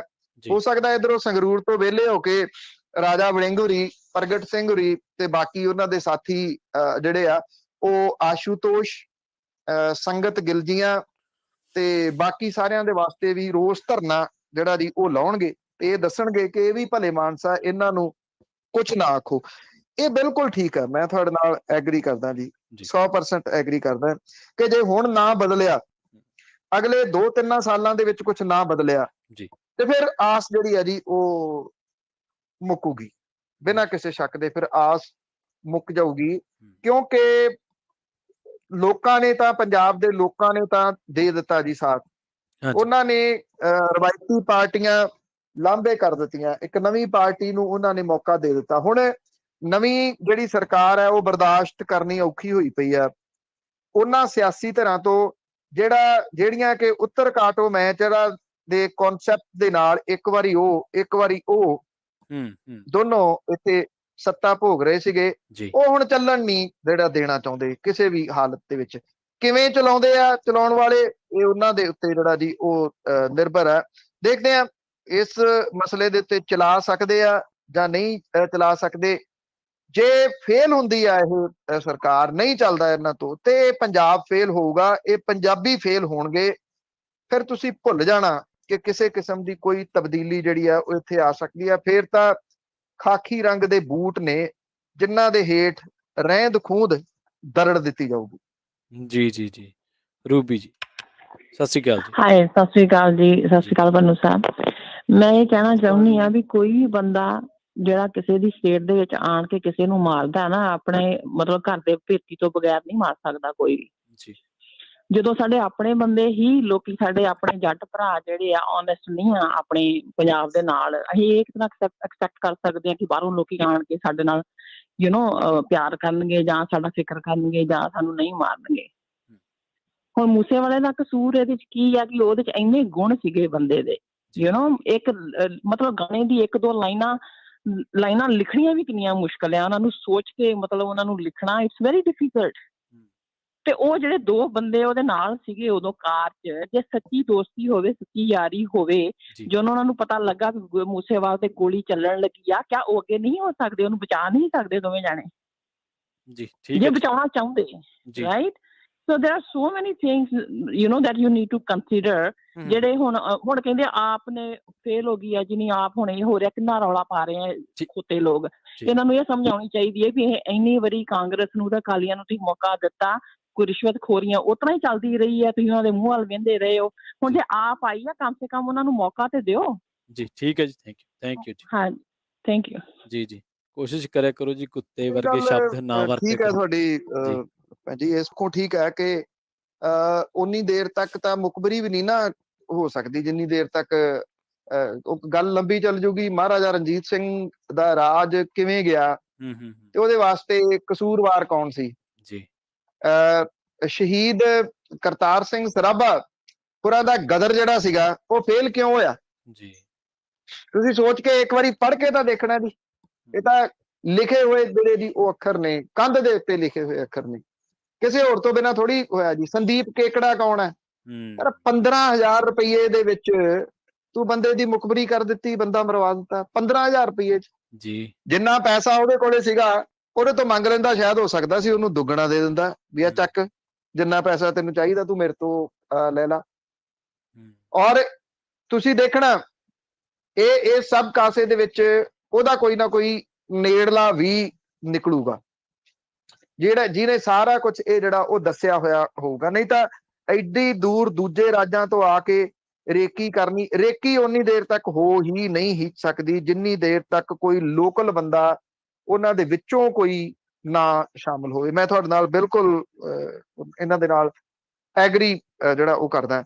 ਜੇ ਅਸੀਂ ਲੁੱਟ ਦੇ ਜ਼ਿਕਰ ਕਰਦੇ ਹਾਂ ਕਿ ਕਿਹਨੇ ਲੁੱਟਿਆ, ਕਿੰਨਾ ਜਿਹੜਾ ਉਹ ਲੁੱਟਿਆ, ਤੇ ਫਿਰ ਸਵਾਲ ਤਾਂ ਇਹ ਵੀ ਹੈ ਨਾ ਜੀ, ਲੁੱਟਣ ਵਾਲੇ ਕੌਣ ਨੇ? ਇੱਕ ਮੈਂ ਕਿੰਨੀ ਵਾਰੀ ਇੱਥੇ ਸਵਾਲ ਰੇਜ਼ ਕੀਤਾ ਕਿ ਇਹ ਕਿਹਾ ਜਾਂਦਾ ਜੀ ਪਾਕਿਸਤਾਨ ਤੋਂ ਡਰੱਗ ਆਉਂਦੀ ਹੈ। ਇਹ ਬਿਲਕੁਲ ਠੀਕ ਹੈ, ਉਹ ਸੁੱਟ ਦਿੰਦੇ ਆ, ਅੱਗੋਂ ਚੱਕਦੇ ਕੌਣ ਹੈ ਜੀ, ਤੇ ਅੱਗੋਂ ਪਾਂਡੀਆਂ ਦੇ ਰੂਪ ਦੇ ਵਿੱਚ ਕੌਣ ਪਹੁੰਚਾਉਂਦੇ ਆ? ਜੇ ਆਪਾਂ ਵਿਦੇਸ਼ਾਂ ਦੀ ਗੱਲ ਕਰ ਲਈਏ, ਕੈਨੇਡਾ ਦੇ ਵਿੱਚ, ਅਮਰੀਕਾ ਦੇ ਵਿੱਚ ਸਰਹੱਦਾਂ ਦੇ ਉੱਤੇ ਜਿਹੜੇ ਟਰੱਕਾਂ ਦੇ ਰਾਹੀਂ ਢੋਂਦੇ ਆ ਉਹ ਕੌਣ ਨੇ? ਉਹਨਾਂ ਦੇ ਲਾਸਟ ਨੇਮ ਤੇ ਮਿਡਲ ਨੇਮ ਪੜ੍ਹ ਲਓ ਕਾ ਭਲਾ ਜੀ ਕੌਣ ਨੇ? ਸਾਡੀ ਜਿਹੜੀ ਇਹ ਜਨਰੇਸ਼ਨ ਹੈ, ਨਵੀਂ ਪੀੜ੍ਹੀ ਆ ਜਿਹੜੀ, ਜਿਹਨੇ ਖਤਮ ਕਰਤੀ ਇੱਕ ਜਨਰੇਸ਼ਨ, ਉਹ ਕਿਹਨੇ ਖਤਮ ਕੀਤੀ ਜੀ? ਉਹ ਕਿਹੜੇ ਲੋਕ ਸੀਗੇ? ਆਹ 10 ਕੈਨੇਡਾ ਦੇ ਵਿੱਚ ਬੈਠੇ ਆ ਨਾ ਜਿਨ੍ਹਾਂ ਦੇ ਇੰਟਰਨੈਸ਼ਨਲ ਵਾਰੰਟ ਜਾਰੀ ਹੋਏ ਡਰੱਗ ਦੇ ਧੰਦੇ ਦੇ ਵਿੱਚ, ਉਹ ਸ਼ਾਮਲ ਸੀਗੇ। ਉਹ ਕੌਣ ਨੇ? ਉਹਨਾਂ ਦੇ ਨਾਮ ਕੀ ਨੇ ਜੀ? ਉਹ ਤੁਹਾਡੇ ਸਾਰਿਆਂ ਦੇ ਸਾਹਮਣੇ ਨੇ। ਜਿਹੜੇ ਇੱਥੇ NDPS ਐਕਟ ਦੇ ਤਹਿਤ ਜੇਲ੍ਹਾਂ 'ਚ ਬੈਠੇ ਆ ਉਹ ਕੌਣ ਨੇ? ਉਹਨਾਂ ਦੇ ਨਾਮ ਕੀ ਨੇ ਜੀ? ਤੁਹਾਨੂੰ ਲੱਗਦਾ ਕਿ ਉਹਨਾਂ ਦੇ ਨਾਮ ਏਦਾਂ ਦੇ ਆ ਜਿਹੜੇ ਅਸੀਂ ਪ੍ਰੋਨਾਉਂਸ ਨਹੀਂ ਕਰ ਸਕਦੇ, ਜਿਹੜੇ ਸਾਨੂੰ ਲੈਣੇ ਨਹੀਂ ਆਉਂਦੇ? ਉਹ ਸਾਡਿਆਂ ਦੇ ਵਿੱਚੋਂ ਨੇ ਜੀ। ਅਸੀਂ ਆਪਣੇ ਆਪ ਨੂੰ ਖੁਦ ਤਬਾਹ ਕੀਤਾ ਔਰ ਤਬਾਹ ਕਰ ਰਹੇ ਹਾਂ, ਅੱਜ ਵੀ ਕਰ ਰਹੇ ਹਾਂ। ਇਹ ਗੁਰੂ ਗ੍ਰੰਥ ਸਾਹਿਬ ਦੀ ਬੇਅਦਬੀ ਹੋਈ ਜੀ, ਉਹ ਕਿਹਨੇ ਕੀਤੀ ਜੀ? ਕੋਈ ਬਾਹਰੋਂ ਉੱਪਰੋਂ ਉਤਰੇ ਏਲੀਅਨ ਸੀਗੇ ਜਿਹੜੇ ਆ ਕੇ ਇੱਥੋਂ ਕਰਕੇ ਜਿਹੜਾ ਜੀ ਉਹ ਚਲੇ ਗਏ। ਗੋਲੀ ਕਿਹਨੇ ਚਲਾਈ ਉੱਥੇ ਸ਼ਾਂਤਮਈ ਬੈਠੇ ਲੋਕਾਂ ਦੇ ਉੱਤੇ? ਉਹ ਪੁਲਿਸ ਵਾਲਿਆਂ ਦੇ ਨਾਮ ਕੀ ਨੇ? ਉਹ ਨਾਮ ਦੇਖ ਲਓ, ਉਹਨਾਂ ਦੇ ਮਿਡਲ ਨੇਮ ਦੇਖ ਲਓ, ਉਹਨਾਂ ਦੇ ਲਾਸਟ ਨੇਮ ਦੇਖ ਲਓ। ਸਾਰੀ ਤਾਂ ਕਹਾਣੀ ਤੁਹਾਡੇ ਸਾਹਮਣੇ ਆ ਜੀ। ਕਿਸੇ ਨੇ ਬਾਹਰੋਂ ਨਹੀਂ ਜਿਹੜਾ ਜੀ ਉਹ ਕੀਤਾ, ਸਾਡੇ ਆਪਣੇ ਨੇ। ਉਹ ਪੋਲੀਟੀਸ਼ੀਅਨਾਂ ਦੇ ਰੂਪ ਦੇ ਵਿੱਚ ਵੀ ਨੇ, ਉਹ ਪੁਲਿਸੀਆਂ ਦੇ ਰੂਪ ਦੇ ਵਿੱਚ ਵੀ ਨੇ, ਸਾਰਿਆਂ ਦੇ ਰੂਪ ਦੇ ਵਿੱਚ, ਜਿੱਥੇ ਮਰਜ਼ੀ ਤੁਸੀਂ ਜਿਹੜਾ ਦੀ ਉਹ ਦੇਖ ਲਓ। ਜਿੰਨੀ ਦੇਰ ਤੱਕ ਪੰਜਾਬੀ ਇਹ ਨਹੀਂ ਸੋਚਦਾ ਕਿ ਮੈਂ ਪੰਜਾਬ ਦਾ ਭਲਾ ਕਰਨਾ, ਚਾਹੇ ਮੇਰਾ ਨੁਕਸਾਨ ਹੁੰਦਾ ਹੋ ਜੇ, ਉਨੀ ਦੇਰ ਤੱਕ ਪੰਜਾਬ ਦਾ ਨਹੀਂ ਕੁਝ ਵੀ ਜਿਹੜਾ ਦੀ ਉਹ ਬਣਨਾ। ਔਰ ਕਿਤੇ ਨਾ ਕਿਤੇ ਮੇਰੀ ਜਾਚੇ ਜੀ ਇਸ ਵੇਲੇ ਜਿੰਨਾ ਨੁਕਸਾਨ ਸੋਸ਼ਲ ਮੀਡੀਆ ਦੇ ਰੂਪ ਦੇ ਵਿੱਚ ਪੰਜਾਬ ਦਾ ਹੋਣਾ ਸ਼ੁਰੂ ਹੋ ਗਿਆ ਨਾ ਜੀ, ਇਹ ਆਉਂਦੇ ਸਮੇਂ ਦੇ ਦੌਰਾਨ ਇਹ ਨੁਕਸਾਨ ਕਰੂਗਾ ਜੀ। ਚਾਹੇ ਉਹ ਵੈਬ ਚੈਨਲਾਂ ਦੇ ਰੂਪ ਦੇ ਵਿੱਚ ਹੈ, ਚਾਹੇ ਉਹ ਟਰੋਲ ਆਰਮੀ ਦੇ ਰੂਪ ਦੇ ਵਿੱਚ ਆ। ਹਰਿਆਣੇ ਦੀ ਆਪਾਂ ਗੱਲ ਕੀਤੀ ਆ, ਇਹ ਨਹੀਂ ਹੈ ਕਿ ਹਰਿਆਣੇ ਦੇ ਵਿੱਚ ਟਰੋਲ ਆਰਮੀ ਨਹੀਂ ਹੈਗੀ, ਪਰ ਹਰਿਆਣਾ ਖੇਡਾਂ ਵਾਲੇ ਮਾਮਲੇ ਦੇ ਵਿੱਚ ਕਿੱਥੇ ਚਲੇ ਗਿਆ ਜੀ? ਕਿਸ ਜਗ੍ਹਾ ਦੇ ਉੱਤੇ ਉਹ ਚਲੇ ਗਿਆ? ਕਿਵੇਂ ਚਲੇ ਗਿਆ? ਕੀ ਉਹੋ ਜਿਹੀਆਂ ਪਾਲਿਸੀਜ਼ ਪੰਜਾਬ ਨਹੀਂ ਬਣਾ ਸਕਦਾ ਸੀ? 3 ਲੱਖ ਕਰੋੜ ਰੁਪਏ ਦਾ ਕਰਜ਼ਾ ਕਿਵੇਂ ਚੜ ਗਿਆ? 2000 ਕਰੋੜ ਰੁਪਏ ਦਾ ਟੈਂਡਰ ਘੁਟਾਲਾ ਤਾਂ ਜਿਹੜਾ ਸਾਹਮਣੇ ਆ ਰਿਹਾ, ਆਸ਼ੂਤੋਸ਼ ਕਰੀ ਫਿਰਦਾ। ਕਿੰਨਾ ਪੈਸਾ ਧਰਮਸੋਤ ਖਾ ਗਿਆ, ਸੰਗਤ ਗਿਲਜੀਆਂ ਕਿੰਨਾ ਪੈਸਾ ਖਾ ਗਿਆ। ਜਿਹੜਾ ਤ੍ਰਿਪਤ ਰਜਿੰਦਰ ਸਿੰਘ ਬਾਜਵਾ, 10 ਤਰੀਕ ਨੂੰ ਵੋਟਾਂ ਦੇ ਨਤੀਜੇ ਆ ਗਏ ਤੇ ਉਹ 11 ਤਰੀਕ ਨੂੰ ਫਾਈਲ ਜਿਹੜੀ ਸਾਈਨ ਕਰਕੇ 150 ਏਕੜ ਜਿਹੜਾ ਜ਼ਮੀਨ ਦਾ, ਪੰਚਾਇਤੀ ਜ਼ਮੀਨ ਦਾ, ਉਹ ਪ੍ਰਾਈਵੇਟ ਕਲੋਨੀ ਵਾਲਿਆਂ ਨੂੰ ਦੇ ਰਿਹਾ ਜੀ। ਉਹ ਗਾਣਾ ਸੀਗਾ ਵੀ ਤੂੰ ਇੱਕ ਅੱਧੇ ਨੂੰ ਰੋਵੇ ਉੱਤਿਆ ਫਿਰਦਾ ਆਵਾ ਨਹੀਂ, ਆਵਾ ਉੱਤਿਆ ਹੋਇਆ। ਹੁਣ ਕੀਤਾ ਕੀ ਜਾਵੇ ਜੀ? ਕੌਣ ਸ਼ਾਮਲ ਨੇ ਇਹਦੇ ਵਿੱਚ ਜਿਹੜੇ ਜੀ? ਉਹ ਮਿਡਲ ਨੇਮ ਤੇ ਲਾਸਟ ਨੇਮ ਪੜ੍ਹ ਲੈਣਾ, ਸਾਰੇ ਦੇ ਸਾਰੇ ਉਹੀ ਤਾਂ ਹੈਗੇ ਨੇ ਜੀ, ਆਪਣੇ ਹੀ ਨੇ। ਜੀ ਜੀ ਪਨੂ ਸਾਹਿਬ ਬਹੁਤ ਬਹੁਤ ਧੰਨਵਾਦ ਜੀ। ਇੱਕ ਬੰਦਾ ਗੂਗਲ ਤਾਂ ਨਹੀਂ ਬਣ ਸਕਦਾ, ਪਰ ਫਿਰ ਵੀ 35-40 ਸਵਾਲਾਂ ਦੇ ਜਵਾਬ ਔਰ ਵੱਖ-ਵੱਖ ਖੇਤਰਾਂ ਵੱਖ-ਵੱਖ ਮਹਿਕਮਿਆਂ ਨਾਲ ਸੰਬੰਧਿਤ ਸਵਾਲਾਂ ਦੇ ਜਵਾਬ ਦੇਣੇ ਸੌਖਾ ਕੰਮ ਨਹੀਂ ਹੈ। ਪਰ ਬਹੁਤ ਬਹੁਤ ਧੰਨਵਾਦ ਜੀ ਇਸੇ ਲਈ। Thank you Praveen, thank you very much ਜੀ ਬਹੁਤ ਬਹੁਤ ਧੰਨਵਾਦ ਉਹਨਾਂ ਸਰੋਤਿਆਂ ਦਾ ਜਿਨ੍ਹਾਂ ਨੇ ਕਾਲਸ ਕੀਤੀਆਂ। ਪਰ ਅਸੀਂ ਹਰ ਵਾਰ ਕਹਿੰਦੇ ਕਿ ਬਿਲਕੁਲ ਜਜ਼ਬਾਤਾਂ ਦੀ ਅਸੀਂ ਕਦਰ ਕਰਦੇ ਹਾਂ, ਪਰ ਫਿਰ ਵੀ radio the on air the radio ਦੇ ਆਪਣੇ ਸਿਧਾਂਤ ਨੇ, ਔਨ ਏਅਰ ਦੀ ਆਪਣੀ ਇੱਕ ਮਰਿਆਦਾ ਹੈ। ਤਾਂ ਕਈ ਵਾਰੀ ਮਾਫ ਕਰਨਾ, ਤੁਹਾਡੇ ਜਿਹੜੇ ਸ਼ਬਦ ਹੁੰਦੇ ਆ ਉਹ ਸਾਡੇ ਤੋਂ ਵੀ ਔਨ ਏਅਰ ਜਿਹੜੇ ਆ ਉਹ ਨਹੀਂ ਲਏ ਜਾਂਦੇ। ਤਾਂ ਐਸੇ ਸ਼ਬਦਾਂ ਤੋਂ ਗੁਰੇਜ਼ ਕਰ ਲਿਆ ਕਰੋ। ਪਰ ਮੈਂ ਖੁਦ ਮਾਫੀ ਚਾਹੁੰਦਾ ਜੇ ਤੁਸੀਂ ਸੁੱਤੇ ਆਖਿਆ ਹੋਵੇ, ਪਰ ਜੇ ਕੁੱਤੇ ਸ਼ਬਦ ਵਰਤਿਆ ਤਾਂ ਇਹੋ ਜਿਹੇ ਸ਼ਬਦਾਂ ਤੋਂ ਆਪਾਂ ਸਾਰੇ ਹੀ ਜਿਹੜੇ ਆ ਉਹ ਗੁਰੇਜ਼ ਕਰੀਏ, ਕਿਉਂਕਿ ਆਪਣਾ ਰੇਡੀਓ ਸਾਰੇ ਪਰਿਵਾਰਾਂ ਦਾ, ਸਾਰੇ ਪੰਜਾਬੀਆਂ ਦਾ ਰੇਡੀਓ ਆ। ਤੇ ਆਪਾਂ ਜਿਸ ਤਰੀਕੇ ਨਾਲ ਪਿਛਲੇ ਇੱਕ ਦਹਾਕੇ ਤੋਂ ਤੁਸੀਂ ਇਹਦੇ ਮਿਆਰ ਨੂੰ, ਇਹਦੇ ਐਥਿਕਸ ਨੂੰ, ਇਹਦੇ ਸਿਧਾਂਤ ਨੂੰ ਬਰਕਰਾਰ ਰੱਖਿਆ, ਤਾਂ ਆਉਣ ਵਾਲੇ ਟਾਈਮ ਦੇ ਵਿੱਚ ਵੀ ਇਹ ਜ਼ਿੰਮੇਵਾਰੀ ਜਿਹੜੀ ਆ ਉਹ ਆਪਣੀ ਸਾਰਿਆਂ ਦੀ ਵੀ ਆ। ਸੋ ਜਿਹੜੇ ਸ਼ਬਦ ਆਪਾਂ ਨਹੀਂ ਵਰਤ ਸਕਦੇ ਉਹ ਸ਼ਬਦਾਂ ਤੋਂ ਆਪਾਂ ਸਾਰੇ ਗੁਰੇਜ਼ ਕਰੀਏ। ਜਜ਼ਬਾਤਾਂ ਦੀ ਅਸੀਂ ਜ਼ਰੂਰ ਕਦਰ ਕਰਦੇ ਹਾਂ। ਤੁਸੀਂ ਕਾਲਿੰਗ ਕਰਦੇ ਹੋ, ਸਾਨੂੰ ਇਹ ਪਤਾ ਲੱਗਦਾ ਕਿ ਤੁਹਾਡਾ ਸਾਡੇ ਤੇ ਪੰਜਾਬੀ ਰੇਡੀਓ USA ਤੇ ਭਰੋਸਾ ਕਿੰਨਾ ਹੈ। ਸੋ ਅਗਲੀ ਵਾਰੀ ਫਿਰ ਮਿਲਾਂਗੇ, ਇਸ ਤਰ੍ਹਾਂ ਗੱਲਬਾਤ ਕਰਾਂਗੇ। ਤੁਹਾਡੇ ਸਵਾਲਾਂ ਦੀ, ਤੁਹਾਡੇ ਹੋਰ ਜ਼ਿਆਦਾ ਤਿੱਖੇ ਸਵਾਲਾਂ ਦੀ ਸਾਨੂੰ ਜਿਹੜੀ ਆ ਉਹ ਉਡੀਕ ਰਹੇਗੀ।